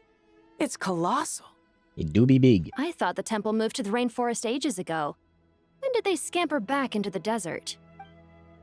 It's a bit of a long story. I don't know. This plan sounds a little too risky for my liking. Even in King Deshret's day, this was experimental technology. We have no idea what could happen if we activate it. Well, unless you know of another viable alternative for the Akasha terminal, I'm afraid this is our only option. The plan is sound, and the risks are manageable. However, if we are to proceed, we must act quickly. The scale of this project is enormous. Even with Kaveh, Faruzan, and every other scholar of mechanics working on it full-time, the proposed modifications won't happen overnight. Hey, Faruzan mentioned. You're back. Everything all right? Yeah, we brought a friend along. And who are they? Well, I guess we brought 2 friends along. I keep forgetting about Ben. I suppose he's there too. Friends of yours? Yes, very much so. Pretty much everyone in the Temple of Silence is. This guy's Kaveh, and the one next to him is Alhaitham. Hello, I'm Jet, and this is Lilupar. Oh, a famous name from the history books. Yeah, it's the word. It's the one. It's the one. The exact one you're thinking of. Owl One-She from PGR gifted me a Snow Owl plushie. I have to play PGR. I have to have whoever this person is, One-She. I don't even know if they're a dude or a dudette, but I have to have them give me a Snow Owl plushie. Oh, can you send me a screenshot? I see a Discord notification. I don't know if that's from you. No, apparently not. Okay, can you send me a screenshot of the plushie, please? I need to see it. I need to see the plushie. Pleased to meet you. A friend of a friend is a friend of mine, as they say. Who's they? It's an expression, Jet. Huh? Do people not say that? Not in the desert. Friends you can trust, but friends of friends? Gotta keep an eye on them. Still, I do trust the Traveler's judgment. I'm sure you're good people. The sandstorms have calmed down. I take it the Gurabod problem is resolved? What did you find? You tell everyone what happened in Gurabod. And after getting all smarmy with us, he trapped us there. Luckily, Jet used the mechanism outside to free us, and then we got Lilupar to put a stop to the chaos. Wow. Thanks for being there to help them. So, this mystery man openly admitted that he was merely a Harbinger subordinate. Yeah, see, I feel like he did that on purpose to make us think he was not. And it's just that we recognize his voice because he has a very recognizable voice. Jet, that was so tough. I mean, technically speaking, it was Ben that freed us, to be fair. to give credit where it is due, it was Ben who did the work. Yeah? Is there something weird about that? Now that he mentions it, it is a little strange. I assume you aren't naive enough to expect answers from an enemy. Well deduced. Our commander, Dottore, died in Nod-Krai. He was clearly unwilling to answer our questions when we first met. So why would he admit to being Dottore's subordinate later? Well. Are you wondering about his true identity? Or do you think there's a big conspiracy behind all this? Both. Why not both? And sent it in media. Thank you, Deidara. Let me see. Oh, it's adorable! Wait. Well, that was maybe a bit too zoomed in. Wait. I will share with the class. This is what Deidara got. Wait. I have to share it with everyone. He's beautiful. Right. That's not what I need. I need Discord. I need media. There you go. There you go. We all need to see this. The beauty of an item One-She sent along with the activation date mail. I don't know what that means. Oh wait, there is a description. A soft beanbag sofa you can sink into, right into. Perfect for kicking back and enjoying some slow, lazy downtime. It's adorable! I want one! It's kind of, well, now that I know it's a beanbag, I don't know if I have the room in my, well, room to put it, but I want one. I need to play PGR just to get that. I don't think I'll have the time to do that, but it's One-She's happy birthday gift. Do you mean like it's the gift that she gives you? I say she, but I don't know if she's a she. Is it a gift that they send you on your birthday, or is it a gift that they send you on their birthday? You know, kind of like in Genshin, some characters give you shit when it's their birthday, but when it's your birthday, it's the game itself that gives you things. So I'm assuming it's on her birthday. So I would have to find a way to play PGR and obtain this character on May 21st of 2027. Because right now I don't have the time to start playing that. One-She is a male construct and a good-looking one. And it is on his birthday. Okay, wait, let me look him up out of curiosity. But I can tell he's good people, just like Jet said. Just because he gives, what do you call that? He gives owl plushies. He is good looking. He kind of reminds me, I mean, I guess it's mostly because he has white hair and golden eyes, but he kind of reminds me of Jing Yuan, but with shorter hair, basically. It's just about the color, but they don't actually look alike. But he is a good looking dude. The activation date means the date when he got activated. Oh, right, because he's a construct, so it is kind of like a birthday buff, but for robots, right? Or something like that? I wouldn't go as far as to call it a conspiracy. Just the simple fact that having someone to shift the blame on tends to prove useful should trouble come knocking later. The most important thing for now is to solve the immediate problem. Perhaps that man knew you wouldn't have the resources to investigate his background and so didn't put much effort into disguising himself. This is all getting a little cryptic for me. I'll let you guys talk while I take a walk with Lee Lupar.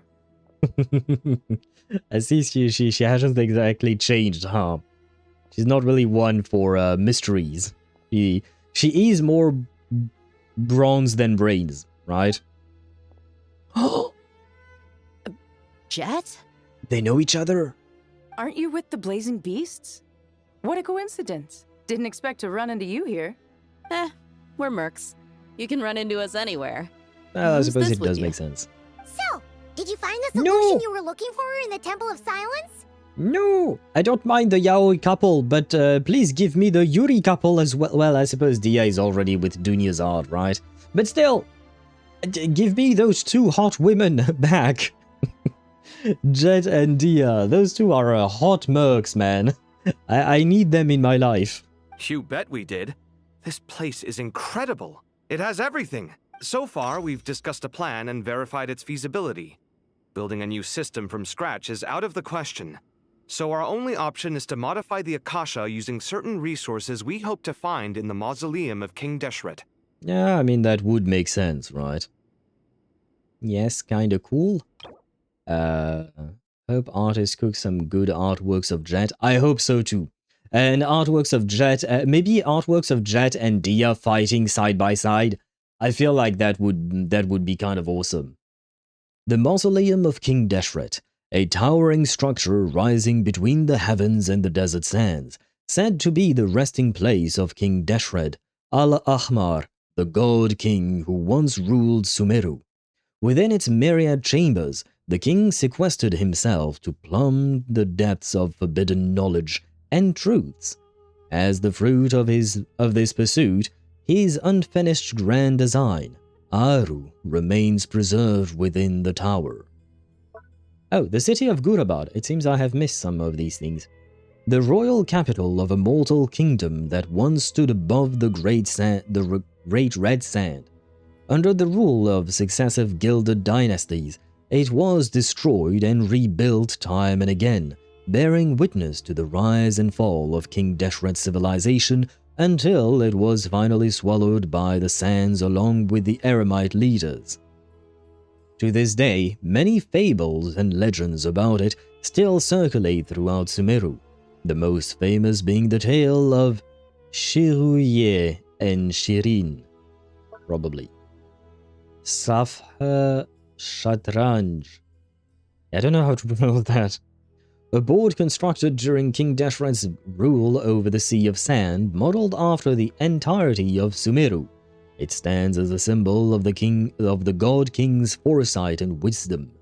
Oh right, that was the chess piece place thing. I see. No, they are not that kind of fight. I mean, why not? I have to admit, the thought did cross my mind. But I was talking about an actual fight, just seeing them being badass, basically.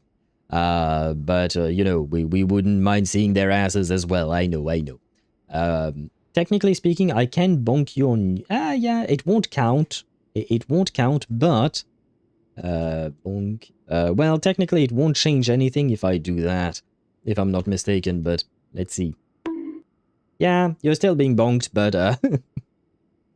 it doesn't count on your counter, I suppose, because on YouTube, again, like I said, I can't make a counter for that.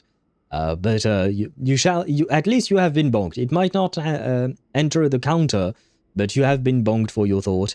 And I guess I should bonk myself because I did think about it. I didn't say it, but I did think, oh, you know what? No, I'm not bonking myself. I'm Bina bonking myself because I didn't actually say it. I restrained myself from saying that. Where am I? Happy LTV. There you go. Bonk. There you go. I get the punishment as well. Modified how? According to certain sources in the Temple of Silence, there is a core device in King Deshret's mausoleum known as Aru. Little is known about this device in academic circles, which suggests it was hidden quite effectively. Aru, an ideal realm fashioned in imitation of the heavenly principles act of creation, using knowledge and techniques the goddess of flowers obtained from Celestia. Through it, King Deshret sought to forge a golden slumber that would unite countless forms of wisdom and dream. Though this vision ultimately failed, many souls of the desert's people are said to still wander within. If these sources prove correct, the energy contained within Aru may be sufficient to power our Akasha renovation plan. However, this raises difficult questions regarding technological integration. The sages are still debating it. Yeah, but I'm sure they'll reach a compromise once they've argued it out. You can bonk my Twitch account offline? I don't think so if you're not in chat. Maybe, I don't know. Wait, let me try. Oh, I think I can. Oh yeah, I can. Well, there you go. There you go. It did count this time, so the counter worked. There you go. Good point, Data. Good point. What if we all hug? I don't mind hugging these guys. Why not? But I don't know if that's that's not exactly going to solve our issues, Tosh. We need a better plan than just hugging. The people of the rainforest are always cautious when it comes to desert technology. But times of crisis like this leave us with little choice. Oh right, Deidara, I forgot, but we did bonk Aisha once when she wasn't on stream anymore. I think she must have gone to sleep or something like that. But I don't remember what it was, but we knew she would be horny about some character that was on screen. And we decided to bonk her even though she wasn't there. But yeah, we can bonk people even if they are not on the stream, specifically on Twitch, as long as they've been on the Twitch side before.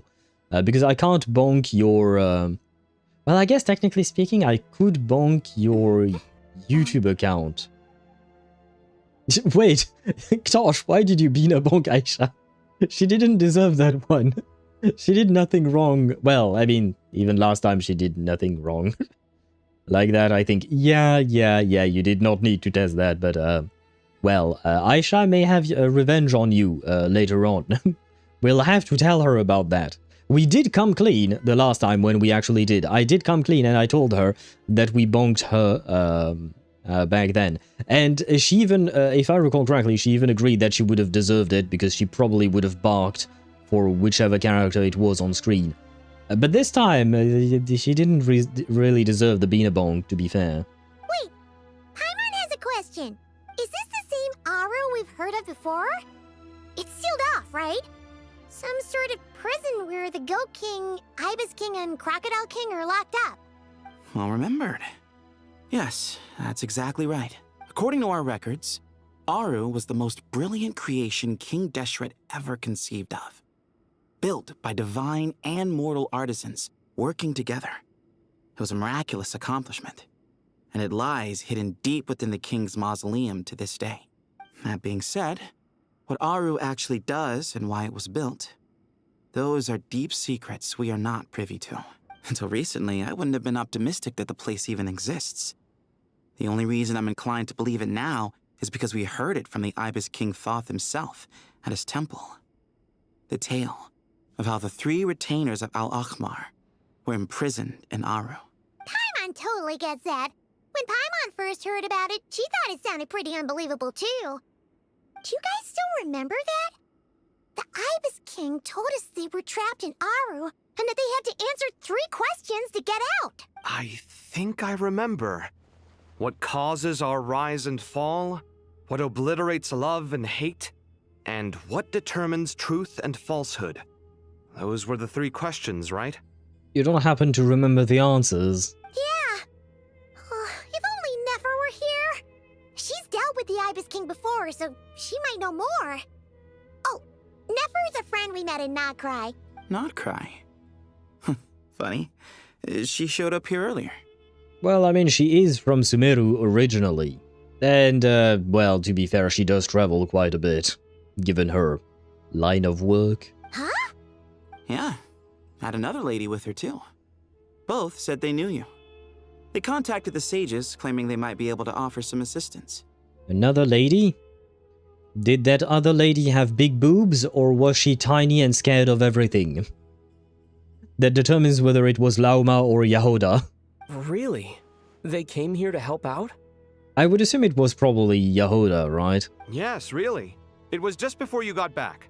One of them said she's made Nod-Krai her home. If she's the person you were talking about, then... Wait, someone who made her home in Nod-Krai? The only one I can think of is Columbina.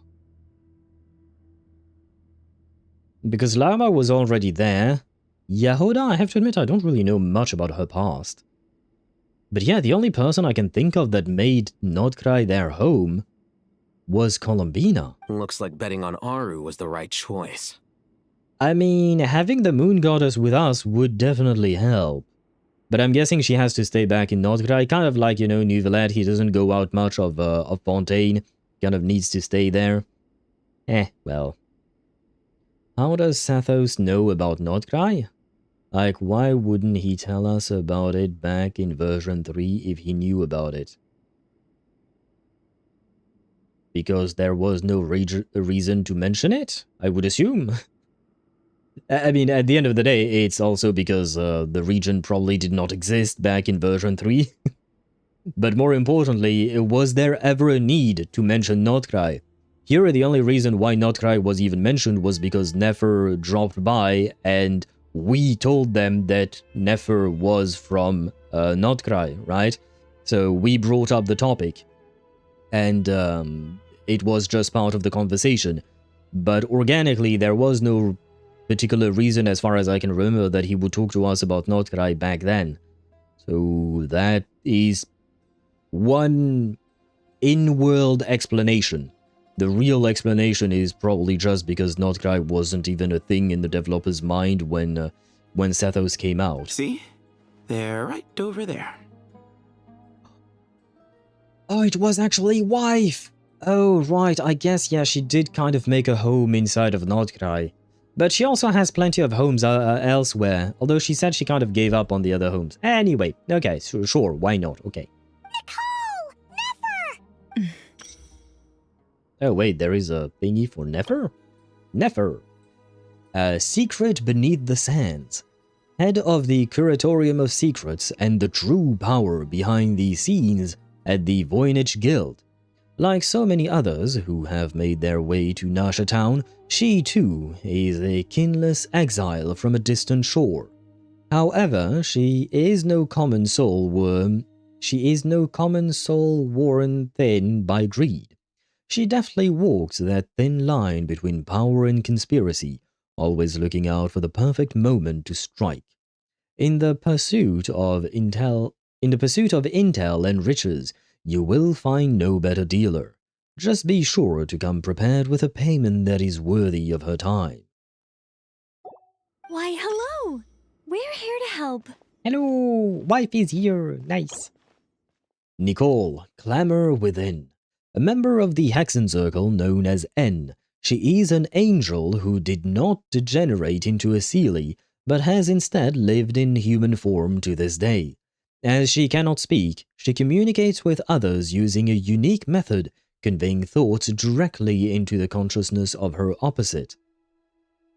Her knowledge is so profound that she can cite even long-lost histories effortlessly, speaking of them with intimate familiarity. Well, it's probably because she's most likely lived through that ancient history and all that, you know. She do be kind of old. We love wife, but we have to admit that she do be old. Probably one of the oldest character that we know of in the game.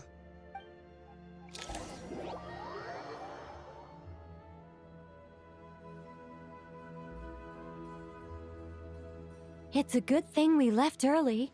We almost got locked out. Locked out? What do you mean?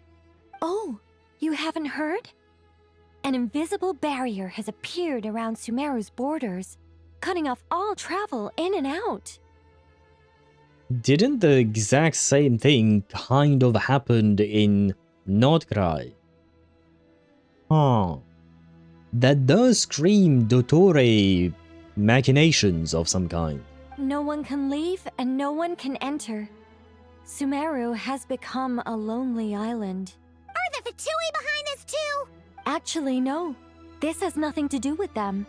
I suspect it's a defense mechanism within Irminsul itself. Oh, okay, never mind. Irminsul is the source of Teyvat's ley lines after all, and Sumeru is the nation closest to it. I imagine this function was put in place to seal the entire region off in the event of serious damage, preventing the disaster from spreading to the rest of Teyvat. It may have been implemented long ago. But doesn't that mean that the people here won't be able to escape to other nations if the anomaly keeps spreading? Currently, that does appear to be the case, which is precisely why I am here. This is a critical moment for the world, and Sumeru is the eye of the storm. So you brought Nefer here? Paimon's surprised you managed to convince her to come back to Sumeru. Indeed. Even for someone of my wisdom and eloquence, this tested my skills to the limit. I wish we could have seen that. Oh well. And Perfect. why should it concern me that Sumeru's in trouble? Surely you don't think I still have feelings for that place? I mean, to be fair, the problem is that Sumeru is not just in trouble. It's the entire fucking world. Sumeru just happens to be at the center of this problem. Judging by your tone, I suppose you don't. Sounds like you don't know much about my past. And here I thought you knew everything. All I know is that the Ibis King is the source of your power. He was quite a prominent moon envoy once upon a time, so I do know a thing or two about him. As for your past, I have ways to learn the full story if I wish to. But everyone has secrets they'd rather keep to themselves, wouldn't you say? I feel like she might be implying that she could perhaps read inside of Nefer's mind to dig around for the information, but she chooses not to. I see. Well, I hope Nicole does not dig around in my mind. I'm glad you see it that way, Miss Nicole. I've chosen to call Nod-Krai home, which is why I did my part in its hour of need. That doesn't mean world savings become a habit with me. I have no particular desire to play hero in Sumeru, thank you. I understand. Human emotions do not appear and disappear without cause. There is always a reason to be found behind both salvation and destruction. Still, if time has taught me anything, it's that human emotions are often complex and in conflict. That's why people change their minds about things all the time. But that's where we angels come in. Our duty, ultimately, is to guide people towards their deepest, truest desires and help bring them to fruition. And what is Nefer's deepest, truest desire, other than being hot? So I wish to hear about your past, because I do not believe you are motivated by hatred alone. And if we still arrive at different conclusions in the end, that's okay. And this is why I like Nicole. I refuse. Well, that was to be expected. Wait, what? But I set the atmosphere and everything. Isn't this supposed to be the moment when we finally open up to one another? You tried your best. She's adorable. Is it? Maybe I'm not so good at reading the atmosphere. You're right, Nicole. There's more to me than just hatred. Had it consumed me, I'd be left stuck in the past forever, never living in the present. But I don't think that your guidance can change my mind. The all-consuming sands, the bloodshed, both deserved and undeserved. Those old emotions cling to me like a shadow. May I suggest a therapist? She is also wearing green, so maybe you'll get along. Do you wish to shake them off? No. I hope to remember them forever. Those emotions and memories shaped me into the person I am today. They'll always be a part of me. I mean, moving on from your past does not mean forgetting about your past. In that case, would you like to hear my perspective, at least? Sure. It's not every day you get to hear an angel's opinion. A long, long time ago, when the angels still walked freely upon the earth, I found life tedious. Monotonous work, lukewarm relationships. Things weren't nearly as interesting as they are now. And yet, since the angels' demise, I have found myself missing those days on more than one occasion. Understandable, I suppose. I can fix Nefer. I think she's gonna fix you, rather than the opposite. Yeah, good luck to you, Ktosh. I hope you enjoy the fixing of Nefer. You probably will, to be honest. Let's be honest together. Human emotions are often attached to a person, a place, or an object. When those things are gone, the memories quickly fade, and the emotions slip away along with them.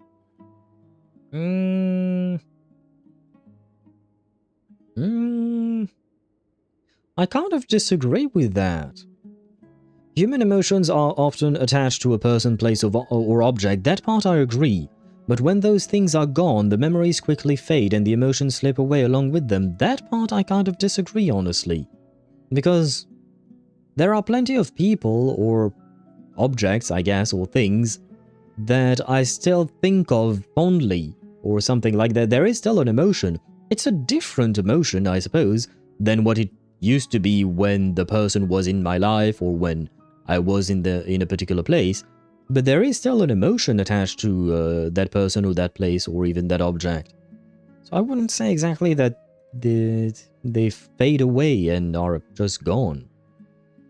And hello Decaf, welcome to the stream. I hope you're doing well and happy lurking to you.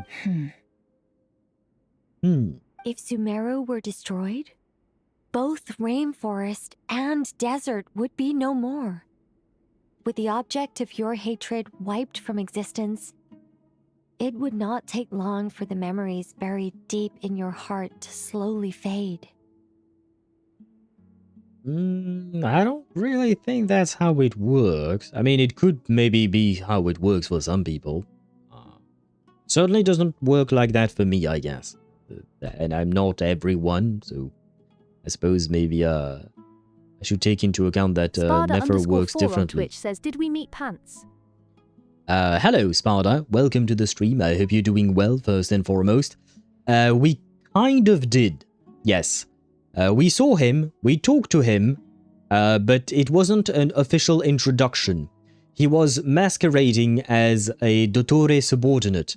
He kept saying that Dottore was his commander. Well, he didn't say it like that, but he kept implying that Dottore was his commander and that he was basically just an underling. So it wasn't a full-on introduction, you know, we didn't get to see the splash art that usually the Fatui Harbingers have, or even, I guess, the members of the Hexen Circle. It wasn't number 9 of the Fatui Harbingers, nope. We didn't get that kind of introduction to him, but we did speak to him, at the very least. We did speak to him directly, and it was interesting, I will say. I don't know why Ktosh you redeemed these, so you have a mother. I don't really know the... Yeah, I don't know why you redeemed that one specifically, but sure. Sleazy merchant, eh? We didn't really see his merchant side, in my opinion, but sleazy...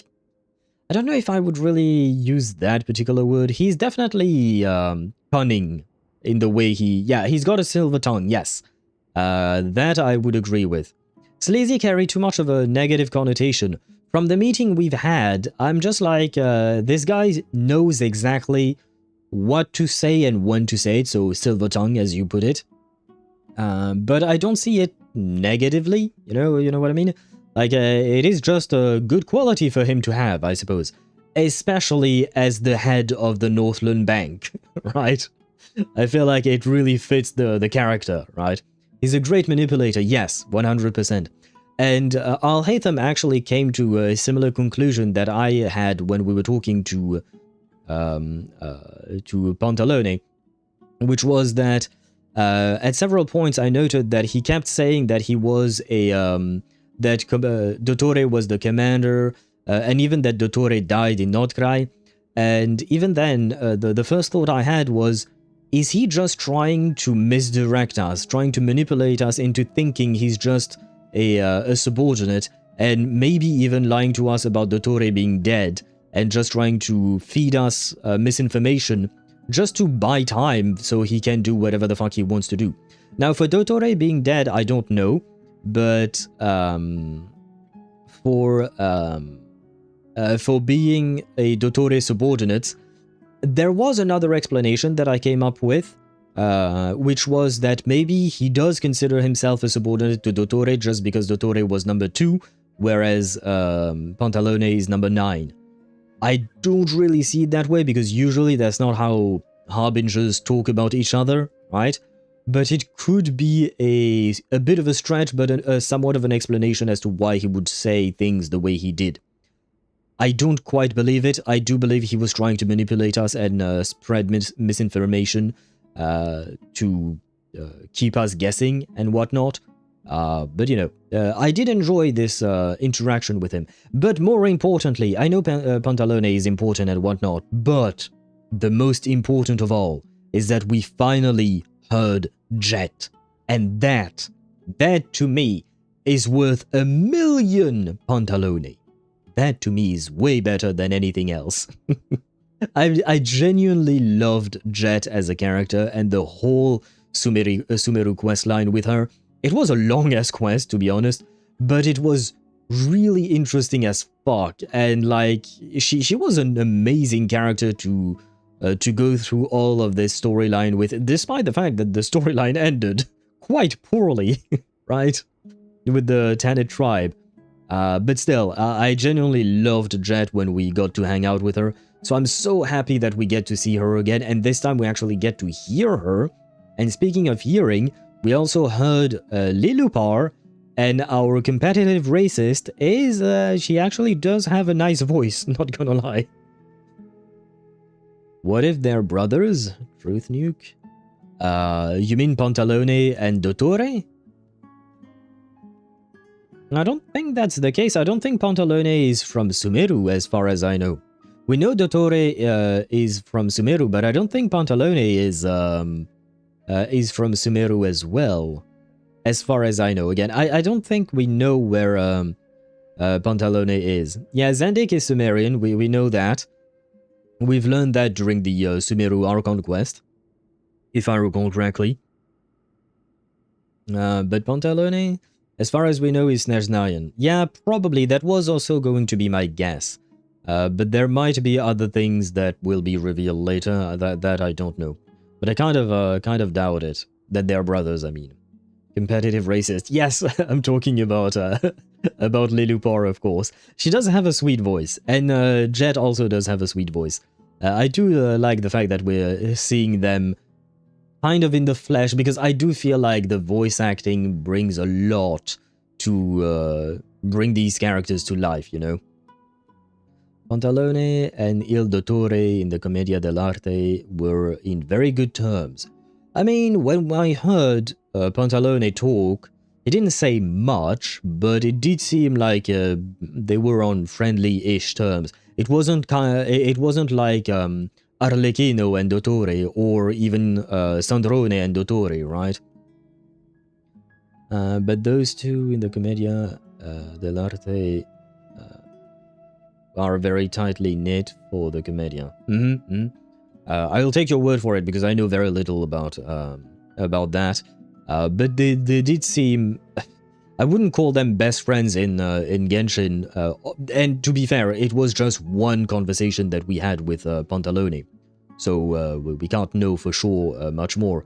But off of that one conversation, I wouldn't call them best friends, but they were certainly on better terms than what Dottore had in terms of relationship with other Patui harbingers. Rock-a-bye, baby, on the treetop. When the wind blows, the cradle will rock. And a good night to you, Ktosh. I hope you sleep well, you have sweet dreams of Nefer, and either you trying to fix her or her trying to fix you. Why not both? But sweet dreams to you, and thank you for being here. In the Commedia dell'arte, he typically tries to interfere with the innamorati, the lovers. He is also linked to Pantalone, as they are both becci, aged old men in Commedia tradition that typically scheme to keep the innamorati away from each other.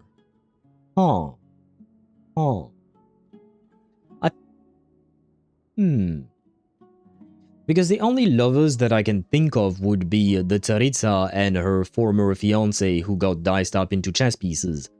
Except in this case, Pantalone and Dottore are not trying to keep them separated. It's quite the opposite, right? I mean, at the end of the day, Genshin is getting inspiration from the Commedia dell'arte, but they don't follow it exactly, right? Both is good. Yeah, I mean, we were talking about fixing Nefer because apparently she has some past issues with Sumeru. Both love and hate are intense emotions, but they are nothing compared to the void left behind when they disappear. Yeah, I suppose feeling empty is worse than feeling hatred. Certainly worse than feeling love. Love is nice. But yeah. Debatable.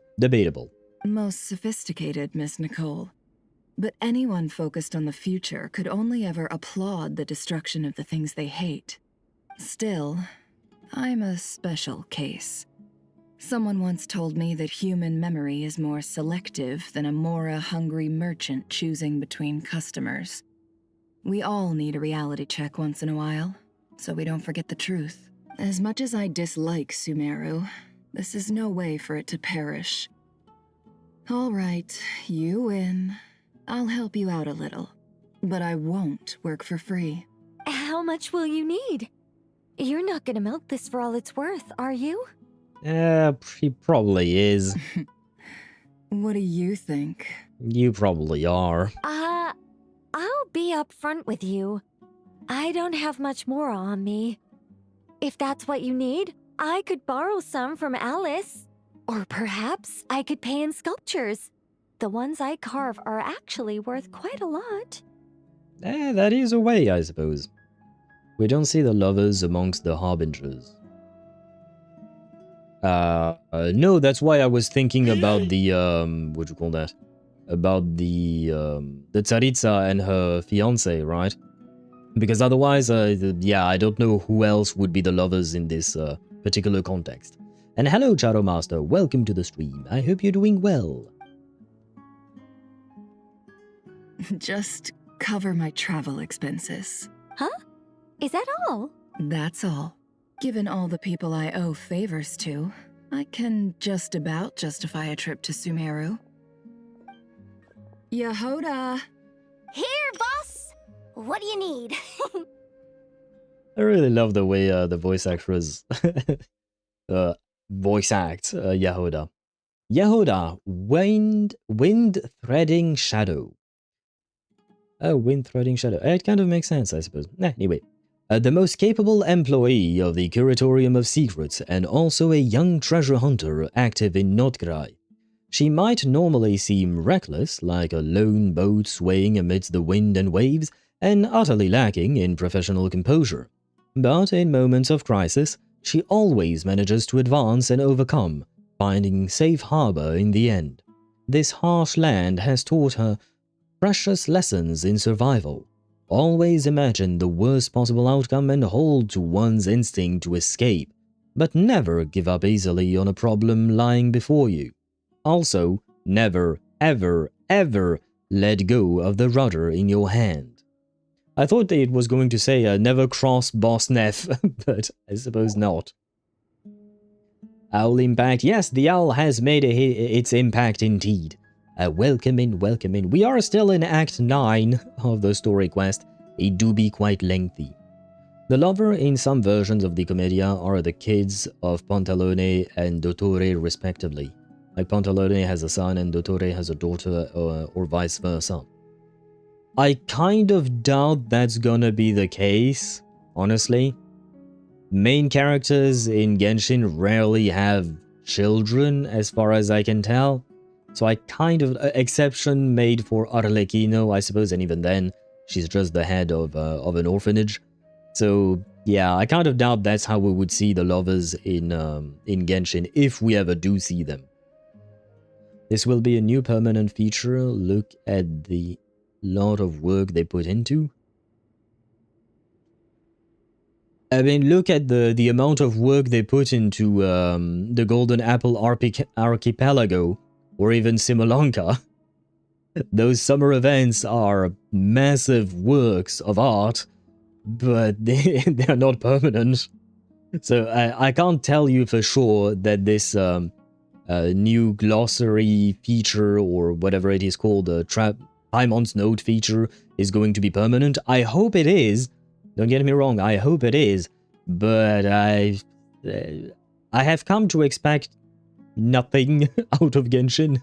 I don't mean that exactly in a bad way, well, kind of, but it just in the sense that some things are temporary, others not so much, so we'll see. We'll see about it.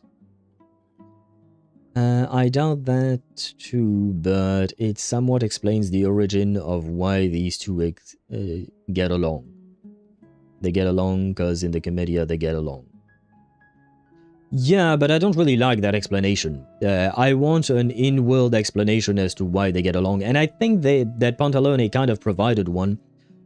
Because, like, maybe in the Commedia dell'arte, these two are best friends or something like that, but in Genshin, so far for me, they didn't feel like best friends. The way Pantalone was talking about it.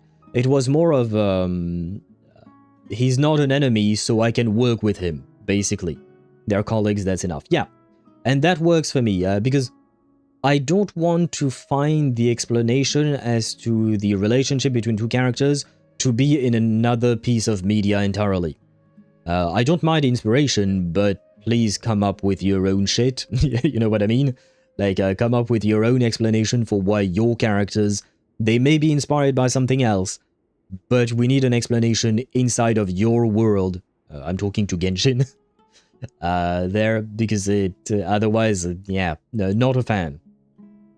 I started doing the new event in Wuwa today, and I'm a bit disappointed that I can't use my nicely built Hyuki there. Yeah, Mihai mentioned that as well, that you can't use Hyuki in the...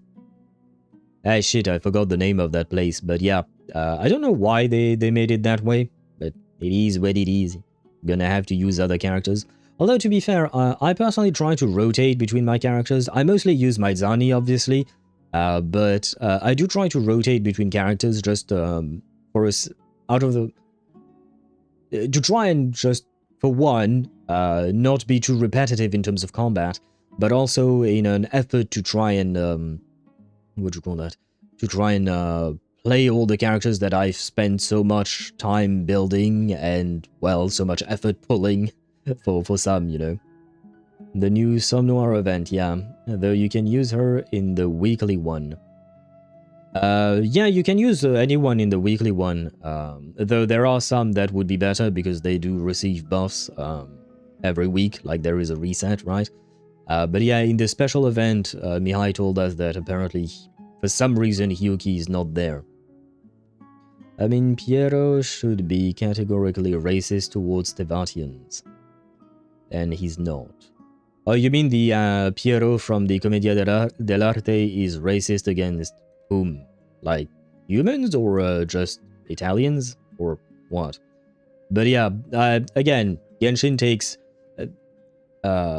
loose inspiration on these things. Our Piero? He should be categorically racist towards Teyvatians? Because of the shit he's been through? Why would he be racist against Teyvatians?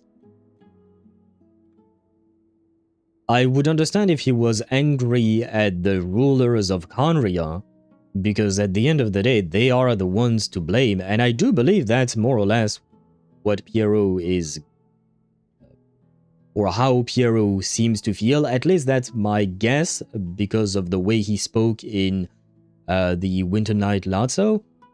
But I don't see why he would blame the entirety of humans from Teyvat for what Khaenri'ah went through. To me, that's a huge jump in logic. Norp, it's 2 AM, I'm asleep, #totally. Ah, welcome back, Aisha. I'm sorry to hear that you can't sleep. You're not going to be happy about that, but you got Bina bonked, even though you weren't here. And you did nothing wrong, to be fair. The last time we bonked you when you weren't there, we knew you would do something bonk-worthy. This time it was Ktosh, and I don't know why he did it. We were talking about Daedra, and I bonked Daedra because we were trying, what do you call that? We were trying to see if I could bonk Daedra, even though he was no longer on the Twitch stream, but he was on the YouTube stream. So we tried that, and we were talking about bonking people, and that reminded me of, you know, that one time when we bonked you, Aisha, when you weren't on stream. And so I started talking about that, and for some reason, Ktosh decided to Bina bonk you. So, yeah. And it happened again. Yeah, this time I have to admit, I don't know why. This time I don't know why. Well, at least it was as Bina. Yeah, at least it was Bina. But yeah, ask Ktosh. Ask Ktosh why. I take full responsibility for that. It was both of us, Sparta, to be fair. I will share the blame with you for that other time. But this time I will blame Ktosh solely for that. But for that other time, I will share the responsibility with you, Sparta. He could blame Teyvatians for Renova's actions, but he's not doing that. I feel like Piero is too smart to fall into that kind of leap of logic.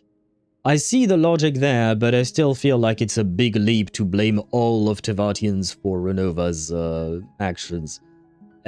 Yeah, I don't feel like Piero would be someone like that. To be fair, we don't really know much about him, but it's really not the vibe he's given me. Well, he was in a nice place in Khaenri'ah times, but he's pissed at Archons and Shade, and as the rest of the world, he's complained to them. He is pissed at them as well. I did not understand that last sentence, Shadow Master. And I don't really see why he would be pissed at the rest of the world. Again, I personally don't see it. Oh, compliant, from a compliance and not complaint. Okay, I see. Yeah, again, for me it's a bit of a leap in logic, and I don't think someone like Piero would do that. So I'm saying he could, but he's not. Yeah, I mean, anyone could, I suppose, but again, yeah, I highly doubt that would be the case. I could, of course, be wrong, and just like you said, Sparta, he could. We need to learn more about him, because as of right now, we don't really know much about him. But, you know, it is, what do you call that? It is a possibility that is not, that cannot be excluded. Sparta, Mr. Alktosh, all of you will suffer my wrath. Wait, what do you mean? Aisha, we've already told you about Sparta and myself, before, and you yourself, if I recall correctly, said that you would have probably barked for that character that appeared on screen. Today, it was just the, Ktosh. I had no intention of, Bina bonking you, or bonking you either. No, it's just, well, I guess Shadow Master chose war. Shadow Master chose war with Aisha. Well, following Sparta's logic a bit, but I agree with him. I mean, Sparta's logic does make some sense, but again, we have no confirmation about that whatsoever, and for me, I don't think Piero is someone like that. They more hate the Archons and the oh wait, although to be fair, I am shocked Khanrians we do see aren't racist towards Teyvatians. They more hate the Archons and the Shades. Well, yeah, because the rest of Teyvat did nothing to them. Sure, you could say that they, well, did nothing. But that's the thing, yeah, they are innocent at the end of the day. So for me, blindly hating everyone and anyone is just dumb. I'm not saying that it couldn't happen, some people could do that, but, you know, hopefully it's not the majority of people, and I highly doubt it would be the case for Piero specifically. But like, yeah, hating on the Archons and the Heavenly Principles, that I can understand. Or the Shades, sorry, yeah, the Shades. That I can 100% understand. Hating on all Teyvatians, that's just... that's brain damage. More brain damage than poor Aisha has received. I guess it'll help me sleep, but still. Yeah, I don't know what you did to deserve that, Aisha. I am sorry for you. I do feel sorry for you because you did not deserve neither the Ktosh Binabonk nor the Charomaster Bonk and Binabonk. Did someone say Aisha? Yes, we did say Aisha, indeed, she's here. And yes, Deidara, we did mention Renova for a quick second there. But I see it woke you up for a second. I'm going back to Sumeru for a while. While I'm away, you'll be in charge of the curatorium. Me? I'm in charge? Whoa. Don't worry, boss. You can count on me! Emotional damage! What's with the emotional damage all of a sudden? And that was how the ingenious angel Nicole brought you the perfect person for the job in your hour of need. Thank you very much. Hooray! Hip hip hooray indeed. Thank you very much, ingenious angel Nicole. That was far more detailed than necessary. Not lacking in embellishment either. It was perfect. Do not criticize wife, please, never. I never thought I'd return. Especially not the desert. But life doesn't always go as planned, I suppose. Is it because you're green? So you're more into the forest? What's Candace up to? I don't think I've seen her yet. We haven't either, to be fair. She is still taking care of things in our village. Should be joining us before too long.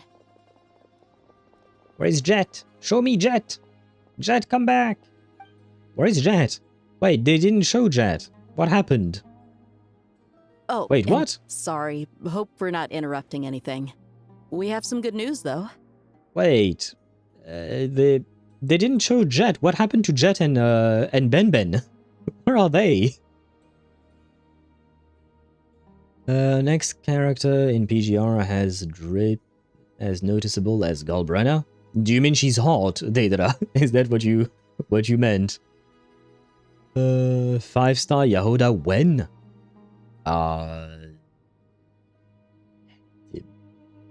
Whenever the game decides to give us XPs, I guess. That's the only thing I can I can tell you.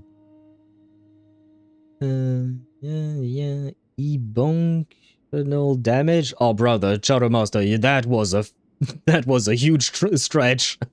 The mix between emotional damage and the bonking part. That was a huge stretch there.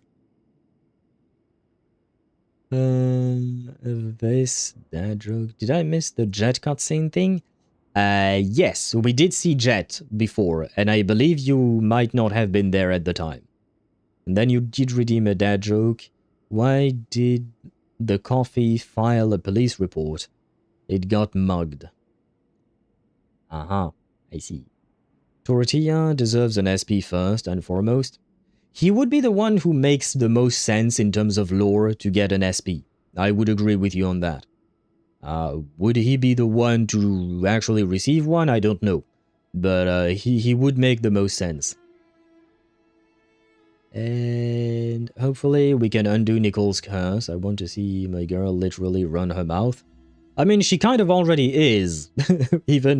Even though she's not literally doing it, you know. She kind of already is. But sure, if we can remove her curse, I would happily help her out with that. Tortilla, yes. That is another name for Tartaglia, right. I was going to call him Tagliatelle, but different, right? Different food. Electro, delusional child, Genshin, do it. I scream as they drag me back to my padded room. Yeah, honestly, I have my doubts about that ever becoming a thing. Maybe in Snezhnaya, because we did receive a new artifact set that deals with superconduct. So, and superconduct is part of it is electro, right? So, and that set has a weird description. Like at the end of the set, it says that another bonus will be discovered when Snezhnaya is out, or something like that. So, yeah, I don't know. Electro, delusional child, foul legacy, please 2 SPs for him. Yeah, I think, Aisha, you might be pushing it there. You might be pushing your luck there. Maybe a better boss Tortellini. Dottore already has 2 versions. Well, yeah, but only if it makes sense to fight the child again. You know what I mean? Like, Dottore, it made sense because we ended up fighting him and all of that. And this time we might end up fighting a version of him, I guess. But like, for Child himself, if we do end up fighting him again, yeah, sure, why not? But otherwise, what would be the point? I also got dragged to a padded room. Bug. They don't know I burnt a child-shaped hole into the floor with me. What the fuck is wrong with you, Aisha? What the fuck was that sentence even? Fight me, Child and Lohan, same type, please God? Same type? What do you mean same type? Oh, same time. Fight me. You, You want Child and Lohan to fight you? I can take them. Yeah, I'm guessing you're not talking about a regular fight. Okay, you know what? Yeah, because you said I already got bonked, so you can't do it again. But the one bonk you got before, we can attribute it to that weird-ass sentence about peeing on the floor. This time I will bonk you, but for the Child and Lohan not really fight. But yeah, that's for that one. Tartaglia and Lohan would fight each other, probably. Yeah, and I think they would enjoy it, most likely. I still need to do Lohan's quest, but honestly, I do feel like they would get along quite well. Okay, wait, my bum hurts. Insert joke here that I already got bonked for, so I don't need another one. I'm going to try to go back to sleep. Wish me luck. Good luck to you, Aisha, if you are trying to go back to sleep. I hope that you do manage to find sleep and some rest. And I wish you happy dreams with both Lohan and Tartaglia together with you. Maybe, probably. But a good night to you. I want to see that fight, the 2 fighting maniacs. It would be interesting. I'll give you that, Daedra. It would be very interesting, especially because I do genuinely like Lohan's animations. Had I not been pulling for Nicole, I might have pulled for Lohan. One problem I have with Lohan is the fact that he looks like a teenager, but his animations are quite good, I will say that. Well, we might, because he's the lowest of the 2E, so he's like their enforcer. He might not, he might have no other way. Wait, were you, Shadow Master, were you replying to the comment about us fighting, Child in the future? I mean, yeah, I'm not saying it can't happen. I'm just saying I have no idea whether or not it would happen. But of course, any of the Harbingers could fight us again, even Arlecchino, even though we are on friendly terms with her. Well, Sandrone is, I guess, in pieces. Columbina is no longer exactly a Fatui Harbinger, I suppose. But we could fight any of the Harbingers depending on whether or not our goals the opposite of align, but you know what I mean, right? Like, if our goals are misaligned or conflict with each other, we are going to fight them. But as of right now, Child is still recuperating as far as I know in Snezhnaya, so we'll just like... At this point, anything can happen, so it's a bit... It doesn't quite make sense to speculate about that, because we don't have much information to speculate upon. I like him because he's not right in the head. I had a feeling you would like him indeed, Deidara. I'm eagerly waiting the full Fatui leitmotif from the Tsaritsa. Well, I mean, it might happen sooner than you think, right? Because we only have a few months left before we get to Snezhnaya. Diverge, that's the word I was looking for. Thank you, Sparta. We're planning to go to the mausoleum of King Deshret to look for the legendary Aru, then use it to try and restore the Akasha system. According to records in the Temple of Silence, the mausoleum houses something called Aru's Chute, which can be used to establish connection with Aru. We still have some time before we leave, so there's no rush. Every time they say Aru, I think of Aru village, but I also think of Ashru, Nephra's cat. I'm fairly certain that it has nothing to do with the cat, but I don't know. Keep thinking about the cat. It's a cute cat. Tartaglia is warming the Tsaritsa's bed chambers. Trust me, I was in the... Well. You're gonna get bonked for that. Even though it wasn't horny for you, it was horny. It was a horny thought in general. There you go, Espada. I need to sleep, but before that, I want...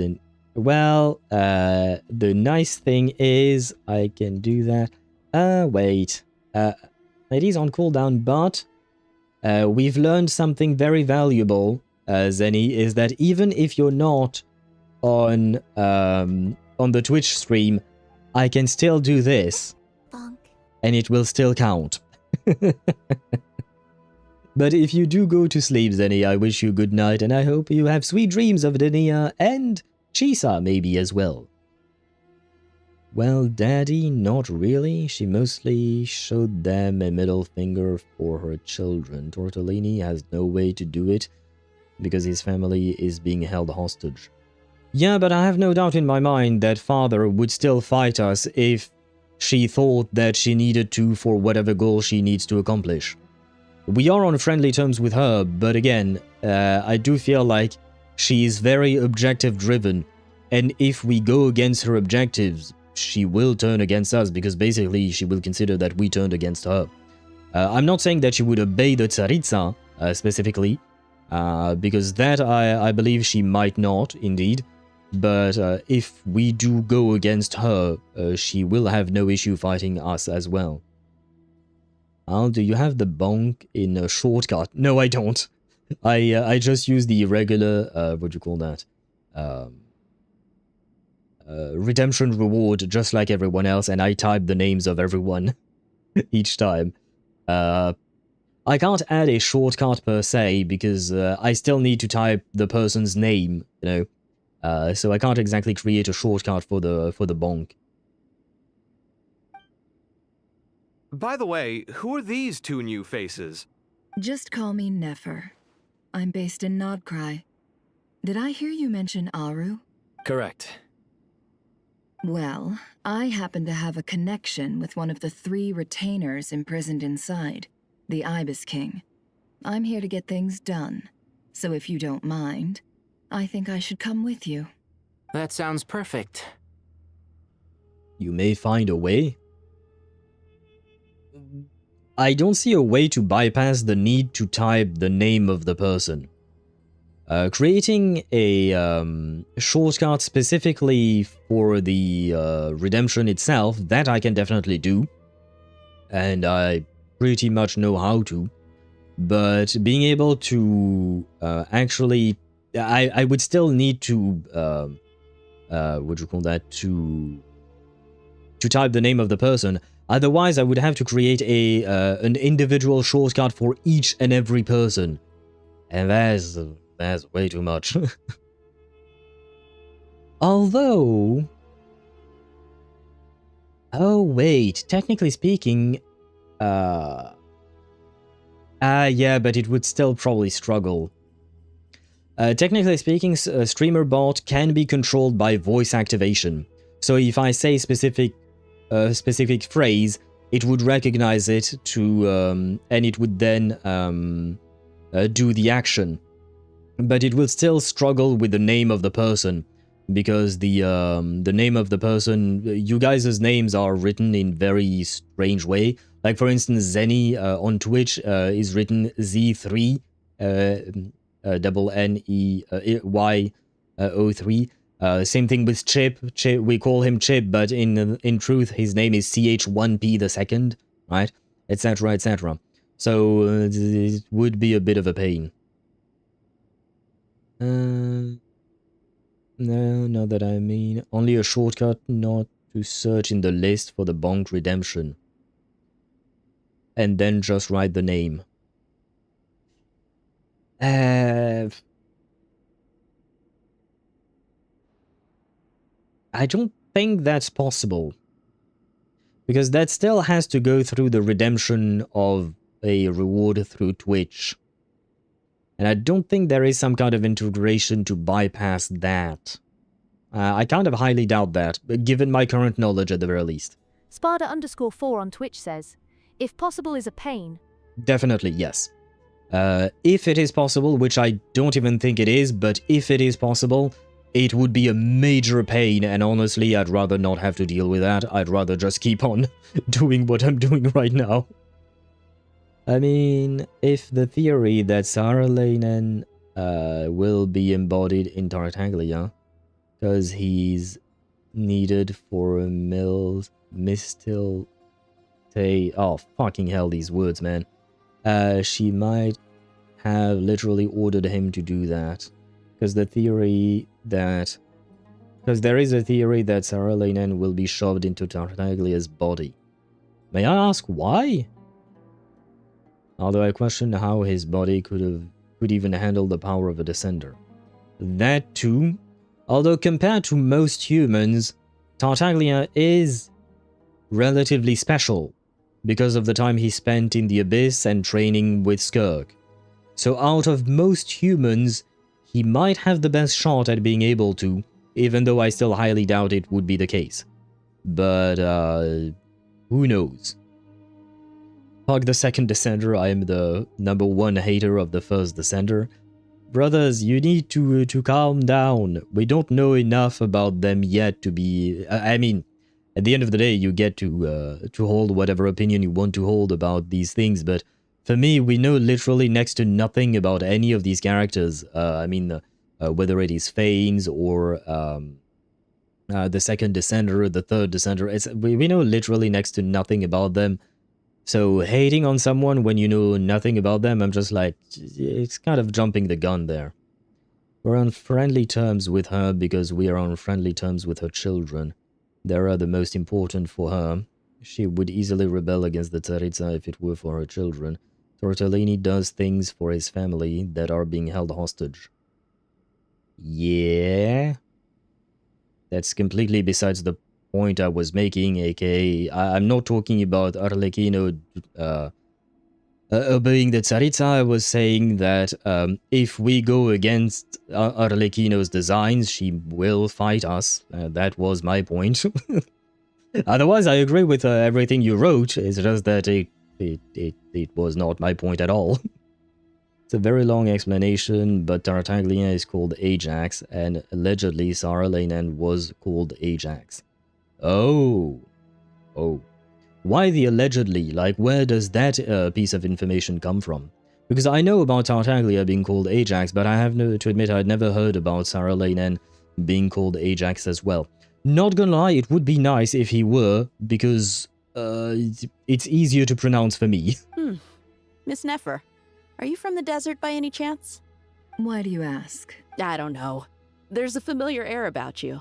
Plus, you mentioned Candace. Sorry, I don't mean to pry. It was just a random thought. I'm Dia, an Eremite mercenary. My work usually keeps me out in the desert. I'm on good terms with Dory, and she's mentioned you all before. It's nice to finally put faces to the names. However, my associate here is probably less well acquainted with you. Why don't you all introduce yourselves? Actually, I'm a little better acquainted than you might think. Huh? Ah, okay. Finally, Collie has the reveal, I suppose. I don't know, Dia. Look at how Sumerian she looks. She scream, I am from Sumeru. Do you mean Nefer? Yes. But we should not be assuming. It's good on Dia's part not to assume just because someone dress like a specific culture. That doesn't mean that they come from that specific culture, right? Although I guess I know what you mean. In this game, they dress exactly what with the style of their culture and whatnot. There is very little variety in that regards. But still, I feel like it is nice because, like, for instance, do you remember the Kaya skin? Kaya has an outfit that is typical from Sumeru, right? But that doesn't mean that Kaya is from Sumeru. He also has an outfit that his regular outfit, his regular skin, looks more or less Mondstadtian, even though he's not even from Mondstadt either, technically speaking, right? So, you know, it would make sense for Dia not to assume. Ballad of the Fjords weapon description of Ajax. Haralainen has a lot of parallels to the legendary figure named Ajax. Ah, that's not the same thing as being called Ajax themselves, but okay. Why not? It might be a bit of a stretch, but why not? But it's not exactly definitive, but given it's a weapon description, they typically aren't altered by Irminsul. Are they not? Because we've seen other items being altered by Irminsul, most notably the I don't remember their name, but you know the mushrooms, the plant that were called something like Rukkhadevata plants or Rukkhadevata mushrooms or whatnot. So the weapon or any kind of description within the game can be altered as far as I'm concerned. Hence typically. Yeah, but that means that technically speaking nothing is really for certain, right? Just like you said, it's not exactly definitive. Artifacts and weapons have so far been very consistent. Yeah. Consistent, but also kind of metaphorical, I would say. So that's why I can't really take them as at face value, I would say. Because Kaya is technically from Khaenri'ah, or at least his family is. Yes. That is what I said. Yes. I just want to say I don't support that crazy theory, Sparta. Hope Tortilla has nothing to do with that second Descender, and I don't really hate the second Descender, I was just joking. Oh, okay. Yeah. You're gonna have to write /J or /S, you know, for joking or being sarcastic, because I don't know. I don't know these things, whether you're joking or not when you're writing something online, you know. It's the best we got. Yeah. Well, no, the best we got are words of characters. Like, for instance, again, I said it before, but when we met the moon goddesses, you know, in that prison that Nibelung made, I take their words about Thanes way more seriously than anything else, because they've literally met the guy, right? Whereas everything else is just bits and pieces of legends passed down through millennia. So I'd rather take the word of people who were actually there.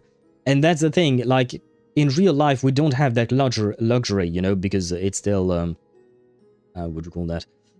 There are still, people are dead, right, in, what do you call that? In real life, they don't live 1,000 years, but in this game, we have the luxury of having 1,000-year-old people, so I'd rather take their words rather than legends passed down through millennia, because legends are oftentimes embellished and modified and evolve throughout time, so yeah, less of a fan.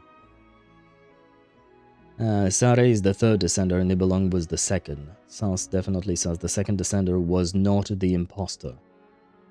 Well, according to Sparta, Nibelung was the second descender, so he was definitely not an imposter. Well, I still prefer ascending to descending. I suppose leveling up characters is better than de-leveling them. Somehow. For some reason. I don't know how that would work. I trust Nicole's word, for instance, but with some stuff I still narrow my eyes. She knows a lot, but not everything at all. For me, I feel like Nicole has been honest with us. It's just that she doesn't tell us everything, and she's upfront about not being able to tell us everything. We even saw it yesterday when we did her little quest in... I think it was her little quest. Oh no, never mind. No. That was today, and it wasn't in a quest. It wasn't on stream. But I talked to her in the teapot, because I placed her in the teapot. So I went and talked to her today, and basically she was mentioning things about how the world works. I don't remember the details. I'm getting tired right now. But she was mentioning things about how the world works. And but at some point she kind of stopped herself because she was like, I can't tell you about these things. Kind of like what Zhongli did, right? He stopped himself from speaking because he has that contract and whatnot, right? But at the very least, in my opinion, she's upfront with these kinds of things. I sometimes dislike her being kind of roundabout, but it is what it is. I mean, to be fair, there is a reason why she's being roundabout, just like there is a reason why Zhongli doesn't tell us shit, just like there is a reason why Venti doesn't share shit with us, right? It's not like they do it out of malice or out of trying to prank us or being annoying or anything like that, right? But I do feel like, you know, they have good reasons, especially when curses are involved and stuff like that. Contracts being not just, you know, a written piece of paper and whatnot. It could make sense for them. What? Nibelung? Is Nibelung not a native from the planet and then Fanes conquered it by force? Yes, but Nibelung left the planet and then came back, and apparently that's why he's considered a descender, because he left and came back. But you're right, Deidara, he was native to Teyvat as far as we know. I know you will bonk me for that, but I have to. Male descenders are doomed to never have children because their pillars can't ascend, only descend. Yep, you're absolutely right. You will get bonked for that. I suppose I shall avenge Aisha through this action, but you do deserve the bonk in there. Once Big Dong's contract is over, I want to hear his mouth running. I mean, if he wants to and if we still need to, sure. Nibelung left, then got a buff from the Abyss, and then somehow elevated him to a descender status. Fanes is the first descender, Nibelung is the second. Yes, Saralainen would be the third, and the Traveler is the fourth, as far as I can remember. And so far there is no fifth. Maybe the fifth one will come in Genshin Impact 2. Or Genshin Impact, the second impact of the Star Rail. Or something along those lines. Shit, I forgot about Zenless Zone Zero. The Zenless Impact of Genshin, the second on the Star Rail. That's gonna be the next HoYoVerse game. Trust. Huh. Are my eyes playing tricks on me? It looked like you spoke without moving your mouth. Yeah, she do be like that. Ventriloquism. I have heard tell of it before. Yeah, no, Saito, it's not ventriloquism. God damn it. What is it, Kale? It's you! You're the voice who's been speaking in my head, aren't you? You encouraged me to report my dreams to the Dendro Archon, and got me to recite that magic prayer. Mm-hmm. I have many titles, but let's go with the most pertinent one.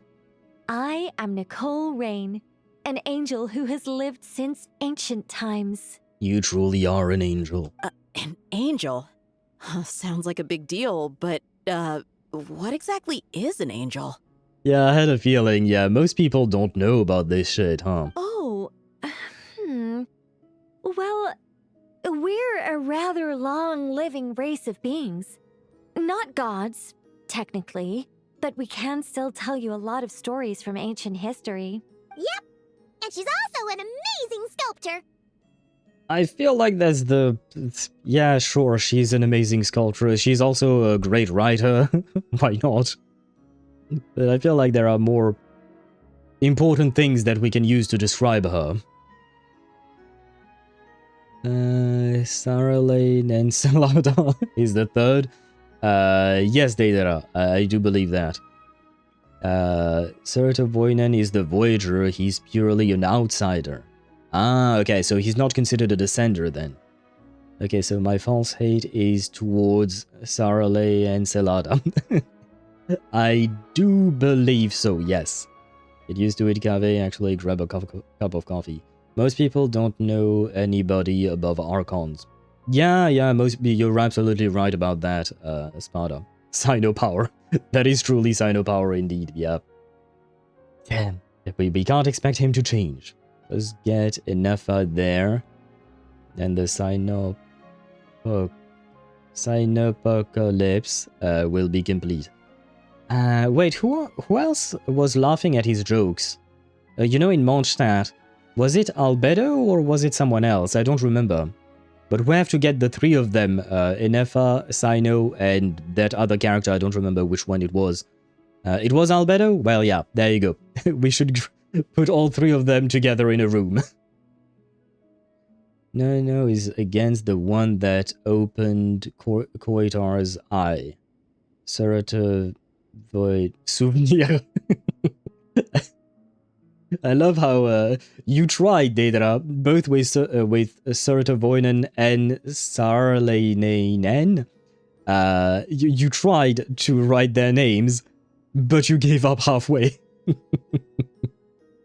And according to Sparta, that would be Soitor Voinen, aka Koitar's husband.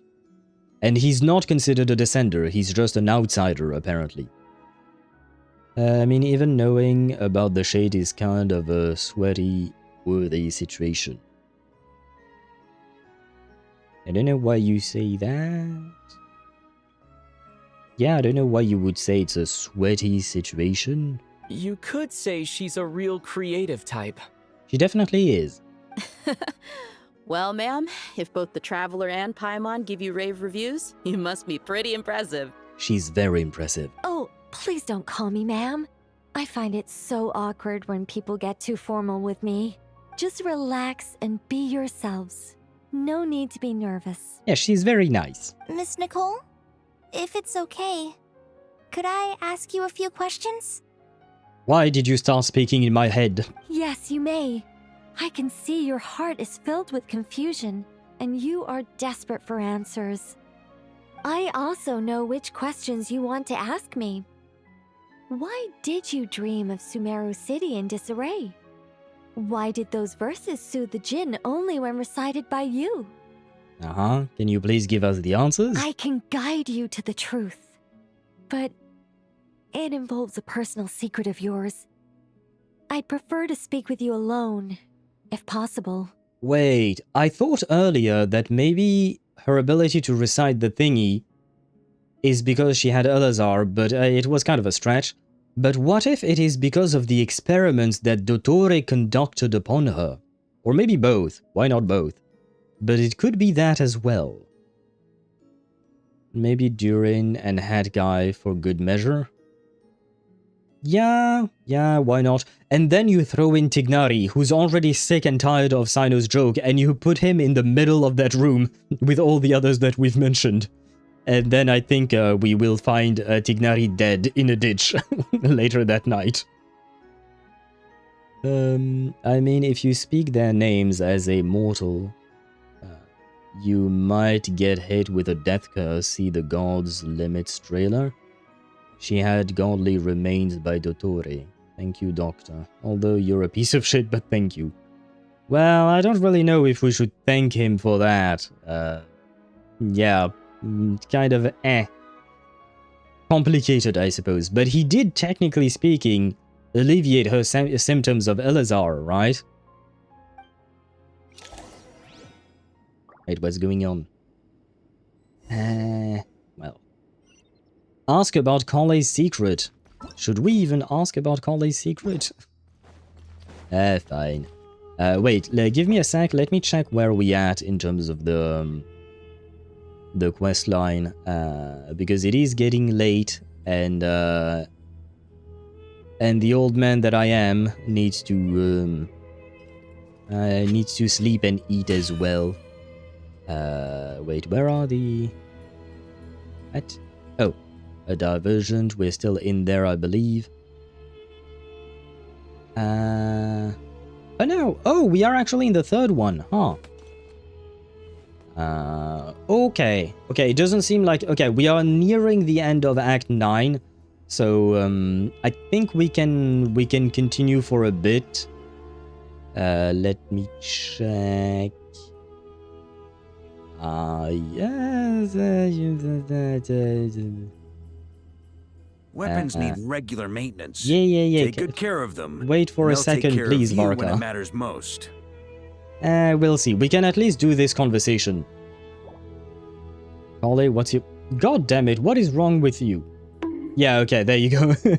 You did well. I was going to do that, Sparta. What is wrong with you? Maybe she's a trap, that's her secret. Okay, you get one too. You will get the Bina Bonk, Shadow Master. What is wrong with you guys in these questions? Leave the child alone. There you go. It was also his twisted pleasure, but he helped. He technically helped. Yes, you... It is a very narrow way of trying to cherry-pick information, but yes, you can say that Dottore did indeed help Colley. But there is a context, and that context definitely matters. I thought we were going to speak alone. This is a lot more people than I was expecting. What's wrong with it? Even the doctors at Dar al-Shifa allow patients to be accompanied by family members. Wait, we moved on to a different location to talk to Colley alone. But basically everyone is still there. So we just moved to a different location for no reason, basically. Well, if Colley doesn't mind her secret being revealed, I have no problem with it. I guess we're missing Dia. And we're still missing Jet and Ben, by the way. I did not forget about them. Thanks for being so considerate, Miss Nicole. I don't know what secret you mean, but whatever it is, there's no need for me to hide it from my closest friends. Closest friends? It's so nice to hear that. Yeah, you're not used to hearing that from Al-Haytham, huh? We are here to support Colley through this. All right. In that case, I'll get right to it. Colley, are you aware that there are god remains inside your body? I am. When I was young, I got sick with Elazar. Nothing could cure it. The Fatui convinced my mom and dad that they could help, and I was sent to an unfamiliar place. There were a lot of other kids just like me there. This creepy guy injected us with some strange medicine, which I heard contained god remains. Yeah, don't worry, we killed the creepy guy. Well, at least one version of him, I guess. What people down bad for Green Yalan? Does she have cake? Green Yalan? Yeah, she got legs. I don't know about ass, but she definitely got legs and boobs. And I mean, she's Green Yalan, she's hot. Of course people are down bad for Nefer. Yeah, we're kind of ignoring the fact Colley was tortured by the doctor. Yeah, that's why I'm saying we can't just say, yeah, the doctor helped. There is a whole ass context there that we need to talk about. Oh, you meant green ember, my bad. Oh, that's what you call, Colley? Leave the child alone. You should not be down bad for a child. Leave the child alone. Well, Sandarone was probably a trap because, as she's an automaton, it's just called a dildo after all. I'm gonna take a... Yeah, there you go. I don't know what is wrong with you tonight, Shadow Master, but you do deserve all the bonks. There you go. How did we come up with Sandrone being a dildo? How did that conversation happen, man? I can still remember the pain like it was yesterday. But thanks to the friends who've stuck by me all this time, I've gradually been able to overcome those memories. Anyway, so you're saying that what happened to me has something to do with the god remains they injected me with? Yes. Those were the remains of Nabu Malikata, the goddess of flowers. What? Even Lilupar. Even Lilupar was surprised. You don't seem surprised like the rest of us. Why? The possibility crossed my mind when Kale recited the Goddess of Flowers song and calmed the Jinn. Yeah, I guess it does make sense, right? It is her song, so it might be her power. There you go. How the fuck did Dottore get his hand on her corpse? Yeah, I don't know. Not said, and I don't think we'll get an answer anytime soon. You made Paimon jump! What are you doing here, Lilupar? Well, she was with us all along, wasn't she? I was merely passing through when I heard the name of the Goddess of Flowers. Be assured that I share your surprise. You, with the hat. Are you certain? I sense no trace of the Lord of Flowers within her. Well, it is a very small fragment. Unless special methods are used to manifest its power, even her closest acquaintances would find it near impossible to detect. After the goddess passed away, her remains were scattered across the desert. King Deshret gathered all the pieces he could find and buried them in the Eternal Oasis. But some fragments remained unaccounted for. Well, I guess I stand corrected. Now we know. I'm guessing that Dottore found one of these scattered, unaccounted fragments, right? As for Nefer, as they say, when the rails are along, the station must be amazing as well. The rails are long. I've never heard of that expression at all, so I have no idea what it's supposed to mean. I'm guessing that means that she's hot, but so you're gonna get a bonk as well again, but I have no idea what the rails are supposed to be and whatnot. CZ. There you go. Another bonk for you. I guess tonight, for some reason, Shadow Master decided to be horny.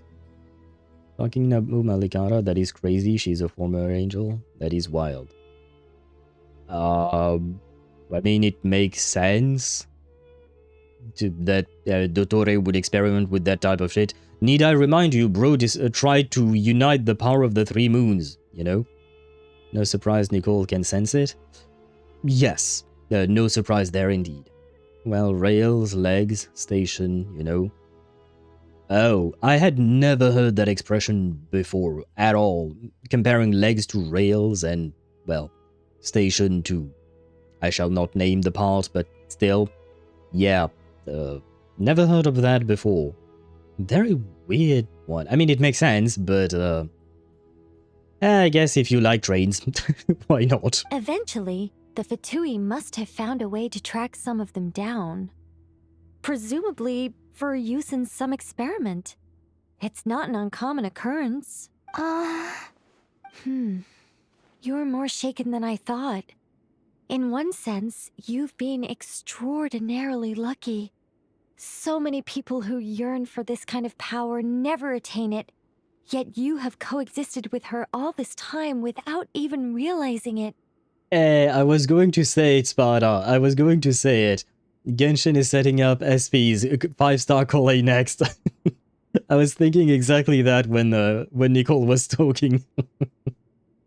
No offense, but I don't particularly care if Kole gets a 5-star variant. I'd sooner pull for Tartaglia's SP than I would for Kole's, but why not?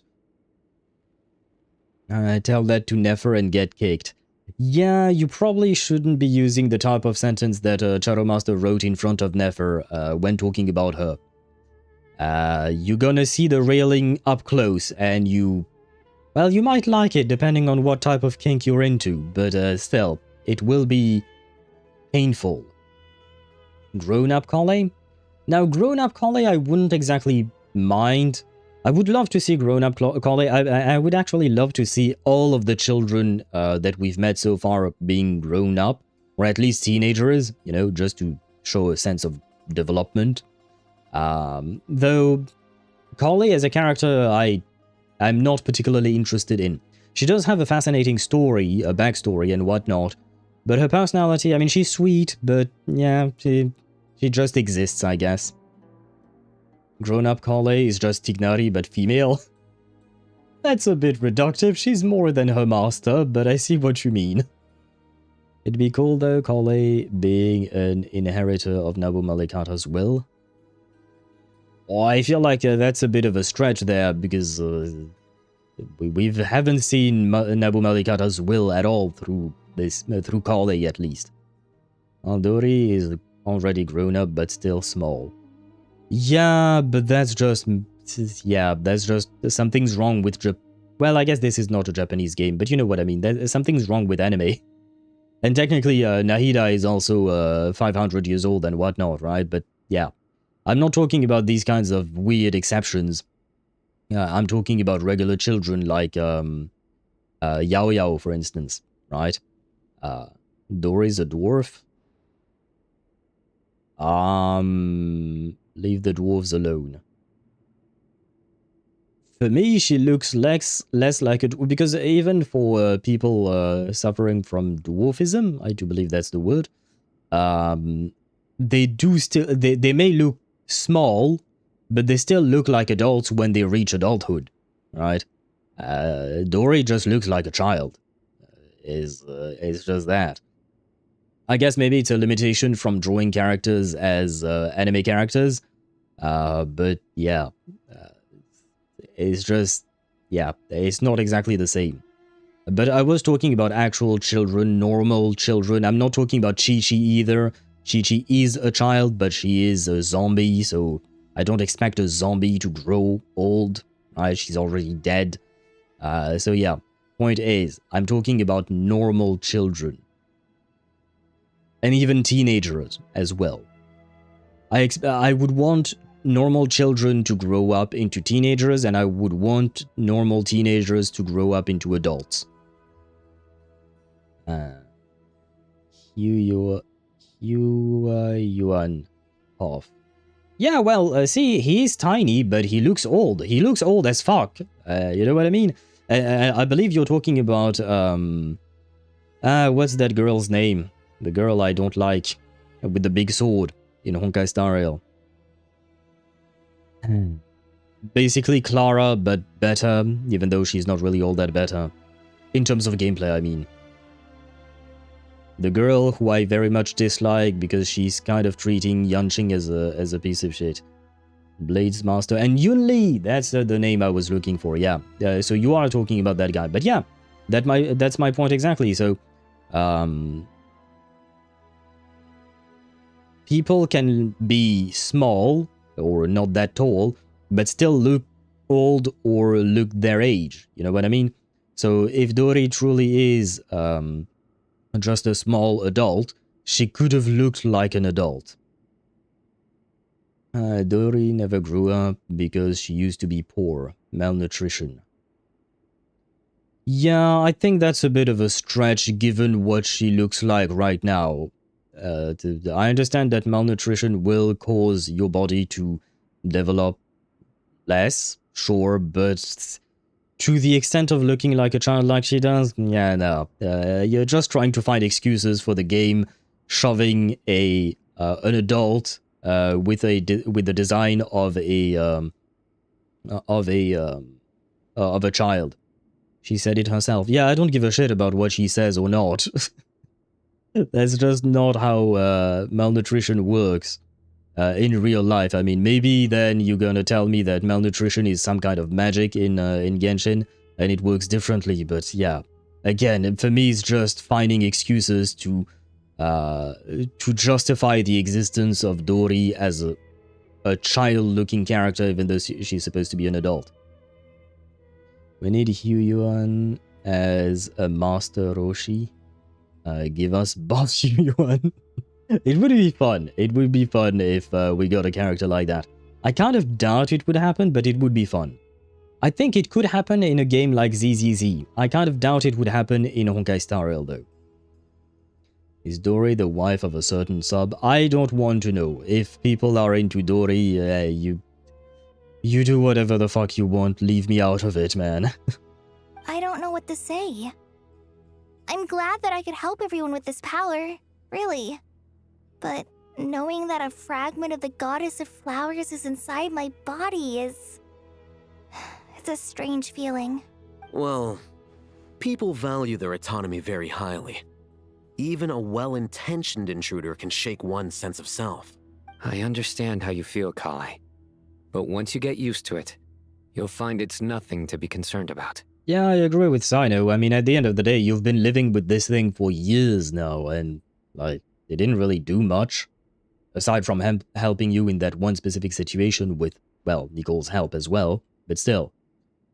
The fact that these remains are the ones of Nabu Malikata, it could have been someone else's, honestly, it wouldn't have changed anything in your life, I think. Well, excluding very special circumstances. Huh. I guess you, of all people, have a good reason to speak on this. 2 good reasons, in fact. Incidentally, 3 is the maximum number of Hermanubis's Ba fragments that I could bear. Let me guess. Because 2's company, but 3's a crowd? Oh god, no. Sino has rubbed off on Tignari. Thanks for helping to explain the joke, Tainari. Not my intention. Goddess preserve me. I should take my leave. I feel the This same. boy in his wolf's head hat speaks much too differently from the Hermanubis I remember. Yeah, I'm with you, girl. Kali, all I'm trying to say is, no matter how many Hermanubis fragments there are within me, you wouldn't think of me as Hermanubis. In the same way, you are simply you. Yeah, I know what you mean.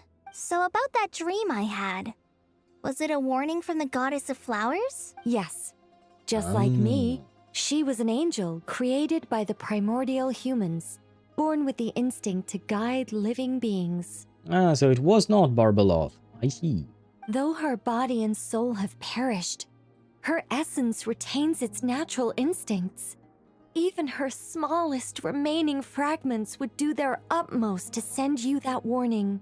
I guess that would be the part where Sparta was right.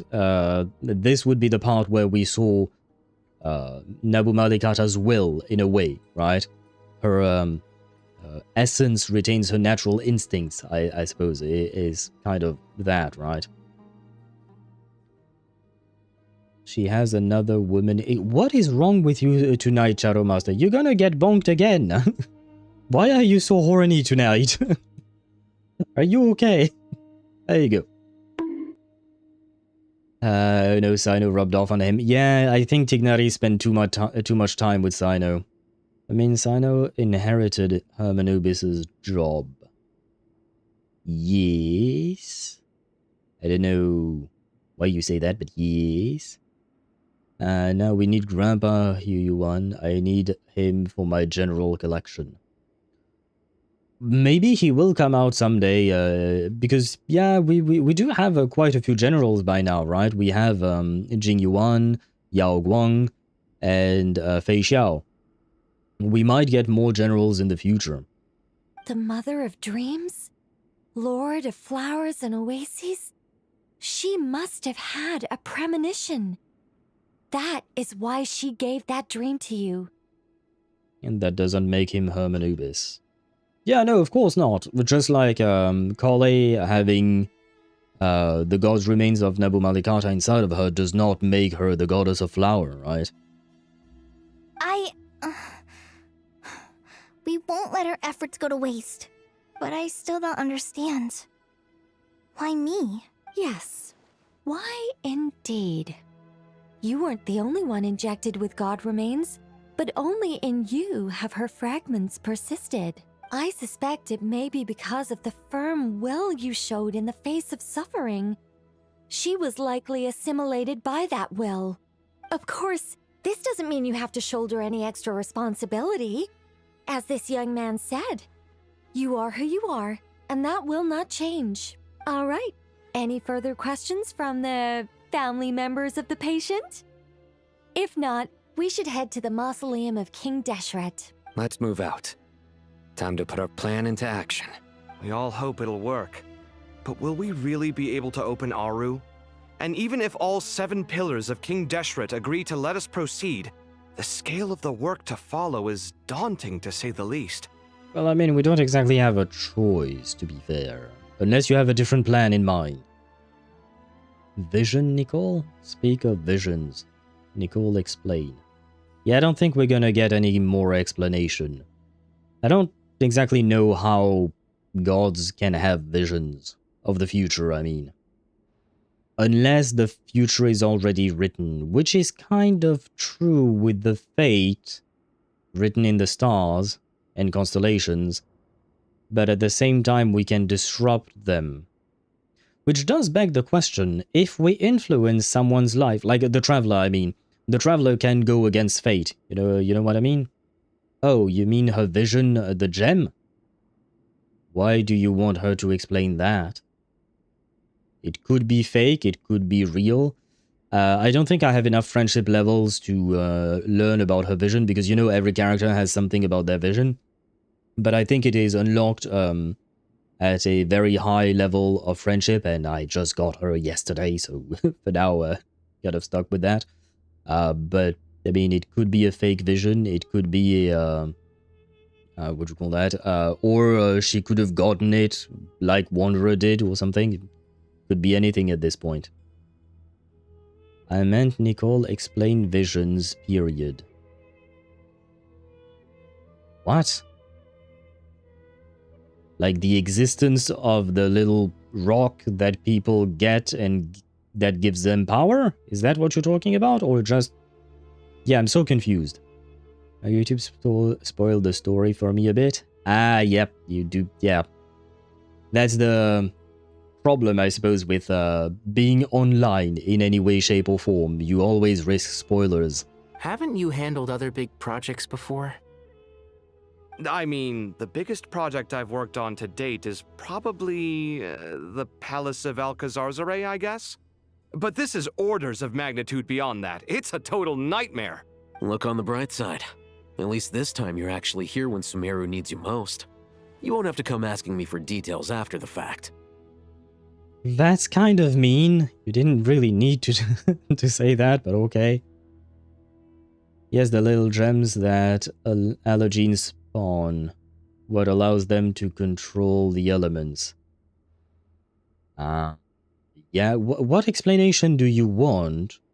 We have already gotten an explanation. It is the god that is sharing a part of that power. We got that explanation from Neuvillette. And, yeah, like, what kind of explanation are you expecting exactly? And why are you asking that right now? How do they spawn? Well, I guess through magic.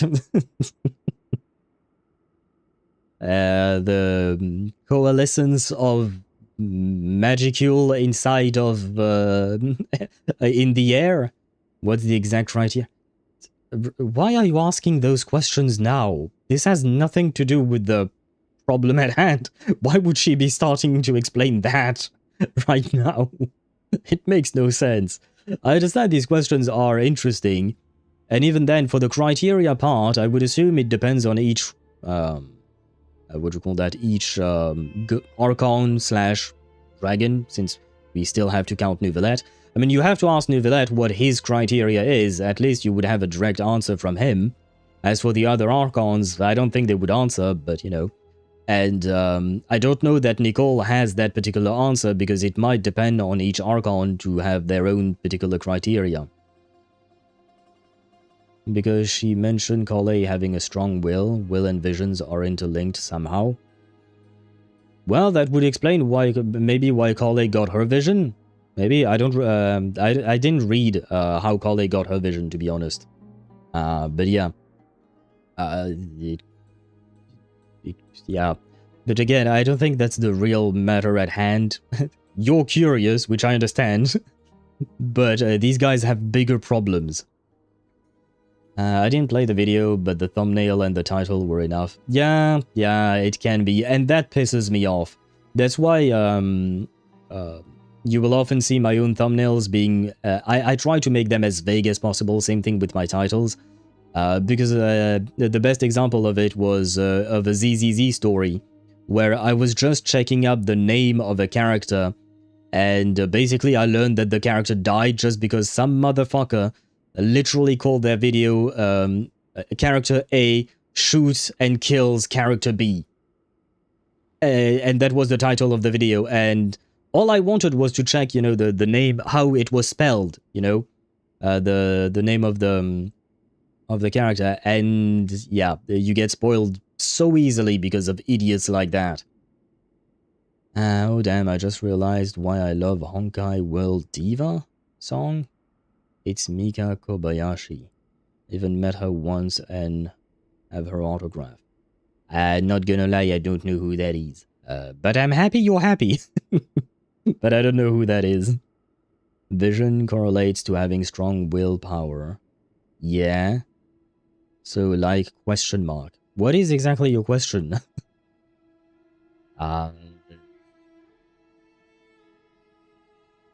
Yeah, what is your question exactly? Because, like, yeah, it correlates to that. So, yeah, through the power of magic and through the power of friendship, people gain new powers. It happens all the time in shonen anime, right? The protagonist is fighting against a bad guy, and all of a sudden he feels a surge of power because of sheer will. Well, this will, or this new power, takes the form of a vision in Genshin, I suppose. Mock me all you want. But now that I'm here, things will be resolved far more quickly and smoothly than last time. Kave's self-doubt disappeared in an instant. Like magic. Yeah, just because he's a contrarian and Alhaitham just manipulated him into that. Well, this confidence is most gladdening. Now, go and pack your things. We'll head to the mausoleum as soon as you're ready. And I shall be ready tomorrow. Perfect, the quest just saved. We shall go to the Great Hall of Truths tomorrow because, yeah, it's almost midnight. Well, we did what we could. We are almost done, technically speaking, with Act 9. I believe there is very little left. Well, there are only a handful of objectives. I don't know how long that would take us, truly. But I don't want to go past midnight. So, before I turn into a pumpkin, we shall leave things as they are. And we'll continue tomorrow, heading to the mausoleum. Oh, I do be tired, man. And I need to pee. I did not go to the restroom. I need to take more breaks, man. I keep saying that, but I never do. But I do need to take more breaks. Did we get anything? No, we didn't. Well. Sad. Sad news indeed. People don't get the visions they want. See Noelle, she's Geo, but wants a wind vision, most likely, because she is a Mondstatian.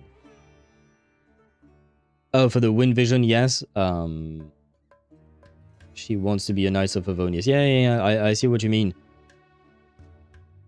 Well, I guess the criteria is not about what you want, but what happens in your life, and depends on each character's character. You know what I mean? Each character's personality. And maybe Noelle's character is more of a geotype rather than a wind type, I suppose. So, like, where do these things overlap? Unknown, because it is, what would you call that? Abstract concepts, right? So I don't think there are clear defined lines, and I don't think the game will ever answer such specific questions. Because there is world building, and then there is overbuilding your world. So at some point, there are things that will probably never get explained in detail, because it would just be too much detail to add, you know? Noelle is very persistent and hard-headed, which explains why she has Geo, but that's only our explanation. Yeah, and I don't know that there will be a better explanation than that. I mean, for Noelle specifically, there might, but like trying to explain the overlap between concepts and criteria between archons, I don't think they will ever go into that kind of detail. Because if you start going into that kind of detail, then you will want to add even more, which is not bad per se, but you have to find the time and place to tell all of these lore bits and pieces, and at some point it becomes quote-unquote too bloated in the sense that you can't fit every single detailed piece of information in the story. It would just be too much. There is not enough artifacts, description, or weapon descriptions, or material descriptions, character story quests, collectibles, and whatnot to be able to put all of that kind of detail into a story. And they kind of chunk the whole part where allergenes can ascend into god tier. Yeah, and maybe they will completely forget about that part, not in the sense that they forget about it, but in the sense that they might just disregard that part because they change their mind into how they want to write the story. Or maybe, just like you said, it might change in Snezhnaya and we'll see something different. Again, it depends on what kind of story they want to tell and whether or not these pieces of information are relevant to the story. You know what I mean? Like, if it's not relevant and important to how the story continues, they might just never tell us. Because yes, those are interesting questions, I agree with you, Sparta, but they are not integral to continuing the storyline. You know what I mean? It doesn't change anything that we know the answers to these questions, because it doesn't solve the problem that we have at hand, which is, you know, to save Irminsul, save the Radish and whatnot. So again, you have to pick and choose what you decide to tell your player, viewer, reader, or whatever when you're writing a story. Anyways, I shall leave you on that note. We shall continue the storyline tomorrow. Hopefully save the Radish, hopefully save the tree, hopefully save the green land. Not to be confused with Greenland, but you know what I mean. Anyway, the point is, a lot of vegetables need to be saved. On that note, I thank you all for watching. I hope you had a wonderful time. I do find this quest very interesting. I love the fact that we're getting the old Sumeru crew back together. And even meeting new Sumeru crew members, such as Jet. I mean, she's not new per se, but you know what I mean. First time we see her in an Archon Quest and all of that. A lot of vegetables need to be watered. Exactly. I mean, I guess the radish is already being watered by the dragon, right? We need to go water the tree and the rest of the place. That's a lot of work, man. Kaveh was right. And we gotta put some herbicide on Irminsul. Yeah, that as well, to avoid this kind of thing happening again. I would assume it is a problem that we are going to tackle later down the line, hopefully. I don't know if we'll be able to finish this quest tomorrow, not gonna lie.